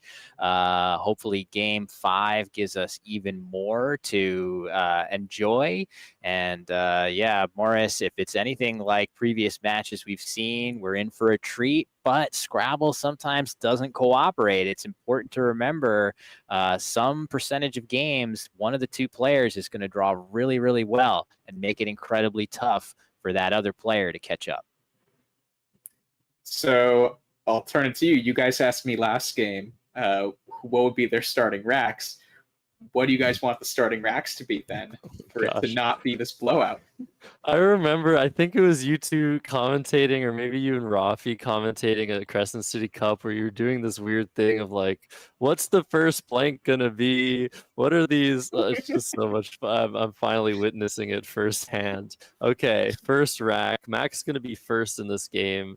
His first rack is going to contain 3 vowels and 4 consonants. I'm going to predict that the player going second in this game draws musejix, which is the theoretical highest scoring word, and that the first player is going to block it with a play that makes that word unplayable. That is my prediction for game 5. Wow, that would just be the saddest thing ever. Do you want the world to burn or something? It's just so sad. I can just predict what I see coming in the future. I can't. I mean, I don't like it. I'm just, that's what I see. Some update, by the way. Mack is ready. Nigel is coming back to the board momentarily. One more game to decide it all. Some update. Mack is actually behind on spread, so if they tie, Nigel Peltier, I think, will just win the event. I don't think there's any Armageddon, though there should be. I feel like an Armageddon Blitz game is in order if there's a tie here. But it's unprecedented, so we'll see what happens. 28 games, 4 days. This is the 5th day, final day. Last game we're going to show to you guys. We are live. Me and Will are sitting a couple flights of stairs above the playing hall. They cannot hear us. They are ready. Let's throw to the board. Final game, Scrabble Players Championship 2025. Let's freaking go.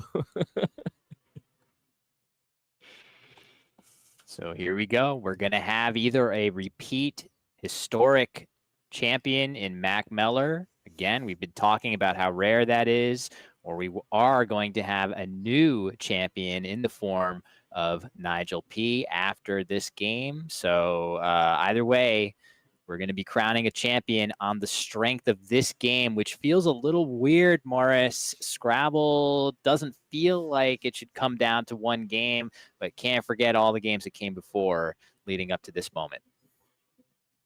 Very true. Couldn't have said it better myself. And keep in mind, yesterday in a lot of ways, Scrabble felt like it came down to the last game. Both Nigel and Mack had to win their final game to make this 5-game final. So we can always say, it came down to one game, but it also came down to one game yesterday. And you can kind of keep cycling back throughout the tournament. And it now only feels like it came down to one game because we've seen such awesome play these first 4 games and the first 28 games over the first 4 days. Will we see a new North American champion in 2025, or will we see an incredible repeat win for the prodigy, the man himself, YouTuber, Scrabble player, lots of other things, Mack Meller? My bias might be showing. I've been rooming with Mack the whole time. I really would love to see either of these guys win. They're such great guys. They're so ready. Yeah, it's going to be awesome. Mack to draw first. He's shaking the bag. He's drawn his first couple tiles. Can't really see them on that black tablecloth, but when he turns them over, this is when his clock will start. Final game of the 2025 Scrabble Players Championship will begin. All right, what did I say? 3 vowels for Mack Meller. B-E-H-I-T-U-W. I guess we're going to see a leave of B-U for the second time in a row here. Or was that 2 games ago? No, that was last game with Nigel going first, I think, and playing Piani, which was such an important move in that game. Yeah, hard to turn down just playing white here. You could also switch this up and play W-I-T-H-E, which creates a little bit of hook weirdness. For example, you could play Withe and then hook an S at the end with swithe, which is kind of a weird word. But as Josh just circled on your screen, elevate, poised to go down. It looks like Nigel should strike first here, Morris, with the first bingo. Indeed, this should come down pretty quickly. I'm also wondering, so I think there are some 3-letter front extensions to white. So I think non-white should be good. I've phony before with eye white. I think it's only eye black, but yeah, if you see any others in the chat, maybe point it out. Yeah, what about gum white? We remember that famous phony. That is not one of the extensions, but yeah, non-white, something that I've noticed as well. Let's see what Mack draws. He hasn't turned over tiles yet. A second U, 2 Ds, a W, and a Z. Oof. So I think we're going to see was come down. Yeah, so fast. There's nothing to think about here, Will. Yeah, 50 points on offer. You would think, looking at those letters, yuck, this isn't very good. But how bad can the letters be if you can get 50 points for them? Of course, Mack is going to have to navigate a tough rack. But look at this draw for Nigel, Josh. 2 bingos in a row for sure coming down to start this game. That is huge, Morris. Look at this draw, A-E-H-I-R-S-T. We're going to see 2 bingos to start for Nigel Peltier. He has a great rack. He just wants to look through all of the letters on the board to find his highest score. Hatairas plays through the A at the very least. He's got Waterish as his highest scoring bingo. He's already found it. That's a pretty high level of difficulty. Very impressive stuff, as Mack Meller's draw leaves a lot to be desired. But Mack is up 12 points. Obviously not over yet, but this is huge for Nigel Peltier. Yes, and Nigel's putting it down now. Yeah, this scores a lot more than Hatera's, so definitely worth the points, even if it sticks the H out in the triple. Love to see it. Yeah, it just leaves that H in that lovely position in the triple lane, but Mack just does not have the tiles to deal with it right now. He's going to have to play something somewhere else on the board and leave that H open. This would be so scary to do if you're Mack. You want to cover that H. Both blanks still to come. If Nigel were to get one of those blanks and draw into a word playing through the H, it could be game over so quickly. Let's see what Nigel draws. Oh, there is the blank. The other tiles will be critical here.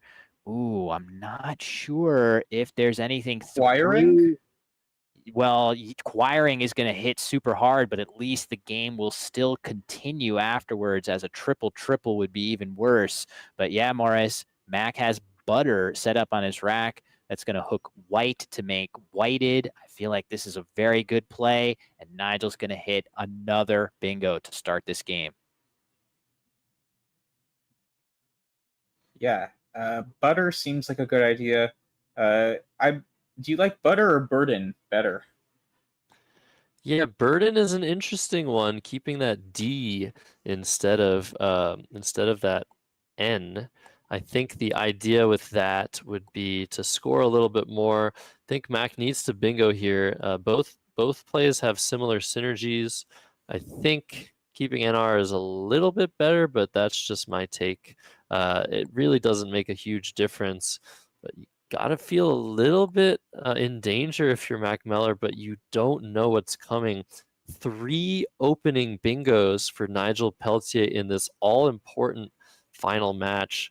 Unless he plays a phony, Mack's next draw is going to be critical. Extremely important to see what he pulls out of the bag, as this wide open board leads itself very nicely to bingos. Will acquiring anything better than that you see feels so good.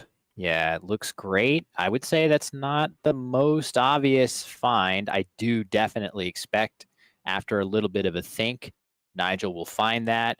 I worry a little bit that he has, just looking at his tiles, he has onigiri kind of set up, which is not going to be playable, I believe, in this lexicon. So hopefully he doesn't think about playing that anywhere and sticks to the plan, which is to find a word he is 100,000% sure of here. Definitely expect acquiring to eventually get spotted here, and it definitely puts him in commanding position. We'll see how quickly it takes him to find it, but even then, there are bingos all over the board here.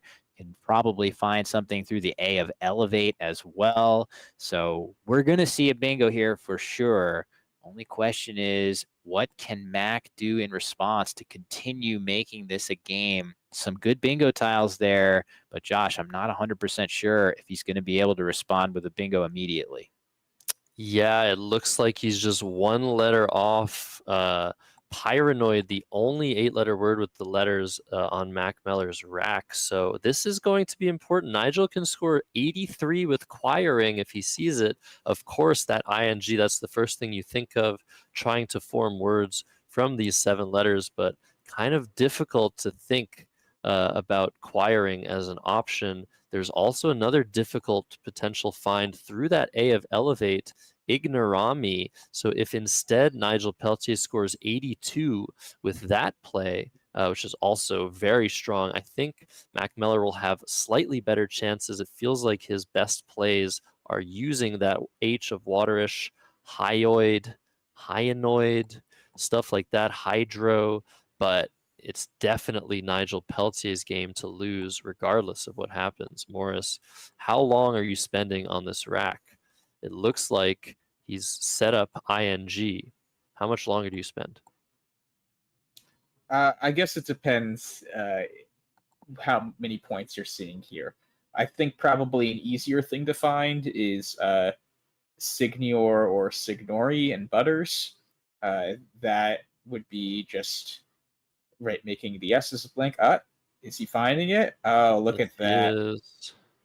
Love That to is see it. beautiful. Acquiring for 83 points is going to bring Nigel Peltier to 237. I wonder what's going through Mack Meller's mind right now, Will. Getting hit with 3 bingos in a row. Sometimes that's just how it goes, but Mack's going to have to fight here. It's still so early, but his deficit growing so large.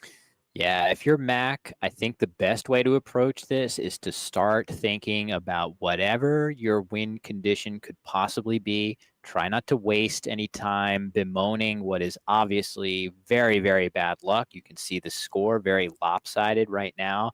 But if I'm Mack, I'm trying to focus in and be thinking about, okay, if I'm going to win this game, Nigel has to have a terrible redraw after this 3rd bingo, and I'm going to proceed with, maybe I'll try to fish my O and Y somewhere and draw into an immediate bingo. unfortunately for Mack and very fortunately for Nigel, oh, the Q has actually come to mar what was otherwise a pretty solid set of tiles there. But yeah, I'm trying, if I'm Mack, not to think about the bingos I just got hit with and really hone in on how in the world can I still win this game.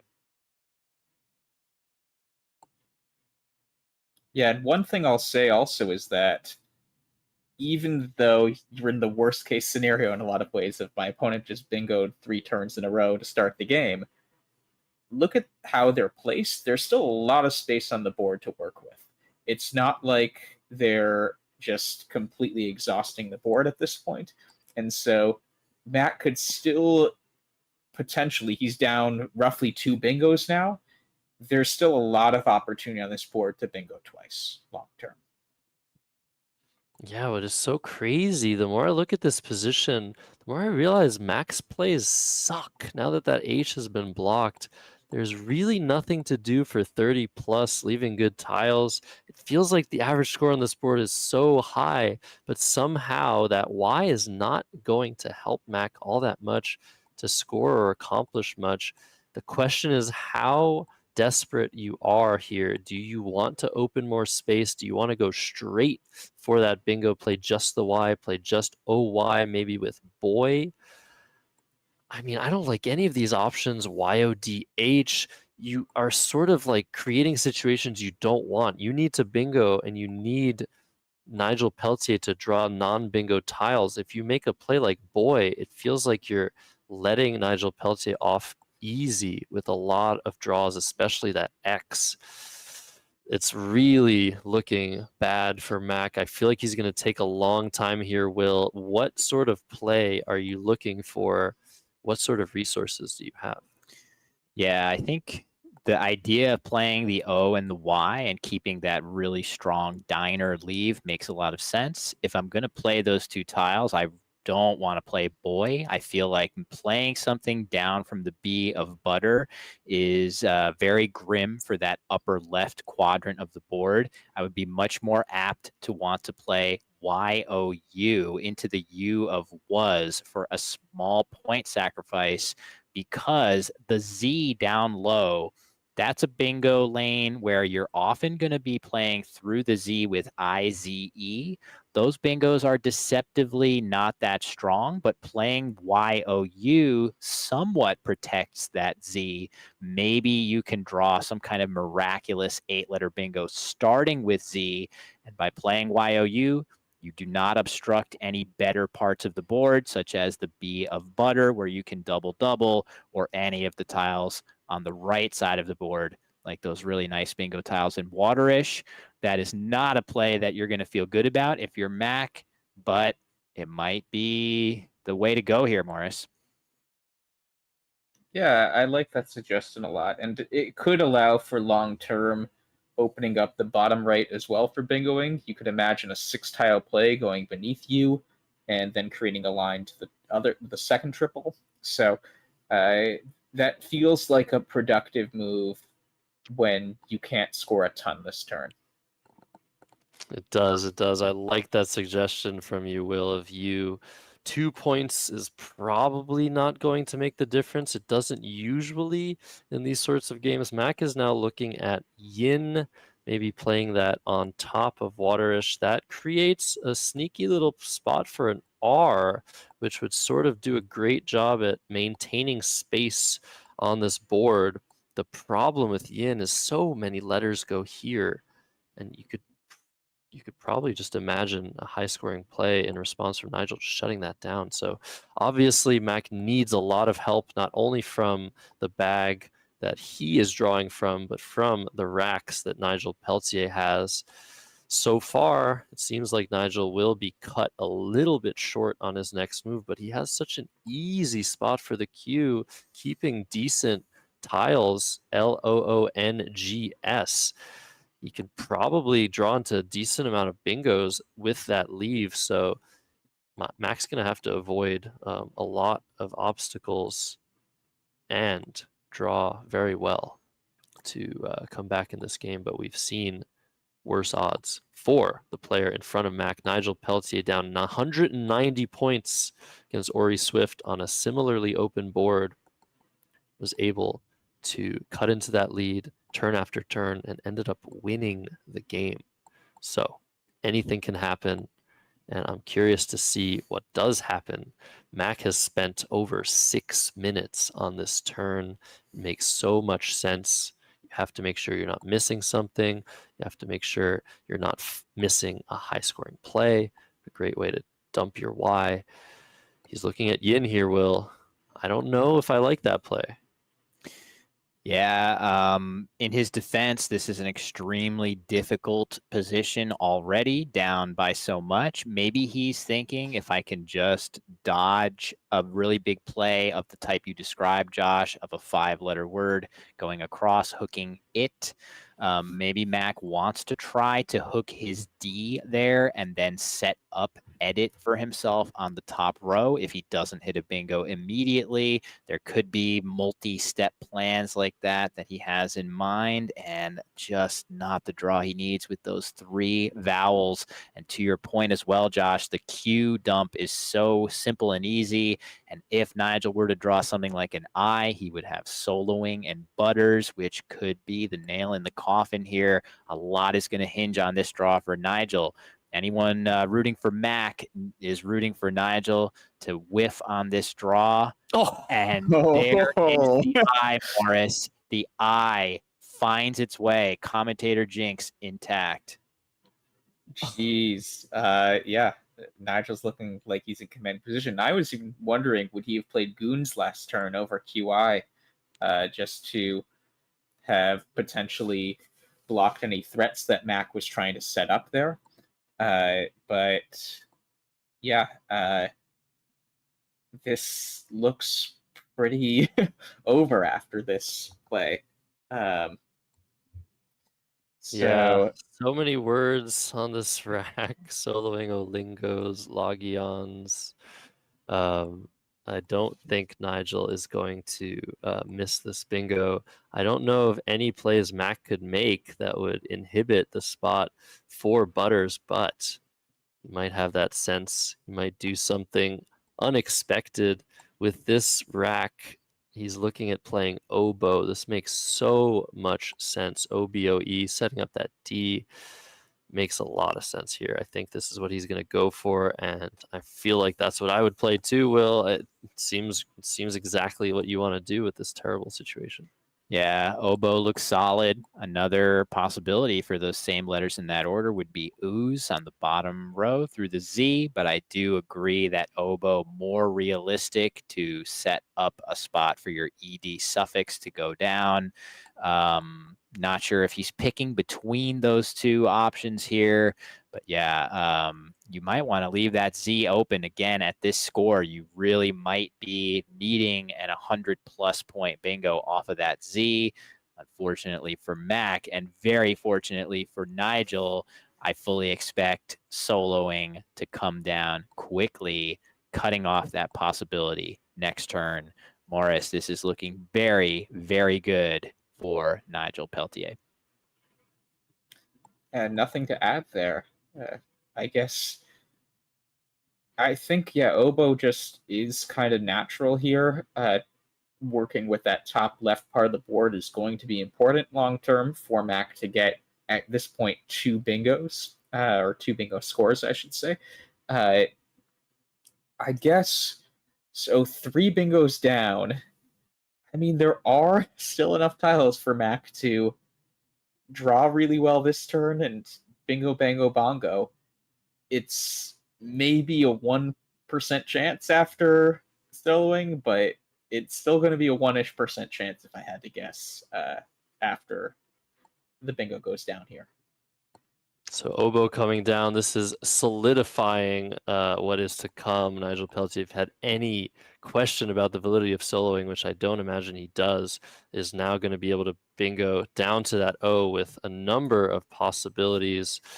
See what Mack draws. It's still not over. He's down 128, about to be down 200. This draw is the most important one of the game. ADENORF. Will, do you see anything? Not yet. I'm looking. It feels unideal. I don't think there's going to be easy bingos for him. I guess the only saving grace is potentially being able to play on top of Yin and score a boatload of points if you can't bingo. And Mack is going to get the news here that another bingo's coming down. That is going to hurt. You can see he's kind of like, well, okay, I guess. What am I supposed to do about this? And it is going to be an even tougher road back, Morris. Indeed. So I think Mack will probably, at this point, just take his 50 points, play fair. I can't see any other ideas immediately that would create a really lucrative lane and not sacrifice so much on the scoreboard.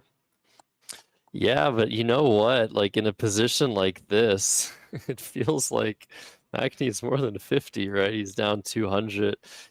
We could see him do anything from opening a Desperado triple with something like Freon.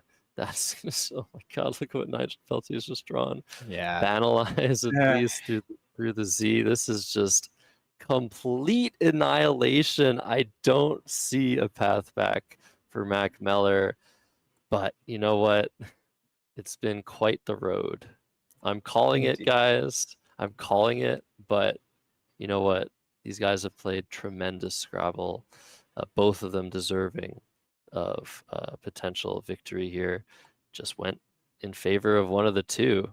As we see, Mack's probably just going to play fair. And it's like, okay, well, maybe I draw something from the Z. Maybe I draw 120-point bingo, and I can bingo again. Olingo's, by the way, was a really nice touch by Nigel Peltier to really just eliminate the top left from contention on this board. SO not taking any hooks in this lexicon, but Banalai is going to come down. Well, Zabayon, Zabayon. the extra flourish here for Nigel. If he sees it, that would put the exclamation mark even more. We're talking about Mack trying to draw into a play like that, but that is what Nigel has. Of course, he has Banalize, as you mentioned, Josh, set up, and maybe he's going to think, how could I have anything better? But, oh, look at that AB finding its way onto the first, the leftmost part of the rack. Could we see him spot this exclamation point word here? Oh, okay. Oh, this is pretty cool. Oh, my God. That's beautiful. Wow. Okay. Well, a little stroke of style there of Nigel Peltier. Got the nod from Mack Meller. Like, wow, okay. This is amazing. This is what, 5 bingos within the span of 6 turns even? 6 turns for Nigel Peltier. This is one of the most insane runs I've ever seen. That's all we really have left to talk about, guys. But yeah, a billion coming down, leaving some points on the table. Zabayon, if the score was any closer, that might have mattered. Mack has CCNNOUG. Yeah, I mean, this is tough, right? This is kind of why repeating as champion is so difficult, and doing it back to back even more so. These are the type of things that just happen to the best of us in Scrabble. Oh my God. Oh, wow. Look at that. Another bingo finds its way onto Nigel's rack. This is insane. Yeah, this is pretty incredible on his part here. But as I was saying about Mack, he really is pretty much the best we've got here. And this sort of thing can happen even to him. That's what makes it so difficult to repeat back to back as champion. I have no doubt that if Mack keeps at it at I believe Josh said, the ripe young age of 25, he is definitely going to be adding more trophies to his case. But yeah, ran into a buzzsaw here in Nigel P. Josh. Yeah, really unfortunate. But Mack's fighting. He plays queuing. And is this going to give... Prelect. Prelect, okay. Yeah. Not quite. Nigel Peltier does have a really nice rack. I don't actually think he has a playable bingo here, but queuing probably exactly what Mack needed. Maybe Nigel Peltier stuck with consonants, can't do anything to block the triple. Got to do something like that, but Yeah, with this draw, I think Mack knows it's over. Plectra maybe could block through Great the Sea. Yeah, Plectra looks solid. Nigel gonna look a little bit. Look at the clock too. Nigel hasn't had too much to think about with those bingos, which are often some of the easier decisions to make. As long as you see the relevant word, you can just go ahead and slap that bingo down. So a lot of the quote unquote skill in finding your bingos comes from that preparation that you do prior to the tournament. And then if you've studied those words properly, they come to you quick when you need them in the game, and then you can spend a lot more time on those trickier decisions where nothing stands out quite as much. In this particular game, Josh, Nigel has not had a lot of those decisions. A ton of bingos for him, but kudos to him for spotting pretty much each and every one of them, with the sole exception of maybe Zabayon, instead playing the beautiful Abelian for almost 90. Yeah, and look at it. He's lined it up. He's like, come on. Why can't I play Preelect through that C? At some point when you just keep bingoing and you draw something that looks so good and you can't find anything. I remember playing a game once against Ein Weinstein, the runner-up from last year's Scrabble Players Championship, where he played, I think, 3 bingos in a row and then drew a fourth one that I blocked, and he spent, I think, 17 minutes on his next move being like, well, what? And so Nigel, look what he's doing. He's just like, here, man, if you have a triple, I feel like you deserve it. He plays Ope sort of as just like, I feel like this is just an empathy move, Morris. What do you think? Yeah, it does feel a bit weird because he had Plectra lined up for a few seconds right before it, so he did see it. And I mean, is he bingoing next turn? Definitely. Yes. Yeah, I think so. Yeah. He has bingos on both sides of the board. So he will bingo no matter what next turn. But yeah, like this does feel a bit unsafe. Like I understand the wanting to just give Mack one opportunity to go for the triple, but like you're playing for the national champion. Oh, Morris, this is amazing. This just shows Nigel Peltier's character. He's such a nice guy. He feels so terribly about how this game has gone. And he also was probably remembering the situation where Mack almost came back with a triple earlier in this series. He's probably just like, you know what? Why don't we play for content? We love it, Will. We love the content plays. This was obviously not the move Nigel Peltier would make if he felt like winning this game 100% of the time. But I think he just wants more out of this game. He wants it to be a memorable one. I love it. I really love it. I can't get over him doing this. This is like the most stone cold thing I've ever seen. He is so chill under pressure, Will. What do you think about this? Yeah, it's more than a little surprising. Definitely has to be coming from a place of empathy in some way, or maybe, I mean, it's not just lack of confidence in Plectra. If he's at all worried, he can play any of a million valid words through the C that just put the clamps on this game completely. He could play Caper or whatever else through the C, no problem. This seems like he's saying to Mack, look, I'm going to give you a chance at this because I've just drawn so crazy well. Mack playing Zenith in the upper right corner, trying to keep that spot alive. I guess now we're going to see the depths of Nigel P's empathy. Morris, is he going to play Clatters here or continue to leave the spot open, which I think would shock us all? Yeah, I guess moment of truth. So Mack will have a bingo if he does play Clatters. So yeah, if he plays Starlet and Butters, does that block Mack from bingoing? Oh my God. He has Clatters lined up, but can you imagine Starlet blocking Sutan? I don't think he has anything through the C.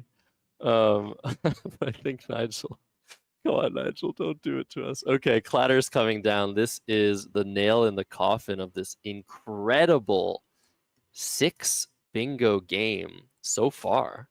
Still tiles to draw. Look at Mack. He's got what a good-natured person he is. He's got a smile on his face. He's nodding, and I just feel like I couldn't think of a person who would be more gracious in this situation than he would.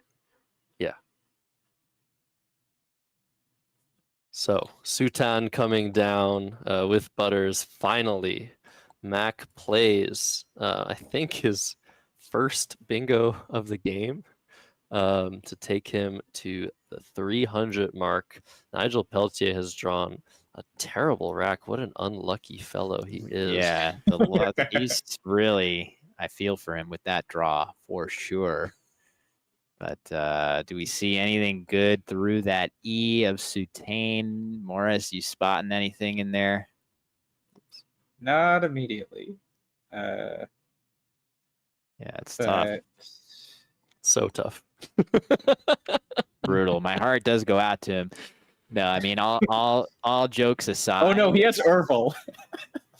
Okay, Ervil at a minimum, maybe something better that we're not spotting immediately. But either way, Nigel with 531 points. Not a lot of tiles left in the bag, but he is definitely a threat to break 600 points in this must-win game, which would be an incredible exclamation point on a legendary tournament by him. I think the players reacting. I think it's just started raining very hard outside of the hotel and casino here. I'm hearing thunder maybe, but anyways, unfortunately, this is a little bit of a distraction for the players, but fortunately it does not matter. This game's result has been decided long ago. So Ervil lined up. There are exactly 4 tiles in the bag. If Nigel Peltier plays this word, we will be heading to a 7 versus 7 endgame. Mack will have the first go of things. Nigel considering something else. Prim plays with Pope and RE, but he's playing it with PE. It obviously doesn't matter, but this is a pretty funny looking play. Maybe he's trying to block the Z. Maybe there's some insane bingo possibility that ends in Z. It doesn't matter, obviously. It is all academic. We have our new champion. Nigel Peltier is going to take down Mack Meller and draw AOKO as his final tiles. This is AOK with Mack Meller. As you said, he is handling this so well. I think the pressure is off completely at this point. Yeah, you can't really be said to have bungled this game whatsoever. It was all Nigel from the get-go. Mack actually made a number of great plays to continue to give himself some kind of realistic chances, but there isn't a player out there who could have weathered this storm from Nigel in this game. And Mack looks like he's getting set to play a very nice scoring play through the M of Prim and leave himself an outplay on his next turn. Looks good to me, Morris. And what do we think about the way this game is unfolded? Yeah, sometimes Scrabble's just who draws the right tiles. I remember Josh was telling me, I forget if you said it on stream, that you were saying to Nigel Richards before that every Scrabble game you think is winnable. And he said, well, what if your opponent starts with 4 bingos? And here we are. You could shake the bag differently. So I guess you would say, Josh, aside from shaking the bag differently, Mack did everything he could. Yeah, I think we saw that technique earlier as Colo comes down with Primo. Very nice play by Nigel Peltier. Fair game. Final play of this series. Congratulations, Nigel Peltier with 599. One short of 600. Congratulations, Nigel Peltier. Let's listen to what they have to say. I don't feel bad about losing that one. Wow. Somehow it repeated, and then some. Our earlier game. Yeah, this was pretty cool though. I guess you had Banalize here too. Yep. Yep. Goodness gracious. Wow. Awesome. Well done, man. Congrats. Thanks, man. Something in the air. Yeah. Alrighty. Well, I don't know if we can do an interview or. There's not much to Yeah, I don't know. I mean, yeah.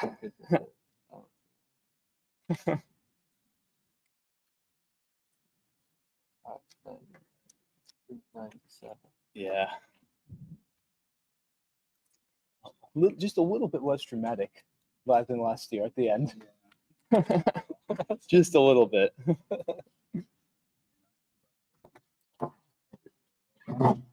Stop calling me the other night. Yeah, exactly. Mack, you're a wonderful champion. Thanks. And Appreciate it. runner-up. Yep. You'll be back. No. Oh yeah. All right. All right. Well, that was, I guess, an underwhelming finale, but an incredible series between these two guys. We have ourselves a brand new Scrabble Players Champion. It is Nigel Peltier. We are going to come back on camera to give you a little bit of an outro before these two players head into the final room where they get their prizes. So a huge achievement for both of these guys. Of course, Nigel Peltier, 2025 champion, a deserving winner. He played so amazingly well this entire tournament. So great to see him come back from the dead. He was at 7-7. He won so many games in a row. Yeah, Morris, what do you have to say? This was incredible. Thank you so much for joining in the commentary booth. Oh, Morris, you're muted. Don't do it. Don't do it. It's the very end. We're almost Shoot, there. I was so good. Home I stretch. completely forgot. Turned on the video, forgot the mute. But yeah, really a pleasure. Thanks for inviting me, Josh. And it was only as fun as it was because we had these amazing competitors. So hats off to them. Incredible stuff. Honestly, we've seen some amazing plays, some really, really cool decisions. Such a tactical series this one was. Will, what's your next video going to be about? Probably something like Nigel wins Scrabble Championship, and more at 11 or something like that, and then reveal that it's not that Nigel, it's Nigel P, who had an incredible performance all event long. So yeah, it's just something to say. There's a new Nigel in town, at least this year, and yeah, what a performance by him. I have the best idea for a title. All right, Nigel wins, all caps, 17 exclamation marks. Yes. Just your face, your Gotham lit up chess face. style. Absolutely. We will go full Gotham chess on that thumbnail. But yeah, just an amazing performance by him. Just a great guy. Again, he has been so consistently among the top finishers that it really should not be a surprise to see him pull this off.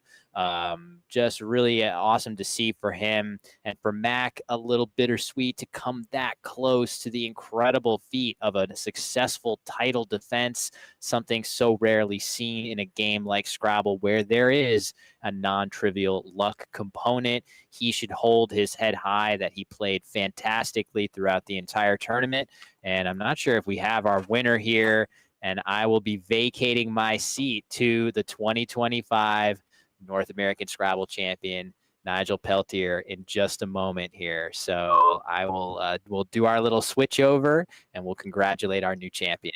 What a treat. Oh my goodness. All right, let's let him hug it out. Nigel, congratulations. Wow. Thank you, Josh. Oh man. Thanks, buddy. How does it feel? How does it feel? Oh, it hasn't hit me yet. Good. Okay. Let it hit you later. All I know is the thunder started booming. I don't know if you can hear Yeah, it. I heard it. But we got a big old storm going on in town here. Yeah. And said to Mack, "Hey, it sounds like a storm's brewing up there." And he said, "Yeah, a storm of bingos." Brought the focus back, and then I think I bingoed again at that point or something. That was unreal. That was unreal. That really was. That was the craziest run I've ever seen. Coming back from the dead against Ori in the penultimate games, and in this final game, I mean, it was so easy, wasn't it? But it was so great. It was nice to give the old noggin a breather in that one. Yeah. Wow. So I really just want to ask one question about that final game Okay. when you had Plectra lined up Plectra, sure. through the sea and then decided to play something else. Was that a little bit of empathy? No. I was fishing for another bingo, Josh.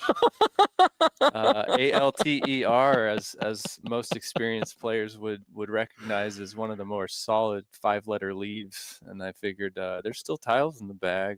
Let's see what we can do here. Straight for the throat, was it? Oh my goodness. There was some funny banter going on in that final game, a couple of distractions. Overall, how was your experience playing Mack in that series? Were you at all intimidated at first? I mean, he is who he is, right? Yes, and I would like to note I do have a lot of empathy for Mack. He's one of the kindest and easiest to get along with opponents that I faced this tournament. So it was a real pleasure seeing that matchup. But I forget the question. How was it to face him? Were you intimidated? Absolutely. Because you're such a cool. You just keep it cool. Like it feels like maybe under the surface there's some nerves, but you're such a cool and collected player.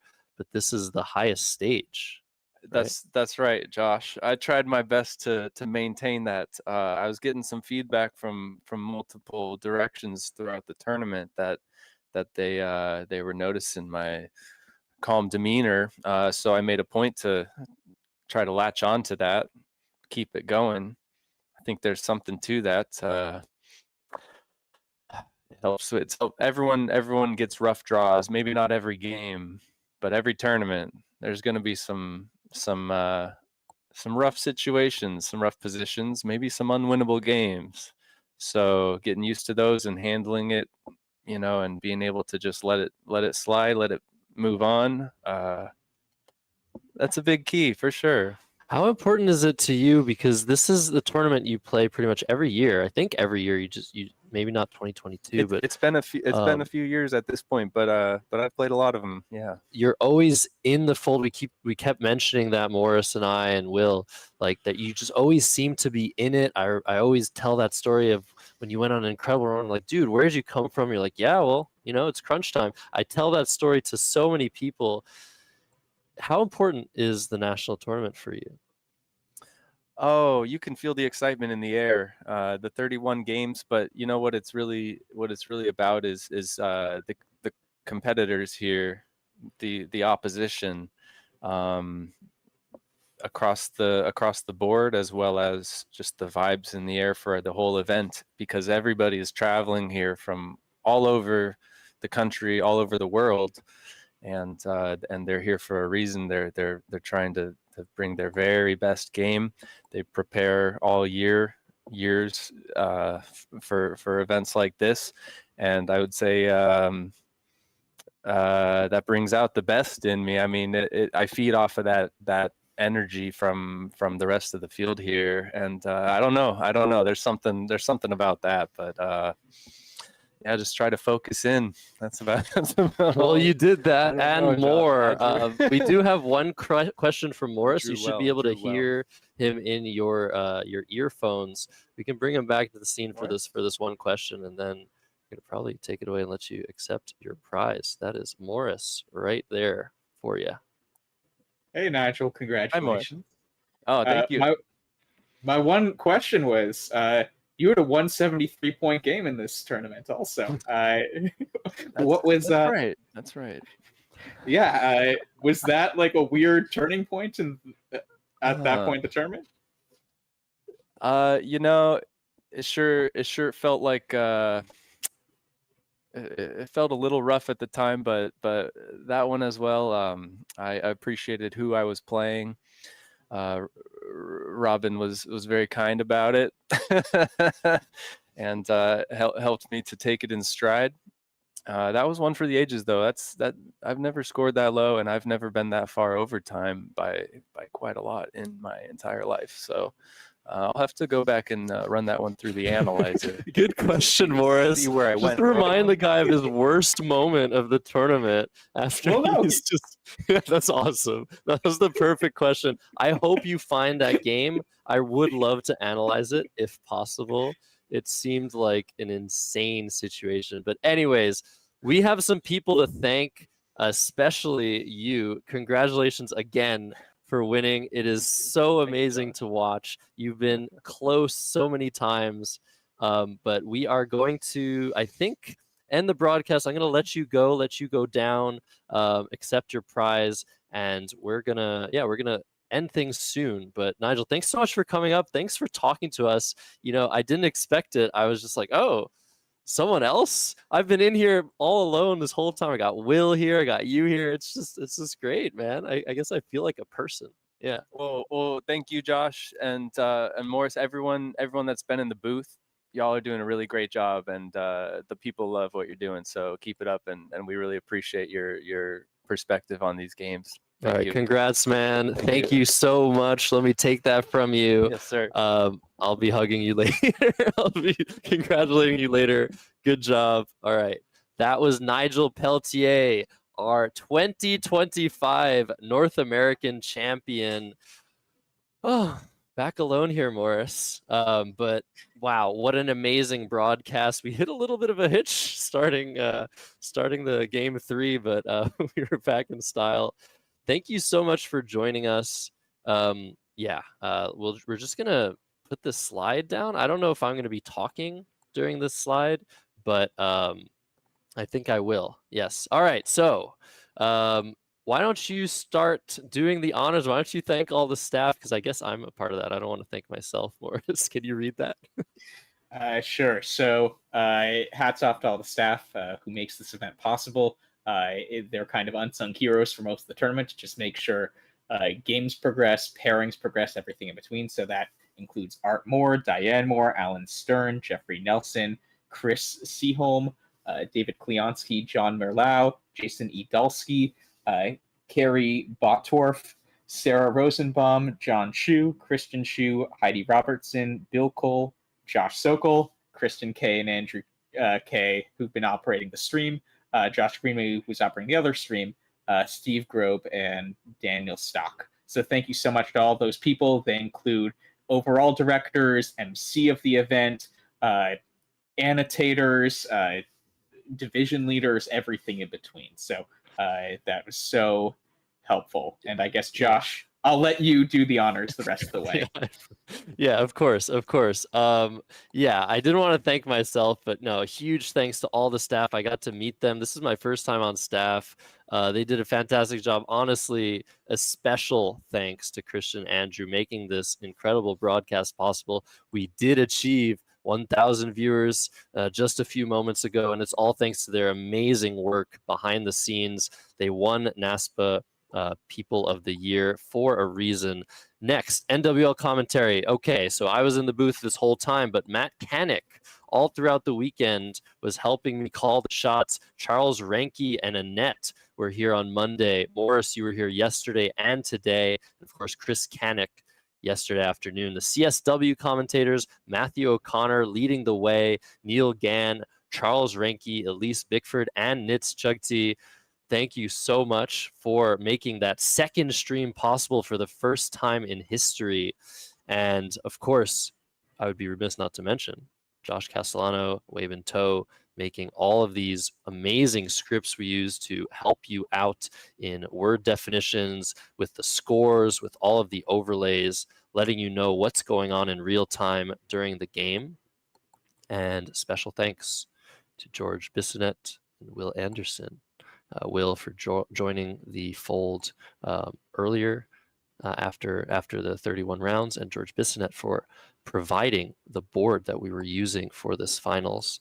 Huge thanks. George is one of the only remaining people creating Scrabble boards in North America that are of fantastic quality. So we're going to go to the award ceremony shortly, but a final thank you to you, Morris, for joining me for such a long time. It's always great to have you and your analysis. Thank you. And yeah, really appreciate it. Anything you want to say, now is your time. Man, what an incredible time. Yeah. Well, first, thank you, Josh. I've done once before the full 31 games of commentating, and it's a slog. So really hats off to you.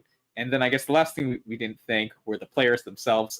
Thank you especially to our champion, Nigel Peltier, excuse me, and Mack Meller, our runner-up, and then all the other people who've been on stream so willingly and have produced so many great Scrabble moments. Yeah, and one last thank you to you guys watching at home, making all of this worthwhile. We love when you talk to us in the chat, you ask questions. Join your local club if you're interested in Scrabble. There are so many resources available. Don't hesitate to ask questions. And if you just like to sit and watch the games go by, we need you. Thank you so much for watching. We do this for you. Content is available after the fact. We had a delay today, but you can watch the entirety of the proceedings of these last 5 days on the NASPA Scrabble YouTube channel and Let's Play Scrabble YouTube channel. So yes, that is it for me. Everybody, we're going to go to the awards ceremony now. They will try to get that going as soon as possible. And that's it. That's it. That's the last part of this amazing adventure. Thanks again to NASPA Games for sponsoring this stream, allowing me to join the fold in the booth. That's it for me. Morris, thanks again. Goodbye for now. We will see you all soon, at least next year in 2026.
Award champion for the CSW division, Alec Seaholm.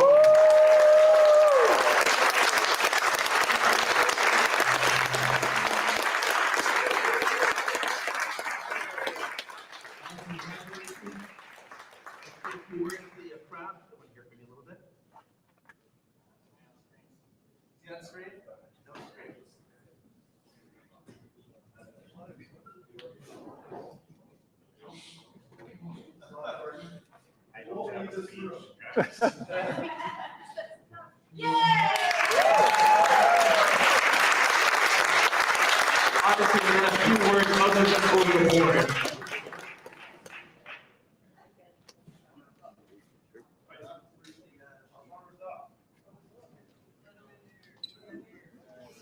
Mack Meller, excuse me, runners up. He is the now former but always champion for the 2024 championship. Brings over to Nigel.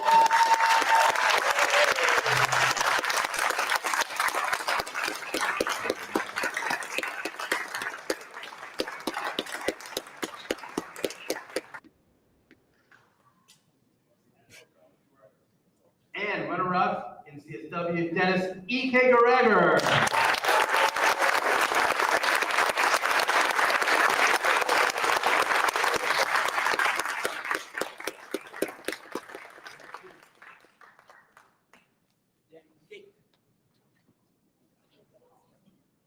For the college division, we're going to have Jason Idowski come up and announce the prizes. When your names are announced, please come over to the board, see Art in front of the big band. Jason. I didn't want to get in the way of the picture of the top four there. All right, time for the CSW Division 1 prizes. Of course, I forgot to thank my fellow division leaders. The first time I was up here doing CSW Division 2, especially Chris Seaholm and David Kleonski. David had to take off. We made a good team on that side of the room, and there were a couple instances where they either confirmed rulings the way I was leaning or said, well, I interpret the rule this way, and kind of saved me some from myself. So again, thank you to all the division leaders. All right, we're going to start off with the seniors trophy with a record, best record among people over the age of 60, with a record of 17-14 plus 6-17. That went to Joel Walkman.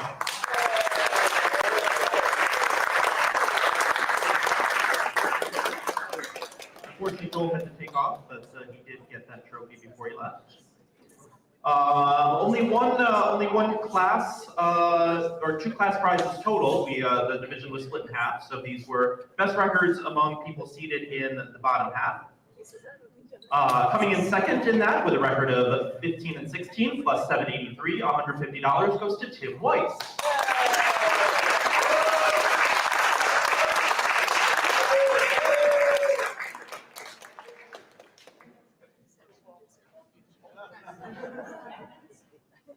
It's not like there weren't literally 100 people that did that a few hours ago. Coming in first place in Class B with a record of 16 and 15 plus 164 from the United Arab Emirates by way of Vermont, $200 goes to Eric Kinderman.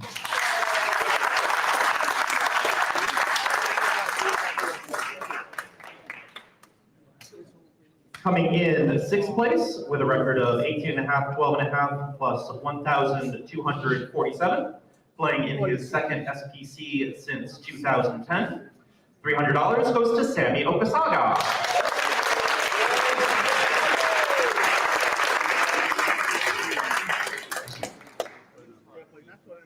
In a variation on the theme, coming in fourth place with a record of 19.5, 11.5 plus 982.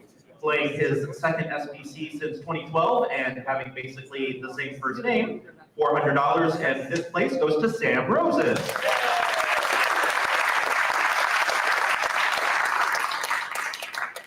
And you'll notice those halves I said for each of them, it's because they tied each other. Coming in fourth place with a record of 20 and 11 plus 719. Your 2022 SPC CSW champ, $500 goes to Austin Shin.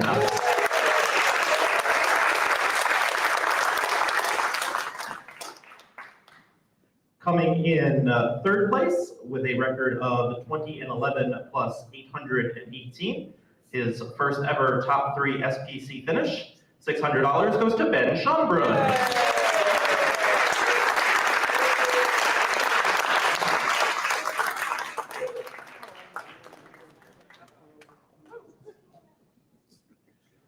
Coming in second place with a record of 20-8 plus 1070 going into the finals, winning $1,500 from Nigeria, Dennis Ikikareger.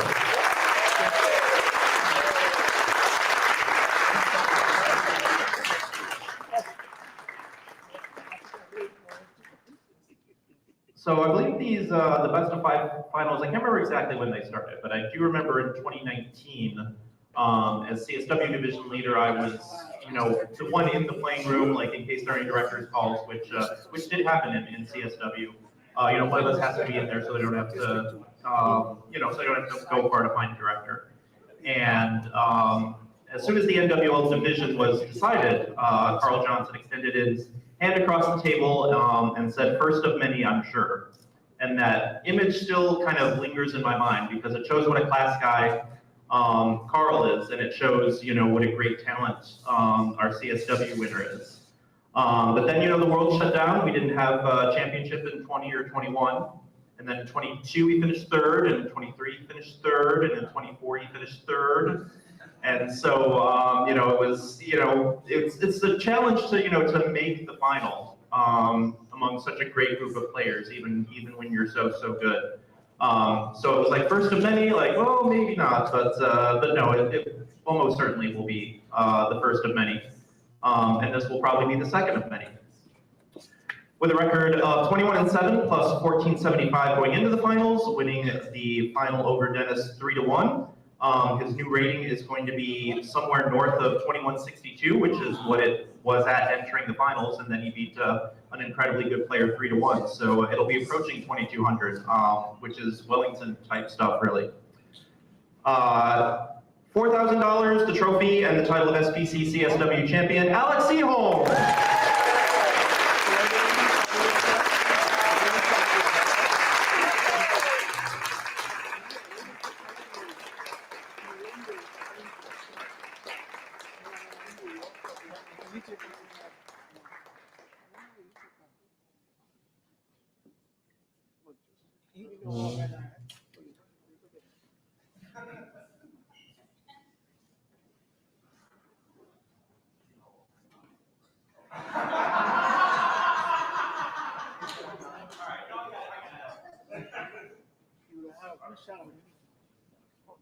So I did neglect to mention that Alec and now Adam Logan are the only ones to have won an SPC in both dictionaries.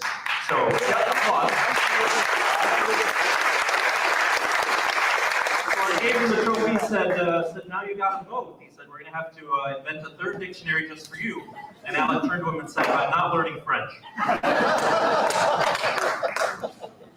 Nice intro. We have one more division to go. NWL Division 1. Before I say that, if you don't know it, Stephen Saxon has a new book out called Unabridged. Buy his book, right, Stephen? Absolutely. And the mic over to Division 1 Director Jeffrey Nelson.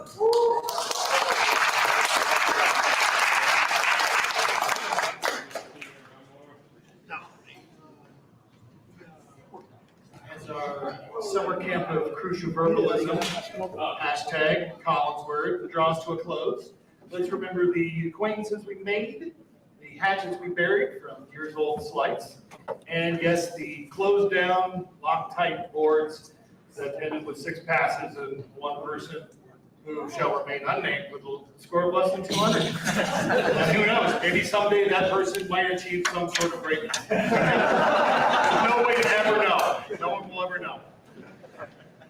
And I'm a little embarrassed to say that unbeknownst to me before I agreed to be a director again in our nationals, Art did not tell me that 2 or 3 hours before I would deliver my address, someone with more energy, more crazy exuberance, and actually more attractive than me would be upstaging me. So David Kleonsky, he's no longer with us today, but you know, I'm just saying he's also got a future is making me look bad here. I would love to present our list of winners here. I do have a little color at the end with some of the games I was able to pry out of people's eager brains. It's always a tricky thing trying to get color from a game. Sometimes it's not always able to be told to a third party, and it's a very specific thing that takes a long time to set up, and it's not a very clear move. And sometimes you just play the tiles that you're assigned by the tile moai. Other times you create your own luck. So first of all, I'd like to start with the I'd like to start with the seniors trophy for the first prize in TWL.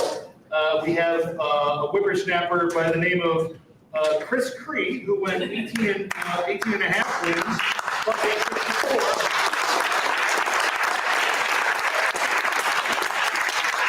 Chris, you still got a weekly game kicking around at all, or let us know? I can live the rest of my life without this award. Hi, John. So what?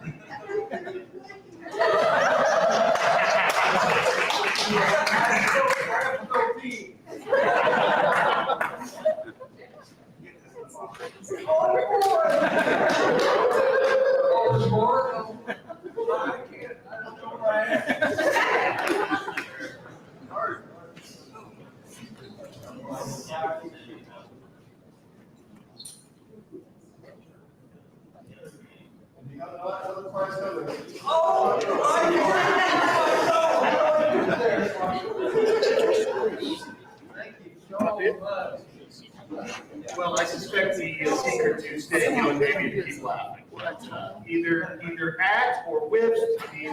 We're not picky, right? So next up we have our Class C. Our division of 53 players was split somehow unevenly, but I won't probe the methodology there. Noah Berger with 17 wins and 14 losses, -20 spread, winning $100.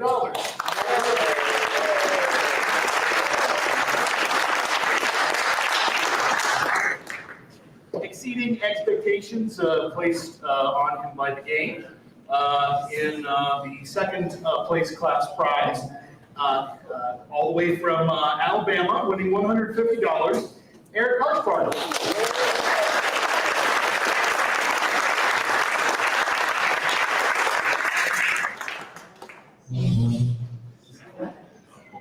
Spoilers!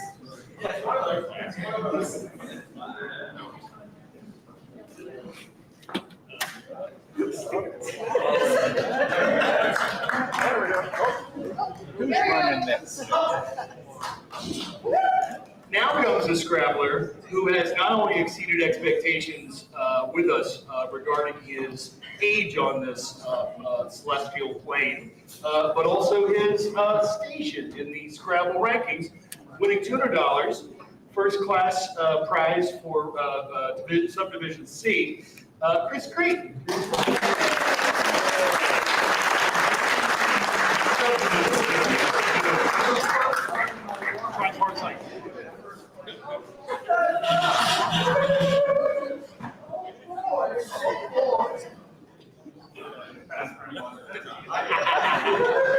I pay no money. Oh boy! Grandpa's hitting on a soft 17 tonight. Say that. Now we move on to the second of the tripartite sections, and that's the third class prize. In Class B, winning $100, hailing from Montreal, Mike Fagan.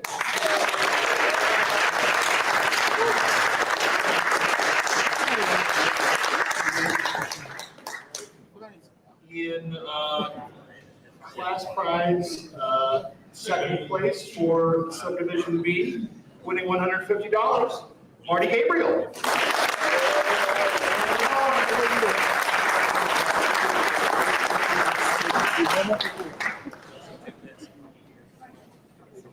Among the other people who have vacated probably, that was Marty. I'd also like to spotlight, in this case, the class prize for Subdivision B, first place. My fellow statesman and co-director and frequent sparring partner. A couple of months ago, I can testify that in one club session, he put down busy work on me, and then in a future game, that said club session, put down Unumbia. So this is someone that is not long for the class prizes, but winning the $200, David Spargo.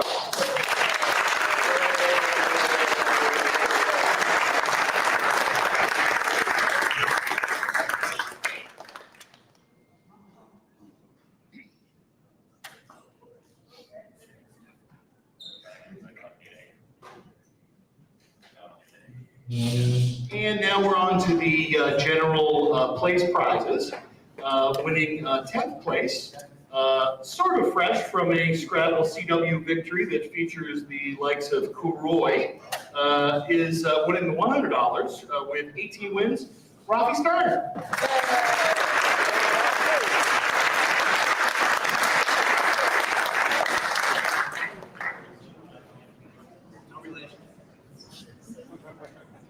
Ninth place captured by someone in the who in the Nightbird put down wad malls on me with one with 3 8s.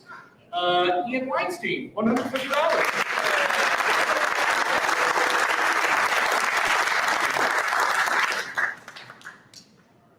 Eighth place, winning $200 with also with 18 wins, 1182 spread. Kenji Matsumoto.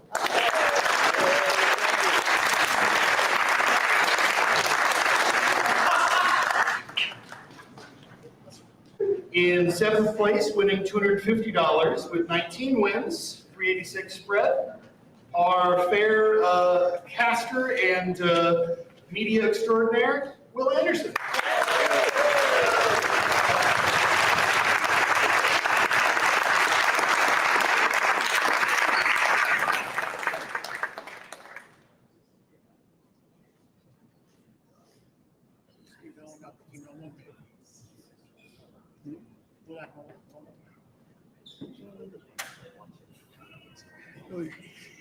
In 6th place, winning $300 with 19 wins, 9-11 spread, Zachary Ansel.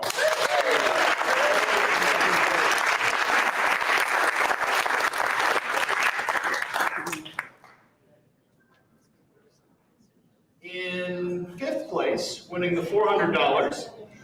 Among other things, a very sexy play that I saw wrapped around, I believe, in NA, making Catnated as a 9, with 20 wins, 178 spread, Joey Kravchuk.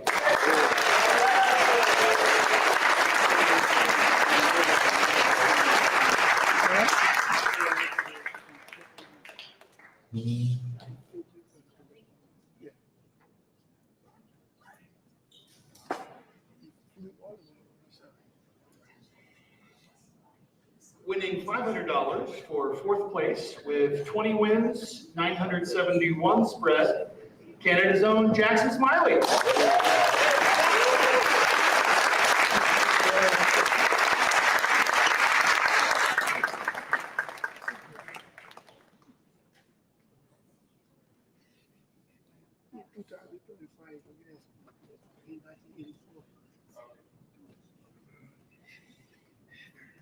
Coming in 3rd place, winning $2,000 with 21.5 wins, 987 spread. A player who distinguishes himself not by the bingos that he makes, but the bingos he doesn't play in situations where almost every other expert or a vast majority of them would opt for the bingo. It's a man who needs no other introduction, Nigel Richards.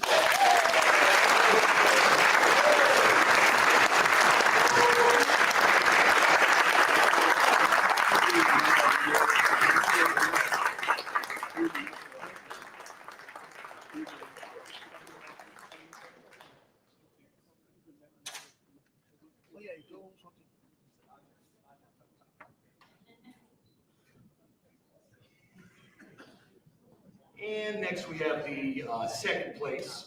As we all know, Mack is responsible for many fantastic plays in many different tournaments. One that I elicited from him wrapped around a TO on the board and a rapid Negator. And so he followed that up by playing Teratogen as a 9. So I thought that was particularly nice. And that gets him $5,000 for all of his wins.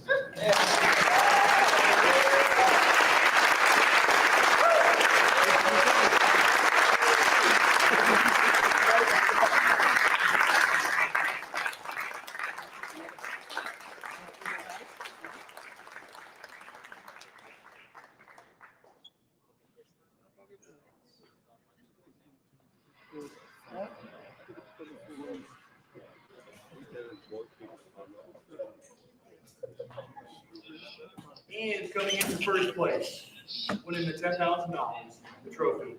We all saw a matchup of two just competitors, nice guys, good friends. We saw moves like a Chiral out of Nigel earlier in the tournament. We saw Realtered as a 9. Just a wonderful blend of play and, of course, exuberance coming back to Scrabble Nationals after a hiatus. And another credit to the fantastic dominance by the PNW of our Scrabble stars. That's Nigel Peltier.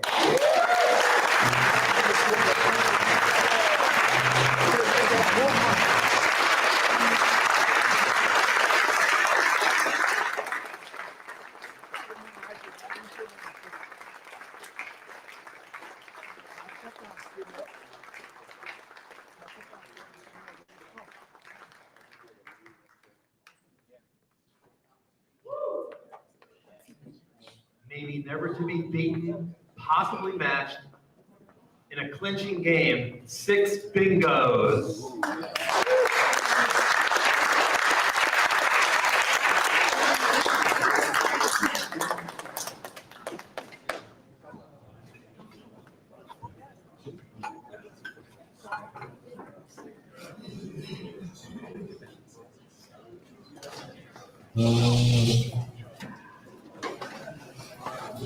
Nigel, Peltier, you just won the national championship. What are you going to do now?